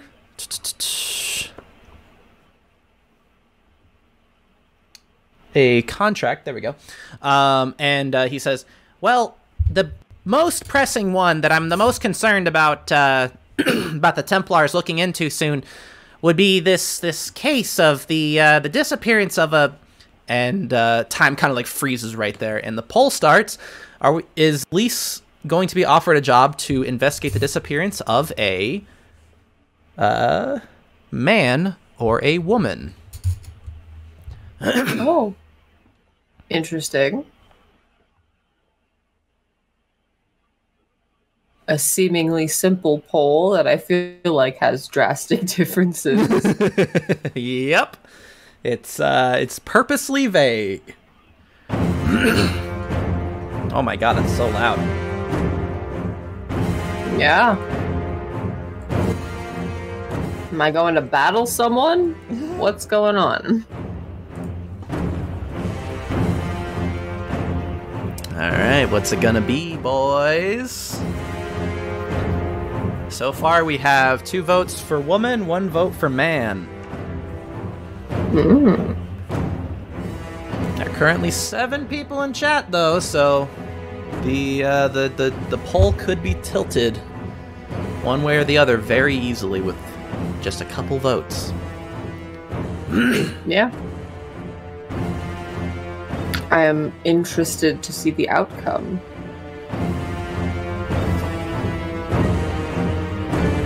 No, we're not getting any other votes. So it's kind of looking like we're going to be investigating the case of a missing woman. 3. Okay. 3 is not an option. We cannot... There is not currently a non-binary person missing that we need to investigate. What the hell? Well, actually, no, that's a good thing. I think that would be... It's not really a good thing for people to go missing, guys. I appreciate the, I'm about to close the poll. It's 2 votes man, 3 votes woman. And... we're investigating the case of a missing woman. Cool. Who the woman? Why is she missing? Cool. So we're kind of like the time like slowly starts to like unfreeze a bit, and Artemis says, we need help investigating the case of a missing woman in Dustport. I have reason to believe that it may have had something to do with the Witches of the Wood. Mirewood, to be exact. Oh, no. That doesn't sound good. What is that? He says, they're kind of this group of witches who are they're hidden in Mirewood. No one has ever really, not very many people have gone into Mirewood and lived to tell the tale. It's a very treacherous place, and these women are some of the few people who manage to like settle in the Mirewood, and I have reason to believe that this missing woman may have been, I don't know, potentially kidnapped or maybe got lost in Mirewood. I don't know for sure, but that's kind of what the contract is for, to track her down. And because... If I know anything about witches, she was either sacrificed or they took her as a part of their order. Anyway, sorry, just speaking out loud. What were you saying? And he says, ultimately, I'm just worried, though, that if we don't do something soon, then the Tyrian Templars may get involved, because if it is indeed the Witches of the Wood, they're kind of one of the last, like, truly free magic users of the world that the Templars don't have a stranglehold on. So they could certainly, you know, find good reason to go into Mirewood and potentially wreak havoc. And I don't know that would be preferable. So I'd like if we could track it down first. Yeah, okay. That you've piqued my interest. As a magic user, you know. He says, and, you know, at minimum, I'm willing to offer at least 1,000 gold pieces upon completion of this, but, you know, depending on how difficult the task ends up being, that price can go up. I try to be as fair as possible. Yeah, no, I'll take it. That sounds cool. I guess it's something to do while we're waiting for news. And I am now very curious as to what is going on there. And I feel like my companion will hopefully be just as curious. He says, well, also, feel free that's to a lot stop of by money, again. and I need to upgrade my ship. Oh, are you selling stuff? Is there stuff that I can look at to buy here, or what? He says, oh, of course. Yeah, you're welcome to buy anything. Also, we have a steep discount for arbiters. Pretty much, we knock off any cost aside from the cost that it costs for me to make these artifacts. I get to tell you about my artifacts now. This is exciting. Okay. He gets like this gleam in his eye, like you can tell that this is like the love of his life is like working on. He's like on his job, passionate about it. Good. He says, "Wait, okay." He takes a deep breath. Like, I should slow down. Would you like to join the arbiters? Oh, yeah, sure. I was a little, iffy about it at first, but yeah, no, it sounds good. It sounds he says, all right. You're not obligated to take on any contracts. It just gives you access to the contracts, but you're also expected to keep sworn secrecy. Oh, can I tell my girlfriend who already knows about it? I suppose that's all right. Okay, cool. He says, then yeah. And if you do want to join, well, then we need to decide what your seal is going to be. Oh, I get like a personal seal? He pulls out Quinn's seal and indicates that on the back of the seal there was like a little pin, and you recall that Quinn kind of kept it to pin his cloak together. And he says, yeah, so it's nice if you can kind of hide it among articles of clothing you would typically wear, so it doesn't draw a whole lot of attention, but other arbiters can tell. And he says, sometimes people get signet rings, sometimes they get, like Quinn got, they'll get like a fastener for their cloak. Other times people will get just, on a pendant, Penelope and Darren both keep theirs on a necklace. Yeah, so it's really up to you. We can do just about anything. We'd prefer if you can work it into your clothing somehow, so it's not like glaringly obvious that this is a separate thing you're wearing. Right. Yes. Lisa's wearing a choker. If she could maybe get like a little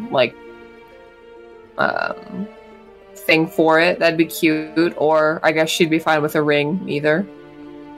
Either one works. He also indicates because she's already. Go ahead. Well, I was gonna say, isn't she already wearing a necklace with stuff on it? She is. Because I'm wearing the necklace that has the captain's key on it. Yep. And there was something else. He says, keep in mind, Oh, also, Sam. it can also be used to seal letters, by the way. It's it doubles as a wax seal, so we can send letters to each other and know. Oh, yeah, then a ring. I feel like a ring would be cool.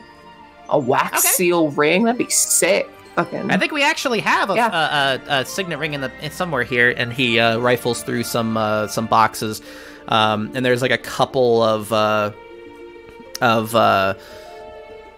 little seals at the bottom, and he grabs one, and it's a little signet ring, and he casts a quick spell, and it engraves your name on the inside of the signet ring, and he says, "So now we all know that this is your seal." Cool. And he hands it to you.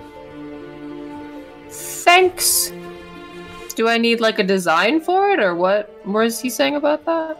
Oh no, it's still just the Umber Arbiter's symbol. It's just they prefer it to be part of your clothing so that other arbiters who know what to look for will see it, but it's not like glaringly obvious to everyone.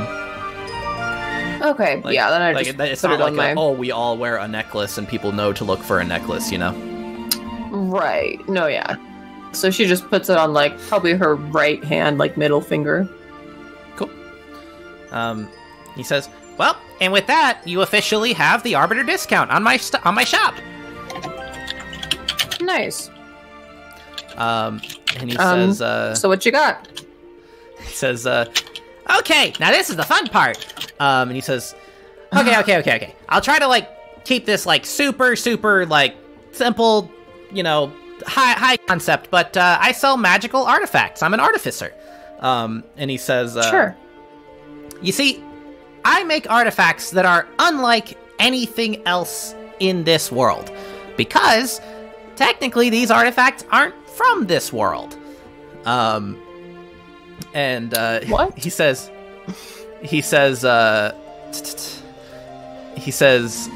"So here's a way to look at it. So if you think about it, you can kind of picture the barriers between our world, the prime material plane, and the elemental planes as like a wall, right? There's like a magical wall that separates us from those planes. Well, there also happens to be a magical wall that separates us from, you know, the Feywild and Shadowfell. Well, then there's also a third wall that separates us from the divine planes. Well, there happens to be a fourth wall." A fourth wall. God damn it. I hate you. And he says, "And what I do, I like to call it breaking the fourth wall."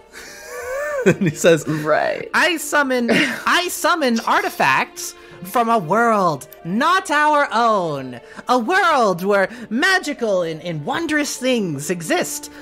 I've never been to this world, but I can sometimes summon items from this world." I can't wait to find out what this dude has. And I believe I just sent you the document, and I'm about to pull it up for everyone in stream.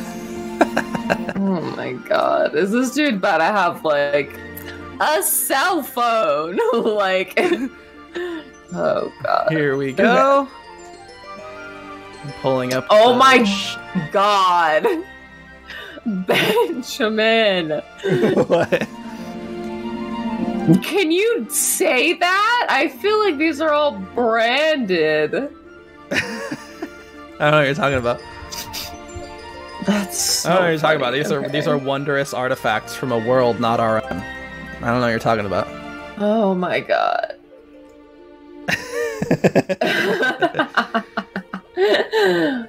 The extra DM notes on the first two are so dumb. That's really funny. Okay, God. God, why? Why? Jesus Christ. So there are a large number of artifacts here. I could see that. And, So you and have- Artemis... Huh? So the item description says one thing, but then the item says one thing, but then the item description says another thing. Where do you see this? Because it says the earbuds that only play Mr. Brightside, and then in the description it says it can only play Born This Way. Oh, I think that was a previous version. Yeah, because that's that's funny though. I spent a long night typing this up. Yeah, no, you're fine. I just thought I would point that out to you.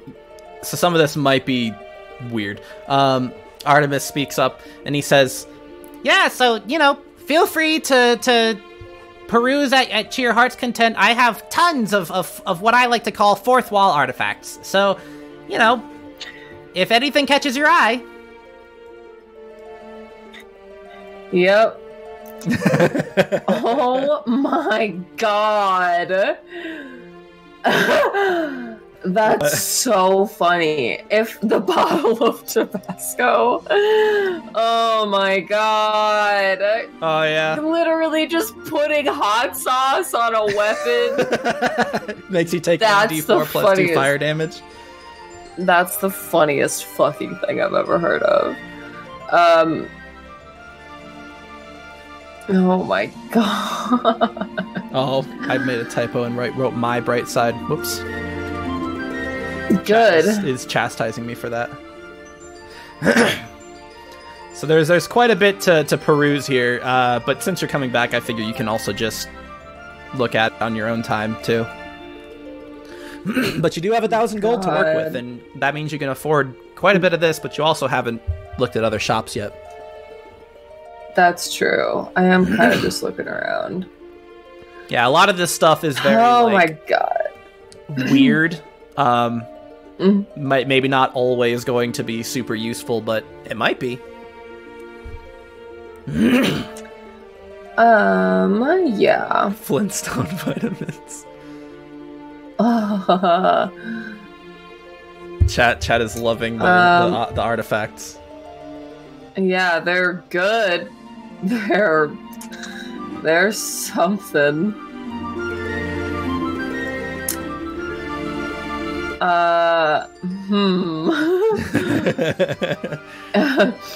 Do you want to come back to this? Considering that, in a second, I do want to read through it all.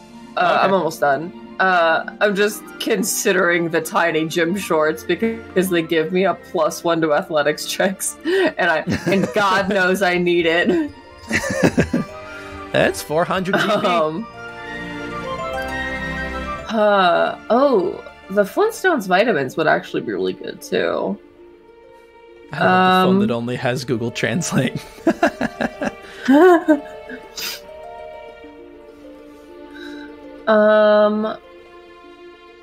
That's really funny. I already have false life. Hideous laughter is funny. Presentation. Dang, these are pretty good. I feel like there's only a couple that I would really want right now, but I also don't know if I should save my money. I feel like because the two that I'm looking at is like 900, which is like most of my money. Would you mind if I highlight some of my favorites just for chat? Like some of my favorite jokes? Go for it. Go for it. So chat, I would like to... You guys have already noticed this one, but the earbuds that only play Mr. Brightside. I love that one. +2 to initiative rolls, but you're deafened.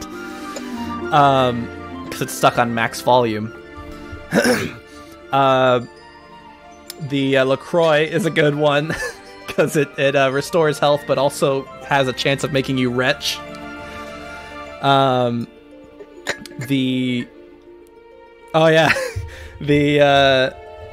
Where was it? The Hello Kitty Band-Aid. You get a +1 hit die on a short rest.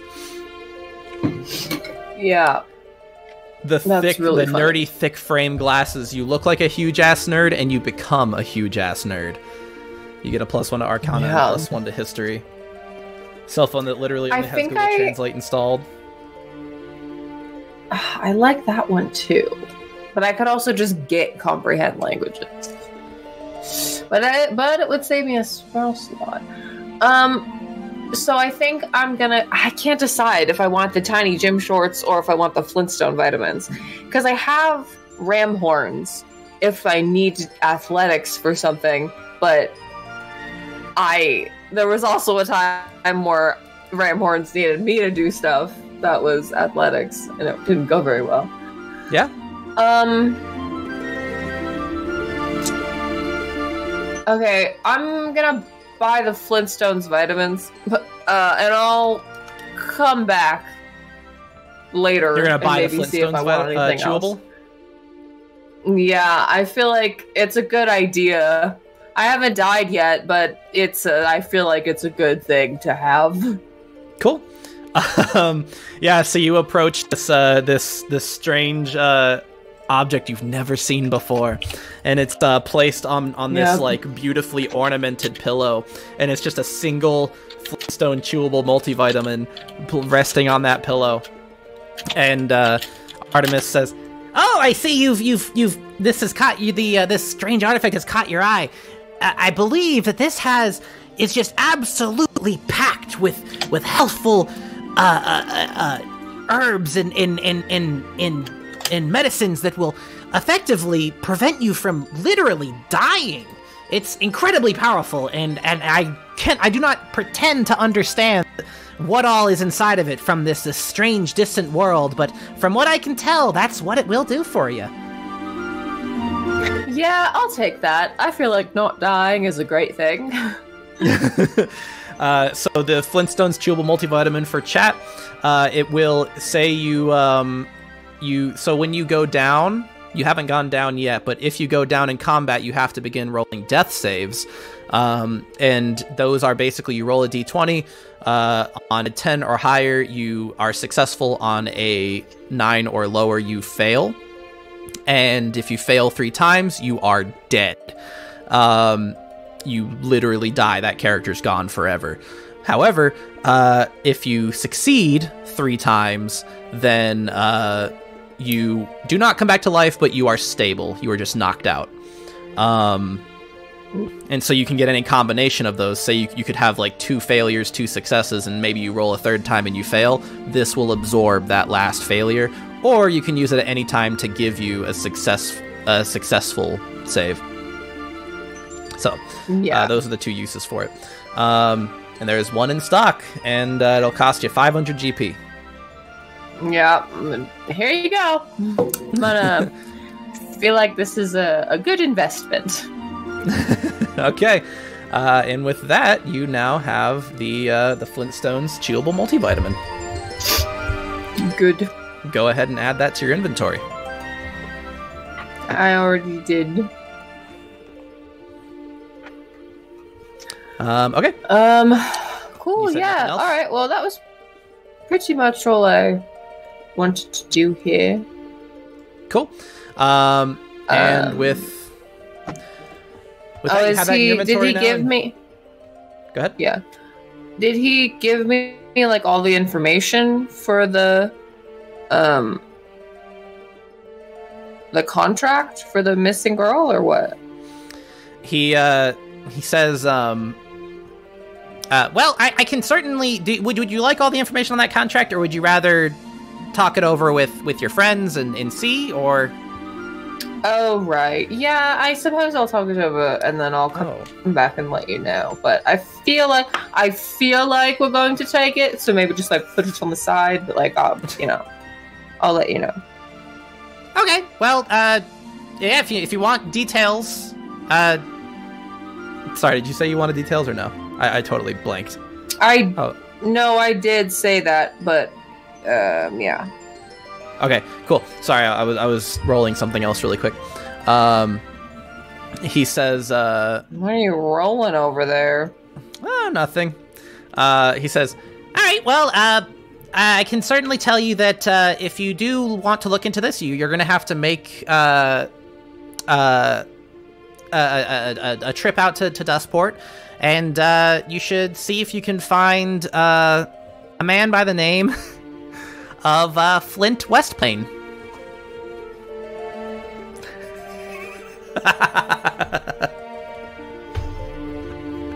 Benjamin. What? Did the words? Did you say Flint West Plain? Flint, Flint, West Plain. Yep. Uh-huh. Yeah. Well, I don't know what the problem is. Does he happen to have a brother named Clint Eastwood, or what?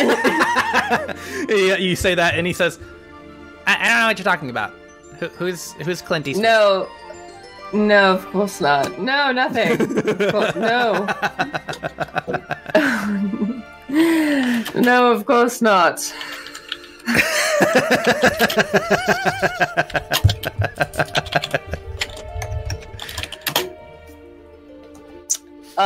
Okay. Cool.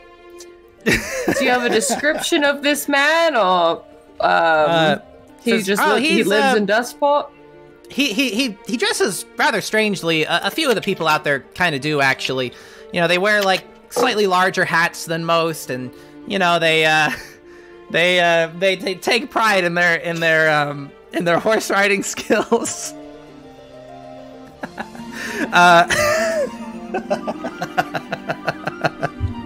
and he says, I believe he wears like a leather, like a kind of a leather vest over his jerkin, and you know he's a very friendly individual. I can't imagine that you're not going to find him around town. Dustport's not exactly huge. No, sure. He says, do you want just like a quick summation of Dustport, or do you care? Yeah, sure. Says, yeah, Dustport's kind of a smaller town because it was built on the ruins of Goldport, which was destroyed during the Cataclysm War. And the past, 100 or so years, they've been trying to kind of reclaim this horribly destroyed land. It's been kind of devastated, and, it can't exactly support crops and stuff, so... reclamation and rebuilding has gone slow, so it's a very small town, but it's built on the ruins of a very large, once prosperous city. Oh, that sucks. Interesting. Well, I'm very intrigued. I'll have to go see it for myself, I suppose. Okay, so really all the information you have about this is I just have to go speak to this man and he will kind of tell me everything about it? Or yeah, is there anything else you can tell me? He's the brother of the missing woman. Oh, okay, I see. So if anyone has information on this, it'll be him. Okay, what was her name? Oh, Jessie Westplain. Jessie?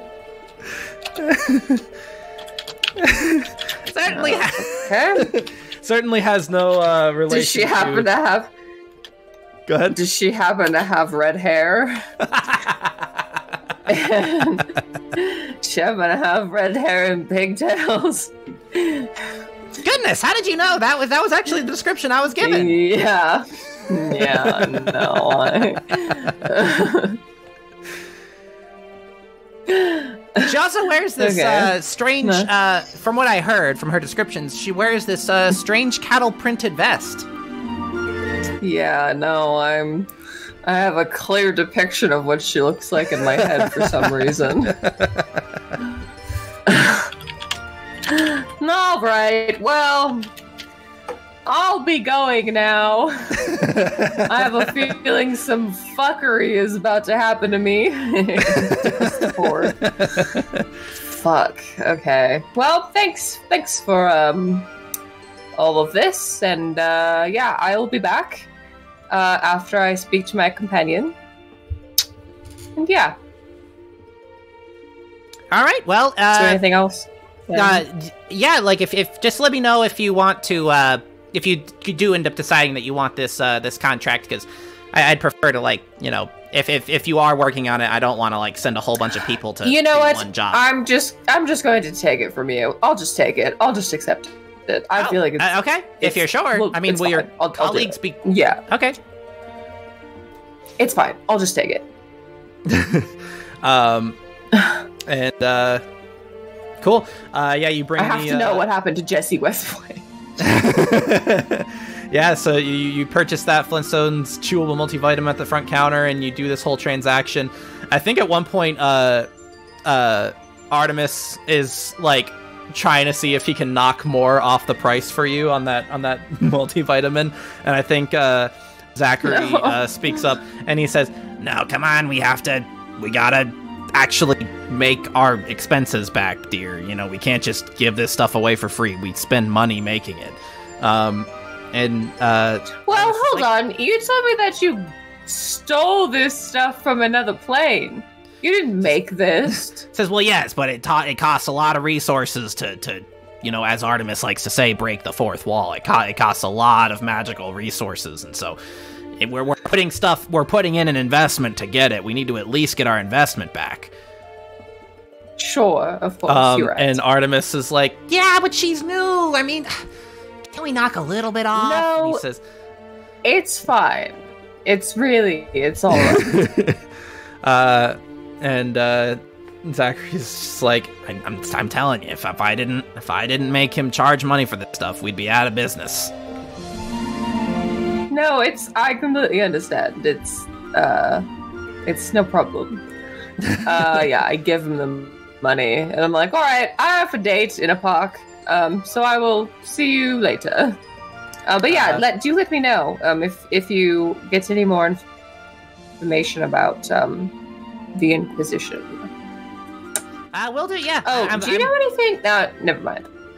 I was just gonna say the moment we're done here, I'm gonna start setting up some investigations. So sure. You don't know anything about pirates, do you? Well, I know a good deal. What do you want to know? Just there was this pirate who attacked us, and I've been informed that I'm getting more into the sea trade. I've recently found myself the captain of a privateer vessel. So it's kind of very important to me. And one of my crew members,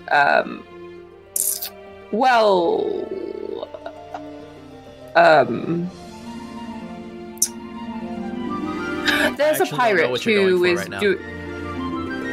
I'm trying to ask him if he knows anything about Lockjaw. oh, okay, gotcha. I guess I just didn't put that together because I know that that's what Cassandra was looking into. He says, Well, I know a little bit about him. I mean, he's kind of, you know, the scourge of the seas. You know, but I know that ultimately he's a bit of a businessman. You know, he you know, piracy ultimately at its root is just a business. It's you know, people like to romanticize it and act like it's, you know, these scary people on the high seas, which they are. You know, there's a lot of killing and stuff, but ultimately Lockjaw found a way to turn it into a business. And, you know, typically a pirate captain will, you know, order, you know, they'll raise the Jolly Roger, and, you know, that's your sign that you need to surrender immediately and surrender your booty.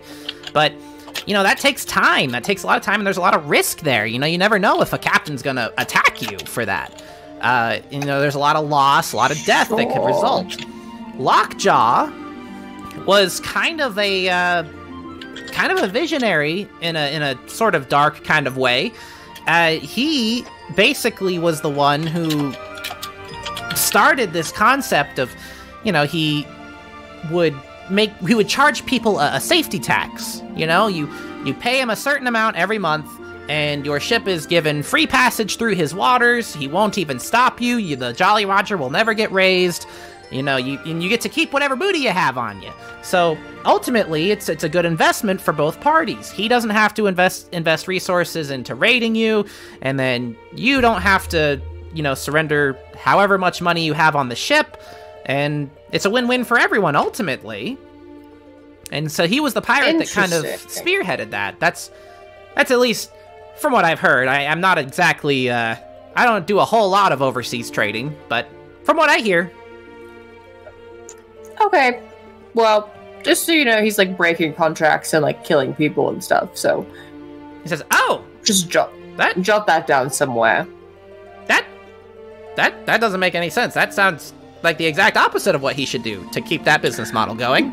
Yeah, that's also a side thing I'm working on. Don't worry about it. I just thought I would maybe see if you knew anything about that. Do you know anything about krakens? Probably. Krakens. Do you know anything about krakens? Yeah. You know anything about krakens? I know that I don't believe anyone's seen one alive in hundreds of years, honestly. I think the last ones died out after, what was it, is it the third or the fourth Orin conquest? I can't remember, but, yeah, no, they used to be used by the Orin Empire as, like, siege weapons, but, like, they all died out from what I understand. Sure. No, so maybe just adjust your like history book a little bit. I think that's just like slightly wrong. The last Kraken seen alive was like 2 weeks ago, a few days ago. Oh, wait, what? Who's? Did you see him? Yeah, we were attacked by a Kraken. He says, what in the world? What is? How do you get up to so much bizarre? Like, how does all this stuff keep happening to you? A lot of shit happens to me, man. I think it has something to do. One of my friends is the chosen one. It's a long story. Says, well, I have a pretty well-connected network. I can see if maybe I can put out some feelers about that. I mean, that's certainly within my wheelhouse. I mean, Krakens are magical creatures. Sure, yeah. I mean, if it's not going to cost you any, more resources, rather people focus on the New Dawn Inquisition, but if you could potentially give me more information about the Kraken, that would also be useful. That's just something... I'll make it a footnote on the investigations, if anyone can find something out. Sure. That would be appreciated. Okay, well, I think I've taken up enough of your time. I have a date in the park, so I have to go. Lovely. That's... Okay, cool. I thought you were new in town. You already got dates. Wow. Yeah, I've never been to a park before, and I got a girlfriend on the way here, so... Oh, well, congratulations! Thank you. It's all very new for me, but it's good. Cool, so do you head out and head to the park? What do you do? I go to the park and look for ram horns. Cool. Yeah, so you make your way back to or up to the park, and it's a pretty like calm day in the park. Here, let me actually adjust the map up to the park.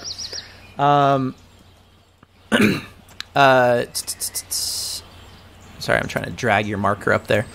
Okay. You head toward the front of the park, and it's kind of calm today. You get the feeling that like it's a weekend. People are out at the shops and stuff, and it's pretty early in the day. No one has like come out here to not a whole lot of people have come out here to play yet. There's some families where like what time is it? It's pretty early morning. You guys were up pretty early. And it was only like an hour or so to get here. It's like, before noon still. There's a few like families in the park. There's like some like, dads playing catch with their sons and stuff. But for the most part, it's relatively empty. You see toward the front, there's these massive statues toward the entrance of the park, which if you read the plaques on them would indicate that the one to the far left is a depiction of King Gladius, who fought and supposedly killed the ancient black dragon Erebus.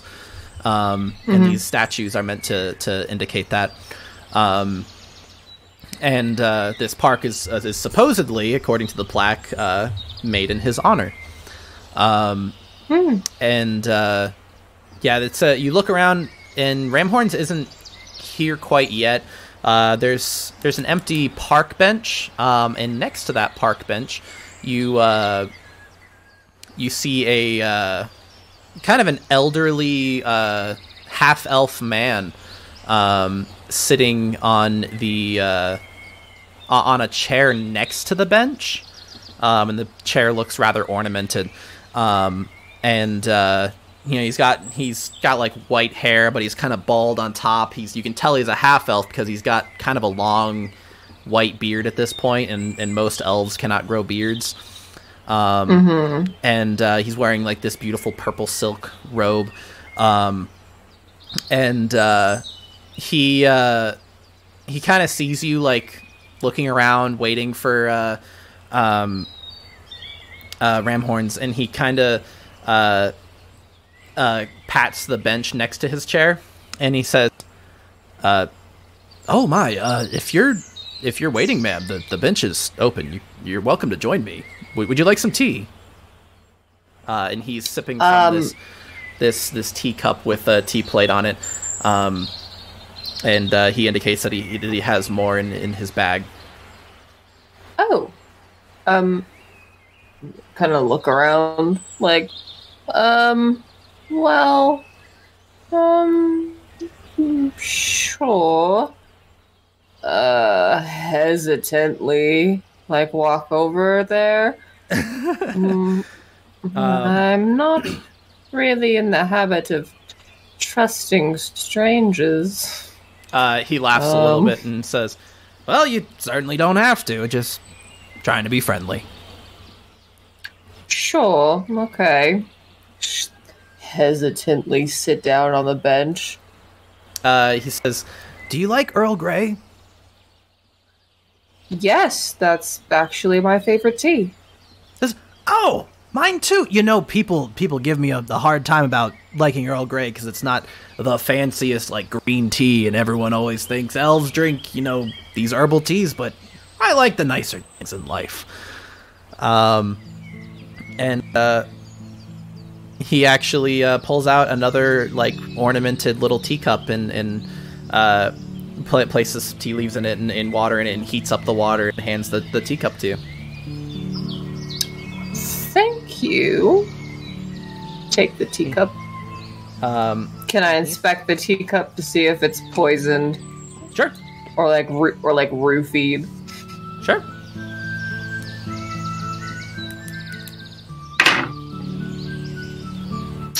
$12? I mean, you don't really see any indication that it's been tampered with. The leaves look like standard tea leaves and look like clean water. It smells like Earl Grey. Yeah, I mean, you can run you can also run an insight check to see if you can trust this guy. Depends what race the man was. Half elf.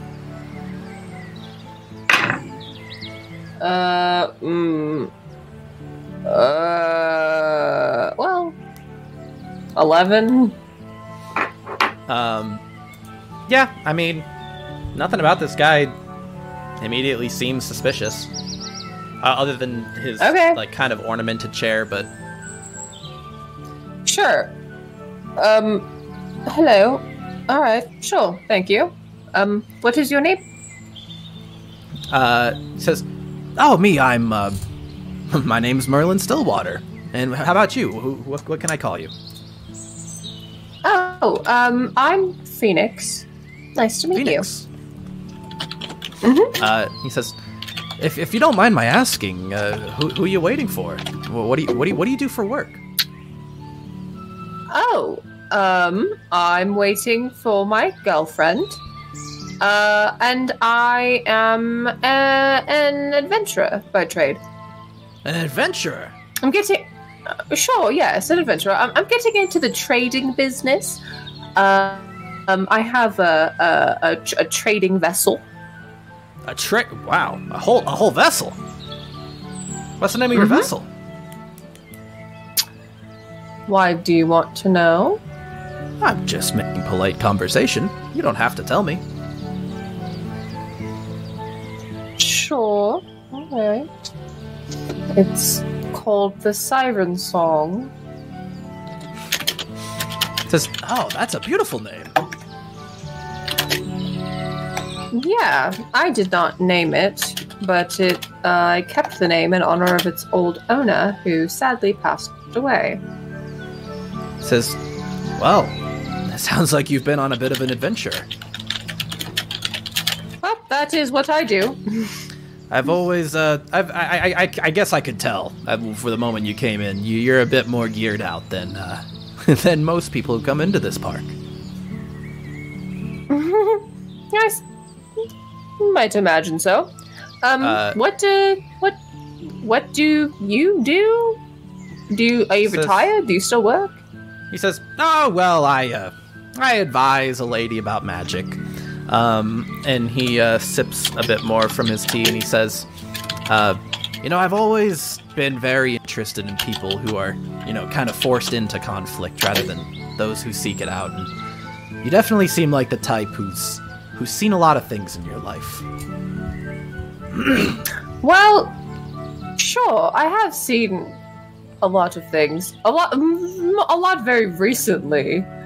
And I did not intentionally seek it out initially.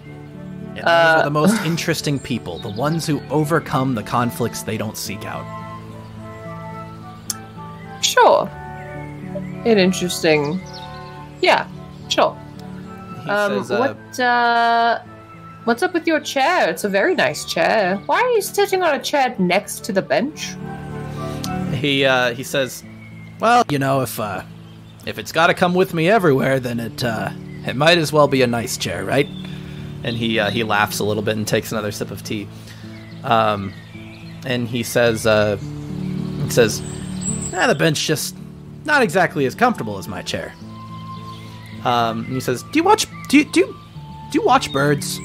Are you interested in birds at all? Not. I have not really. I suppose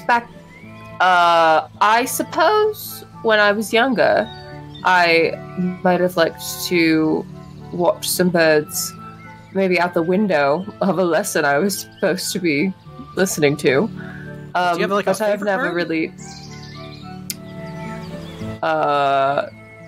You want to give me a quick rundown of all the birds in fucking Caliban? I just, any standard bird. Most standard animals in our world are in D&D 5e, so whatever. I'm a fan of corvids. I quite like ravens and crows. Although very recently I was tricked by some evil fucking devils pretending to be ravens, but that is no fault of the ravens themselves. He says, oh, you know what they say, the ravens are always up to something. Yes, I assume that's why that's why a group of them is called an unkindness. He chuckles at that. He says, I love watching birds. I like to come out here and, they're so carefree. It's nice to see some creatures that just don't have much of a care in the world, and it helps me ground myself with everything happening in the world. He says, my favorites have always been mourning doves. Aw. Says, yeah, that's sweet. He sips his tea again, and he says, yeah, they were also my son's favorite. And then he says, so what brings you to the park? You looking for your girlfriend, or? Yes. We were going to meet here. She was, taking a trip to the library. And I have never... no, I've seen a park before. I have just never seen this park before, so I wanted to see it. says, "Oh yeah, Gladius Park is one of the nicer parks in Caliban. It's a lot of money, a lot of the royal treasury goes into maintaining this park, and it's beautiful." Yes, it is a very nice park. And as he says that, there are a couple rabbits that are hopping past you guys. Aw, cute. Yes, it's very nice, very put together. It seems like a lot of work went into this park. I'm to understand it was made in the honor of the old. What did you say? The old emperor or the old king, or? Oh, yeah, Gladius. He slew the ancient black dragon Erebus. Supposedly saved the land, if you believe it. Right. Sure, of course. She's like taking notes. Like never heard any of this. And he says, "I couldn't help but notice your ring. I just, want to let you know that." And he produces another Arbiter's seal from his sleeve, and shows it to you, and tucks it back up his like purple silk sleeve on this robe. And he says, "Just wanted to let you know you've got friends around town."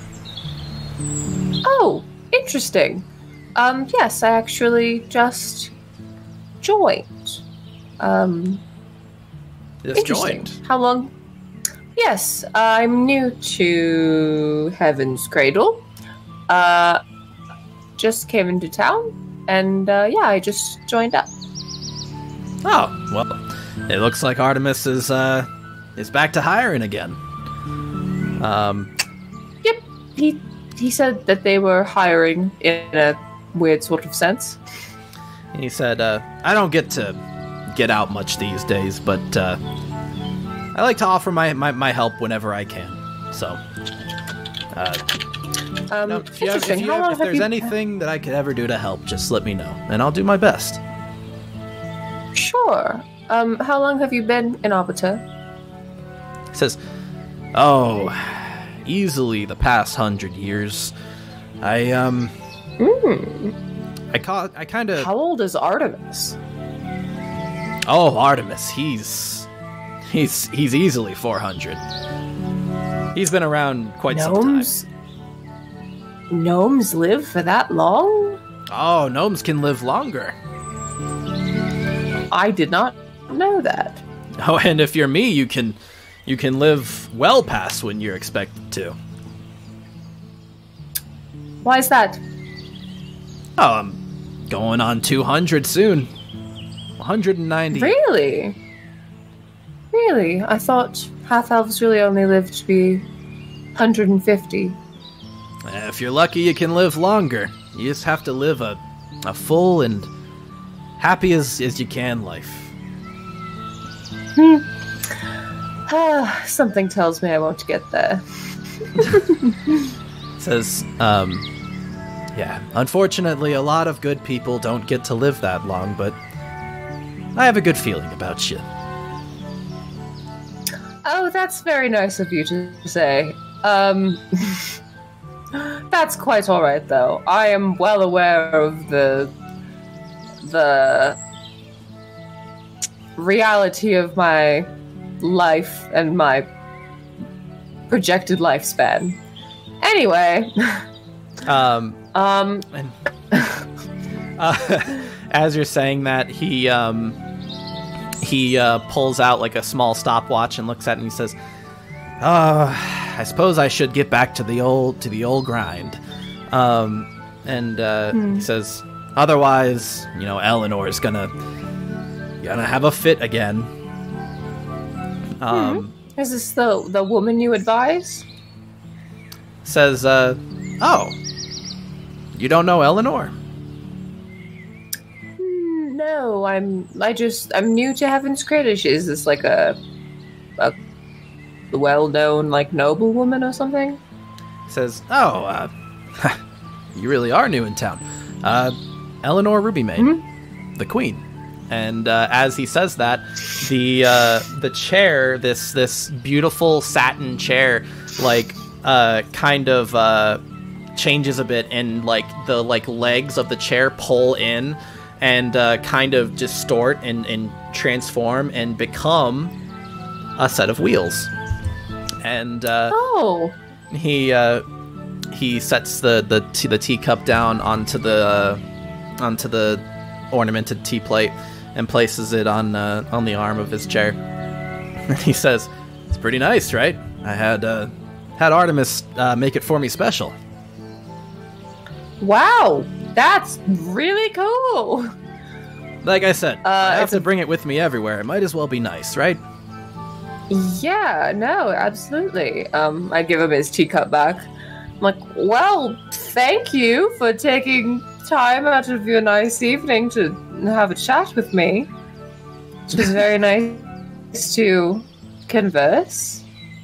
He chuckles and accepts the teacup, and he says, "It's always nice to make new friends around the park. But again, if you ever need help, just you know where to find me, I suppose now." And he chuckles again, and he begins. I suppose I do. He begins rolling his way toward Castle Rubymane. I just met the fucking Queen's magic advisor. Yeah. What the fuck is my life? Yeah. And as he's rolling away, Cassandra, you see her making her way through some buildings and toward the park. I fucking rush up to her. I'm like, I just had a fucking tea in the park conversation with the court wizard. Says, "Oh, what? You did what now?" It's such a long story. Come sit down. I have a lot to tell you. So much happens to me when you're gone. She says, "So much seems to happen to you always." Yeah. No, that's true. She says, "Right, do you want to talk about what you did first, or do you want me to tell you what I learned?" Oh my god, I don't even know. So much has happened.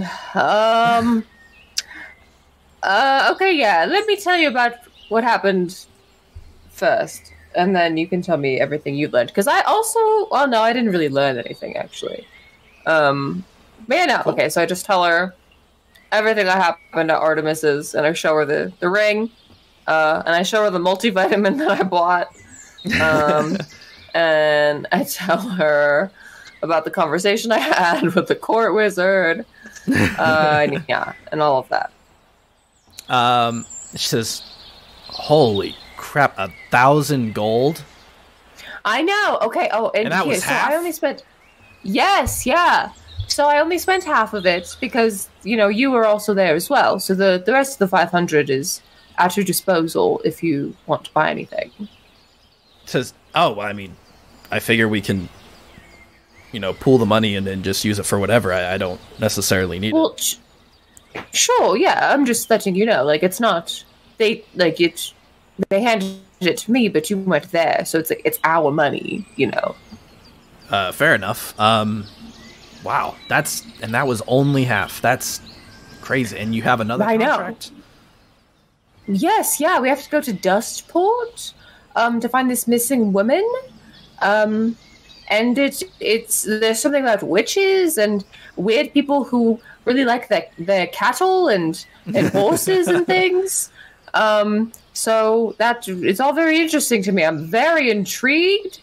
And yeah, he said that it was going to be at least another 1,000. So I figure we have to wait a few weeks for more information anyway. I don't know how you feel about traveling all the way to Dustport and sort of doing something else.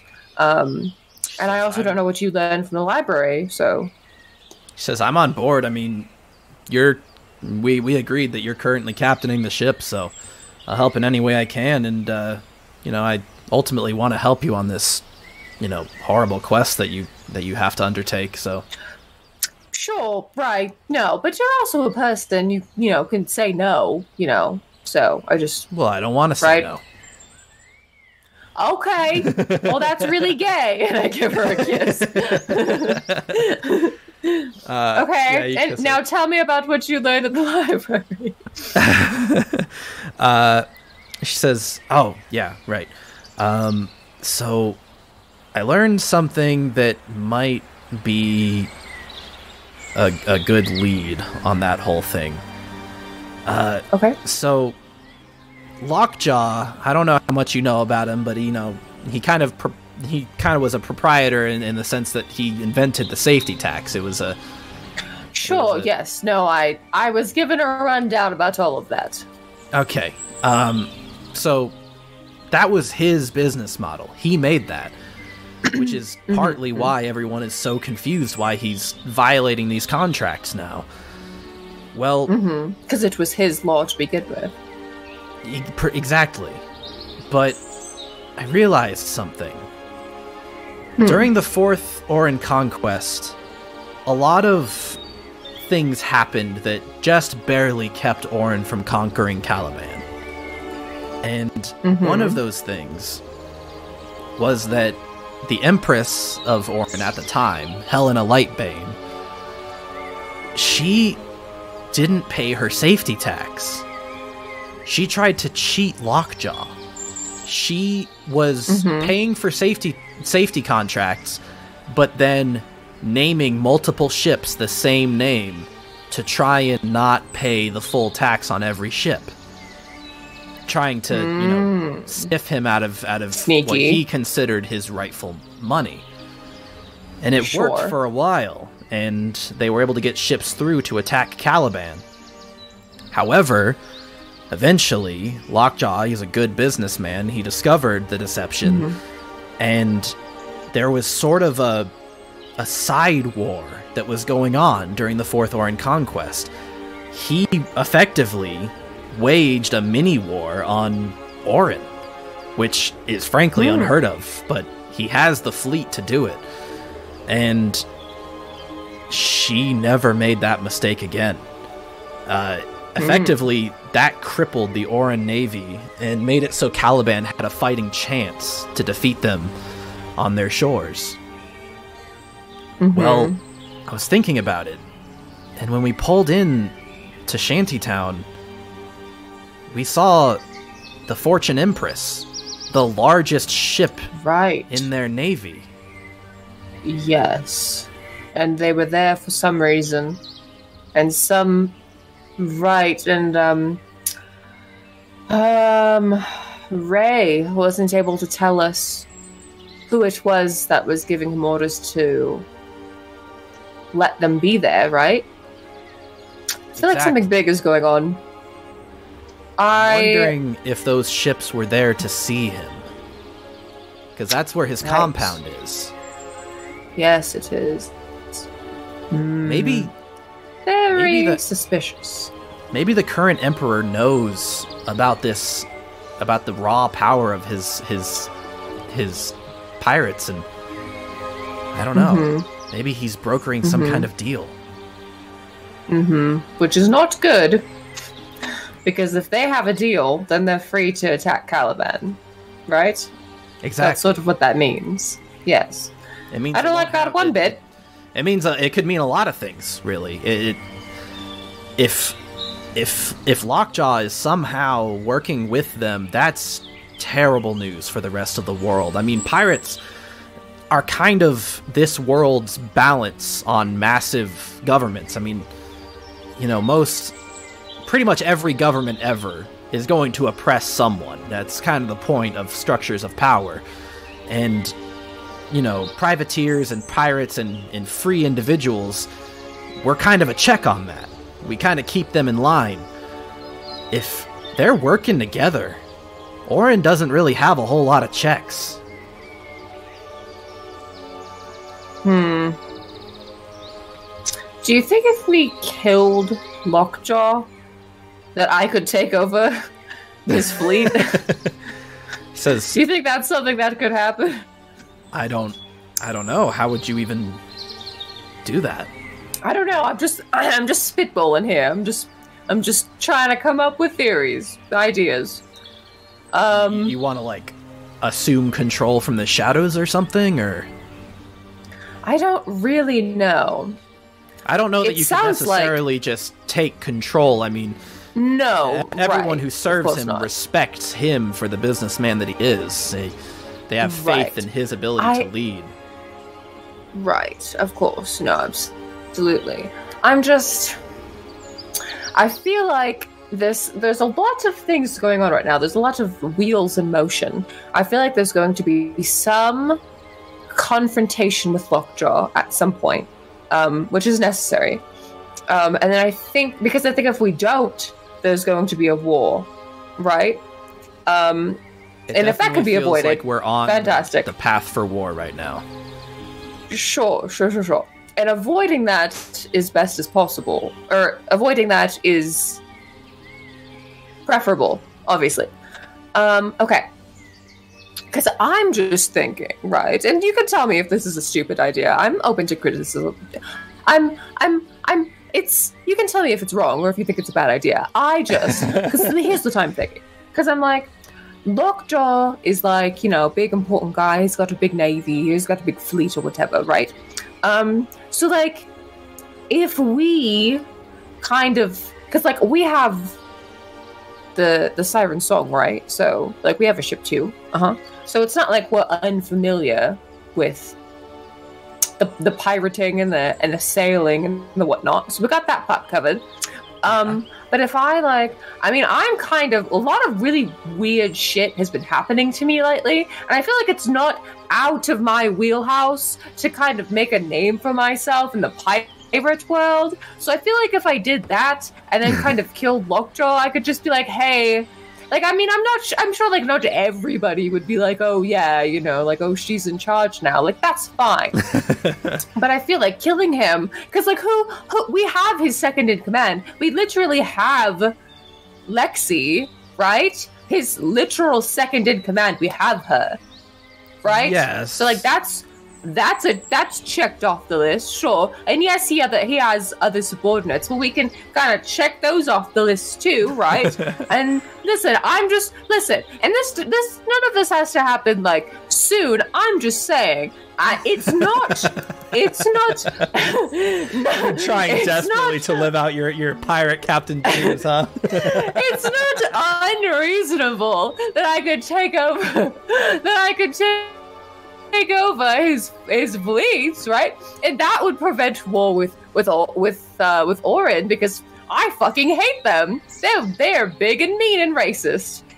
So I would never fucking make a deal with them. They can kiss my ass. But yeah, no, I'm just spitballing. I'm just kind of saying things as they come to mind.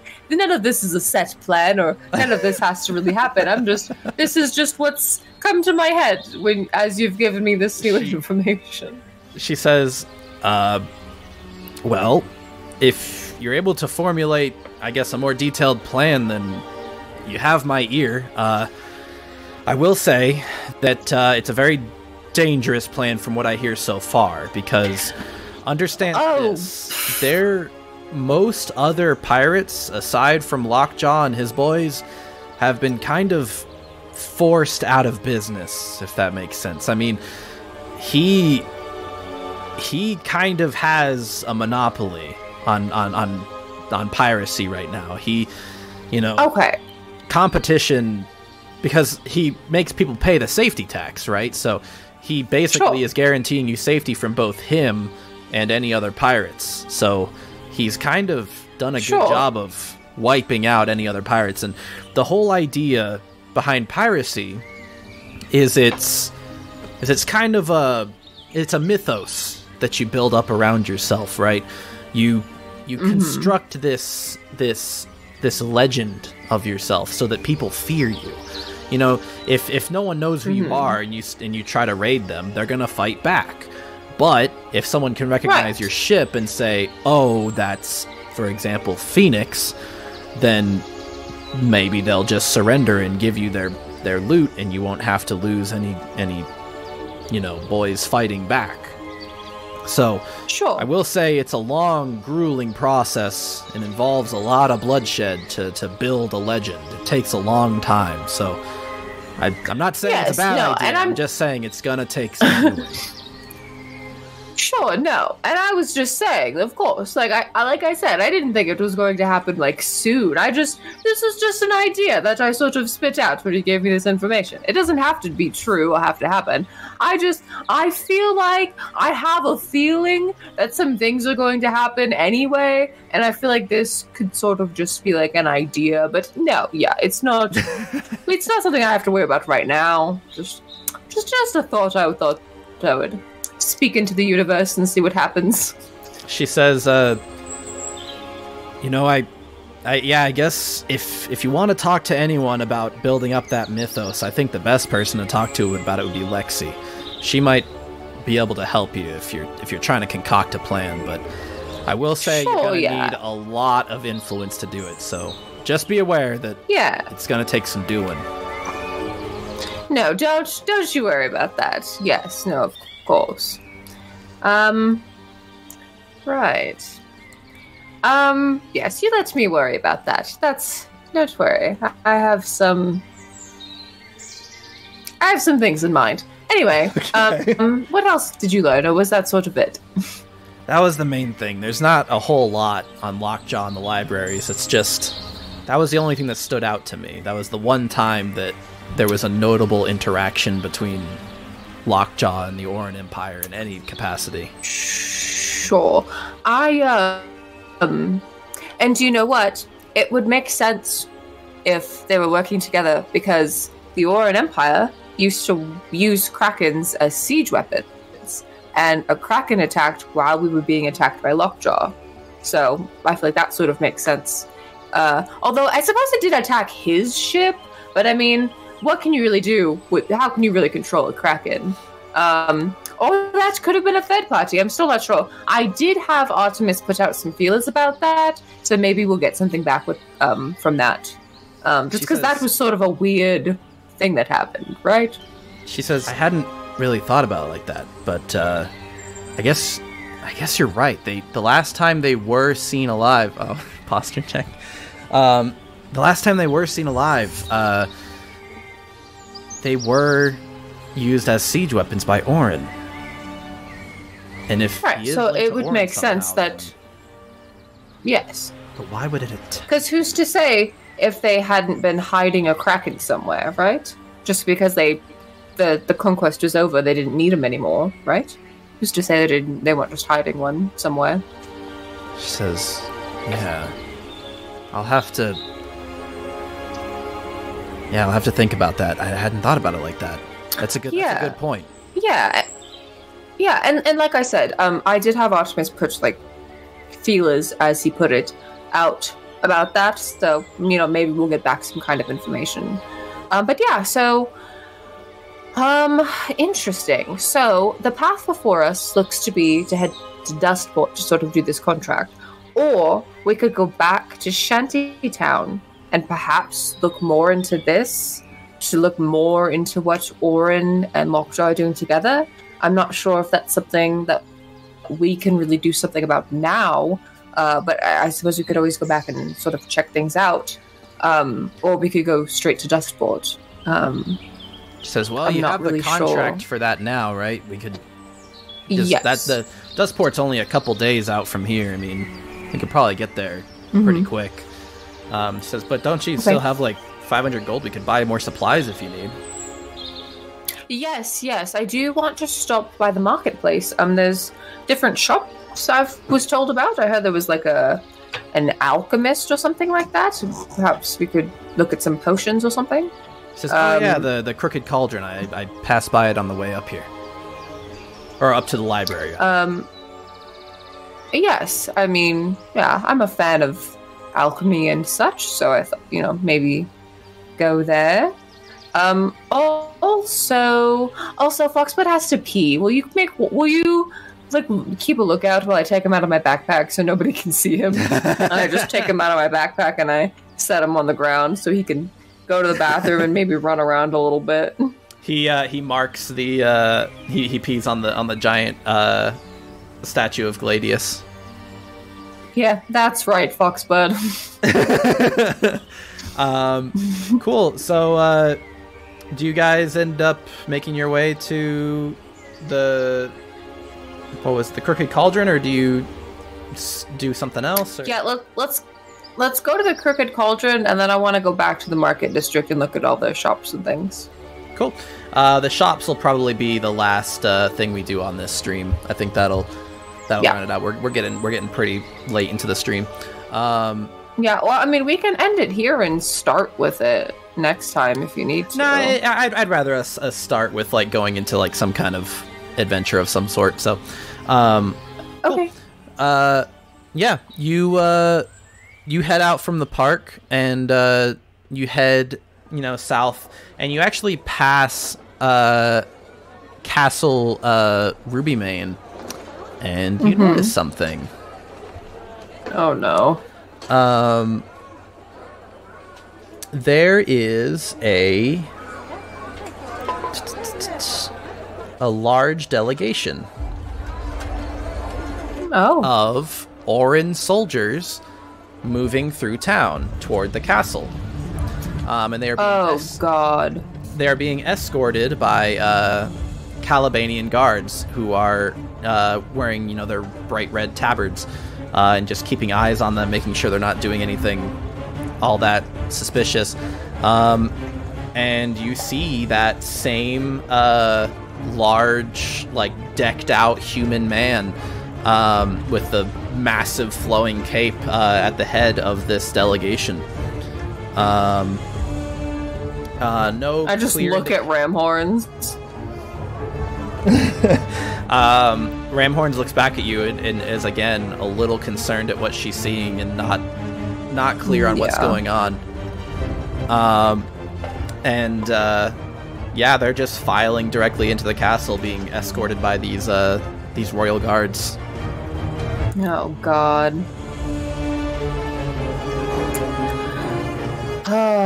Well. But yeah. You make your way. I can't help but feel like war's afoot. But yeah, you, I guess, make your way past them, are a little disturbed by what you're seeing there, but for the most part, you just continue on to the Crooked Cauldron because things seem under control. Yeah. But cool. You make your way to the shop, and you as you enter, there is a halfling woman sitting behind the counter in a green and white dress with like floral patterns all over it and bright red hair. And she says, "Well, hi, welcome to the Crooked Cauldron." Hello. And she says, "Were you looking to peruse our love filters, or?" And she indicates. Yo, what? She indicates this massive shelf in one corner of the shop that's like there's tons of potions everywhere in this shop, but one of them is like one of these shelves is just like gigantic. It's beautiful, has like hearts all over it, and it's like decorated in golds and pinks and just really bright colors, really happy colors. It's across the top it says Rosemary's filters of love, and guarantees that the object of your desire, that you will fall in love with the next person that you see. They will become your object of desire. She says, "Oh, you're not here for the love filters." She like gets really sweaty and like looks up at Ramhorn. So it's like, "No, I don't think I need a love filter." She says, "Oh, well, I guess you don't really look like our typical clientele on that one. It's mostly, noble women trying to stomach looking at their noble husbands, but okay, well, what can Elise just starts fucking laughing. She says, "Yeah, you'd be Ain't surprised. that the truth? It's our most popular No. item.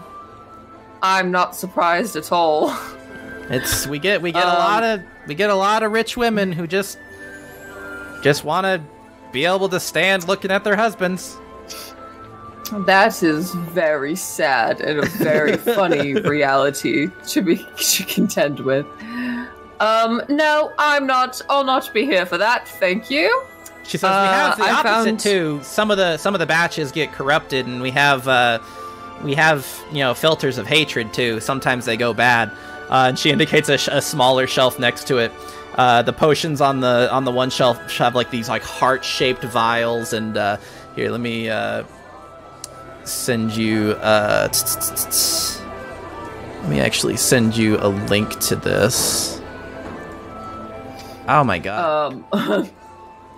No, I don't think I need that either. I don't know. I'm not really sure what I was looking for. Oh my god. This monitor crash thing is breaking my whole setup. Okay. Yeah, she says,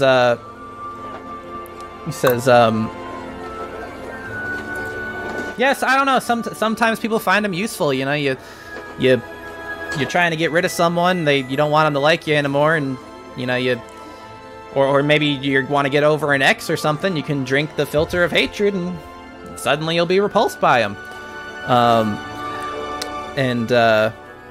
Yeah, there's like all these like heart-shaped vials that like are filled with this pink liquid and like glowing gold on the inside, and then like next to it is that smaller shelf that has like these like gross like bumpy vials with like this viscous gray liquid inside, and like if you were to like uncork them and smell, they smell of mold.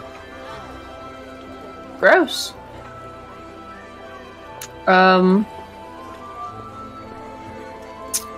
Okay. He says, well, in that case, feel free to peruse and look around. Yes. Interesting. I think I will...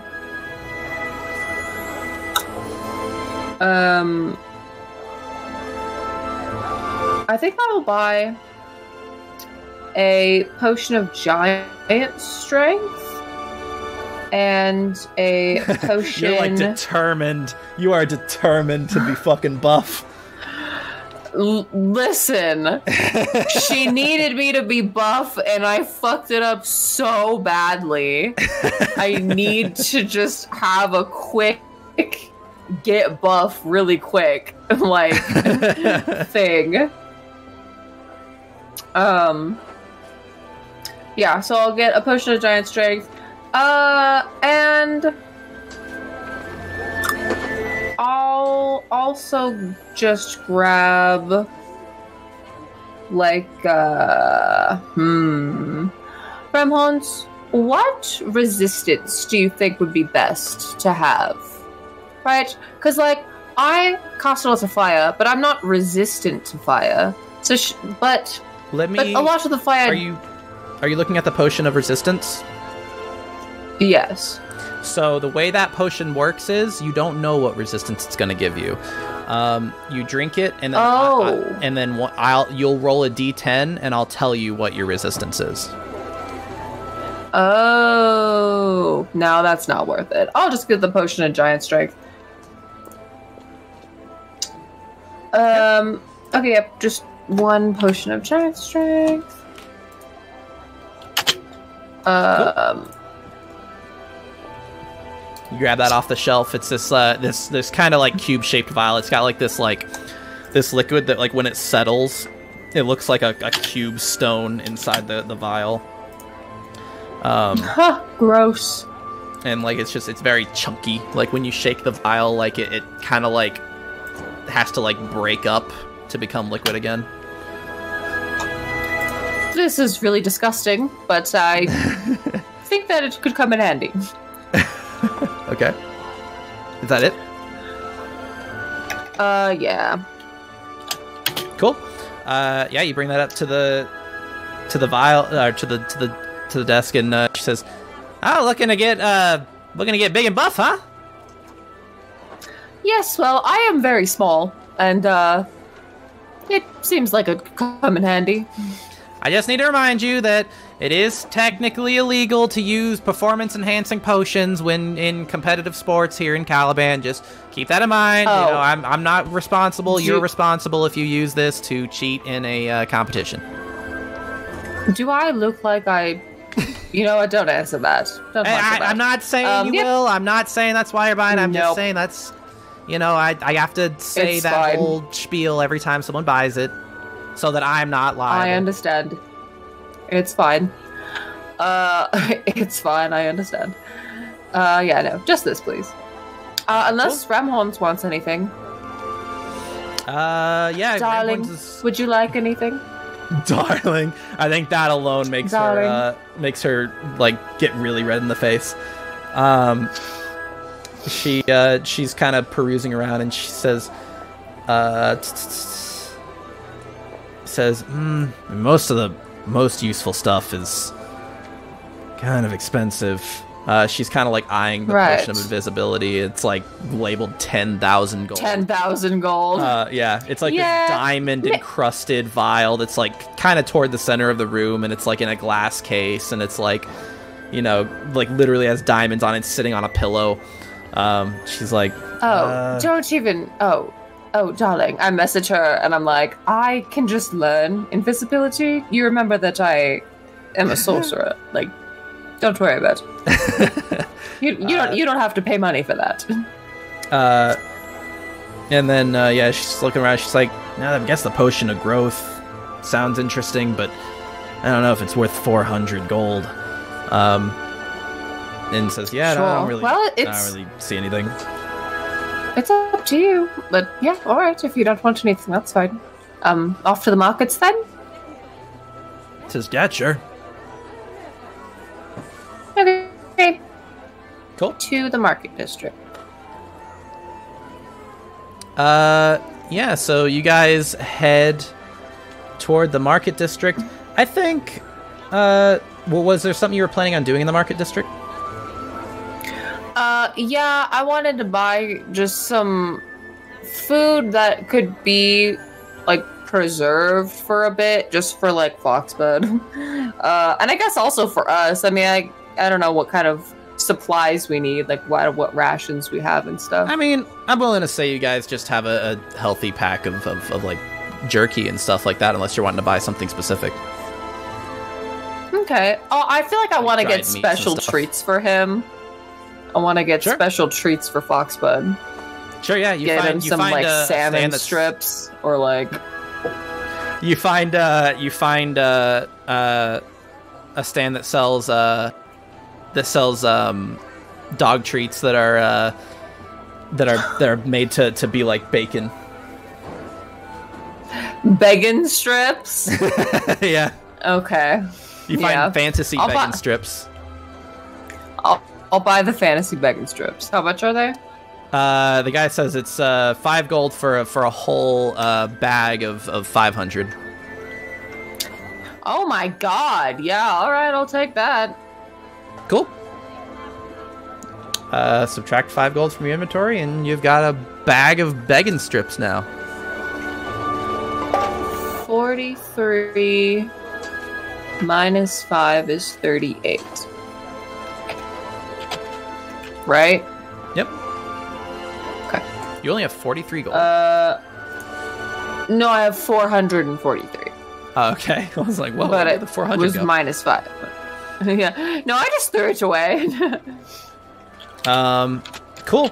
I think with that, I'm gonna leave you to kind of decide what path you're going on next. I think, you know, by the time you guys finish shopping, though, you kind of turn in for the night at the at one of the inns. You can make it the Sleepy Sprite, or there's also the Drowsy Dragon. There's a few different inns to choose from in town. Whichever one you choose. Like, do you have a preference? No. Okay. The Sleepy Sprite is the closer one. Cool. So you guys turn in for the night at Sleepy Spray. It's getting pretty late. And you have a strange dream. God, I can't go one night without having a strange fucking dream. And I'm going to have the chat do one final poll to determine. Oh. Will it be a dream or a nightmare? God damn it.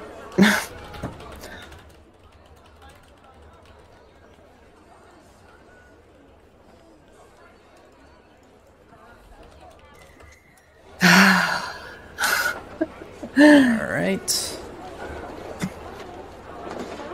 Switch that and start the poll.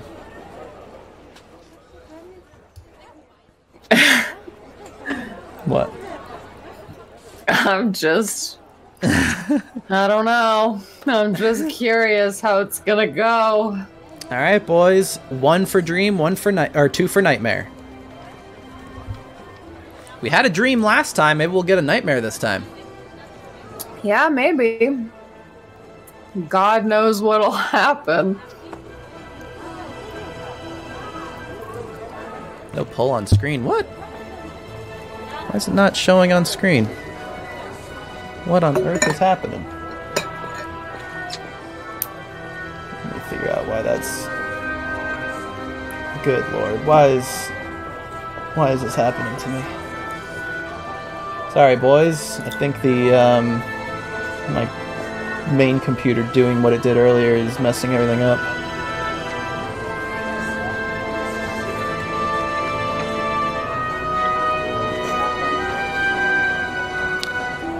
Oh, why is it not showing up?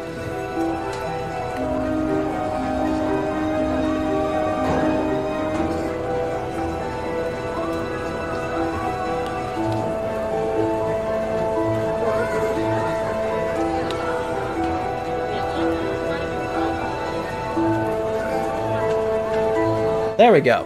Got it to show up. So currently I have 3 votes for Dream, 2 votes for Nightmare. Dream or Nightmare, boys? Dang. I really thought more people would want a nightmare, but I don't know. I guess I was wrong. Well, we'll see.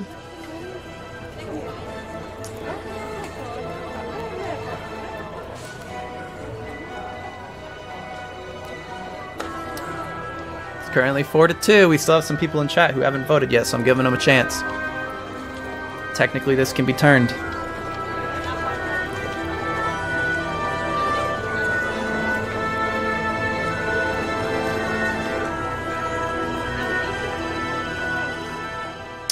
Let me jot some stuff down really quick.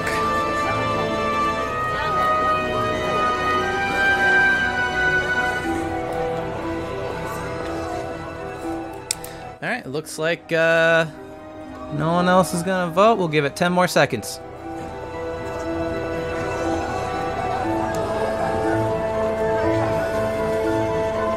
Three, 2, 1. All right. And with that, we have a dream.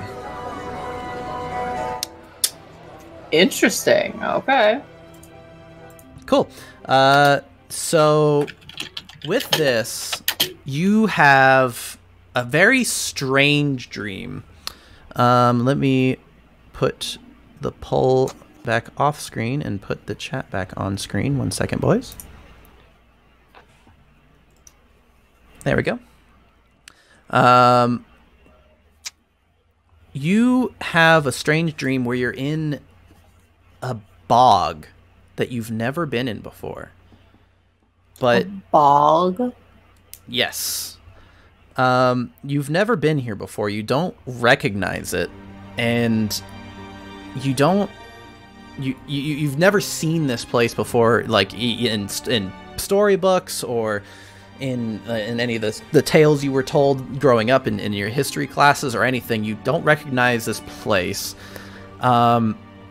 You are kind of wandering this bog, and it's weird. You feel that this place is very dangerous, but not to you.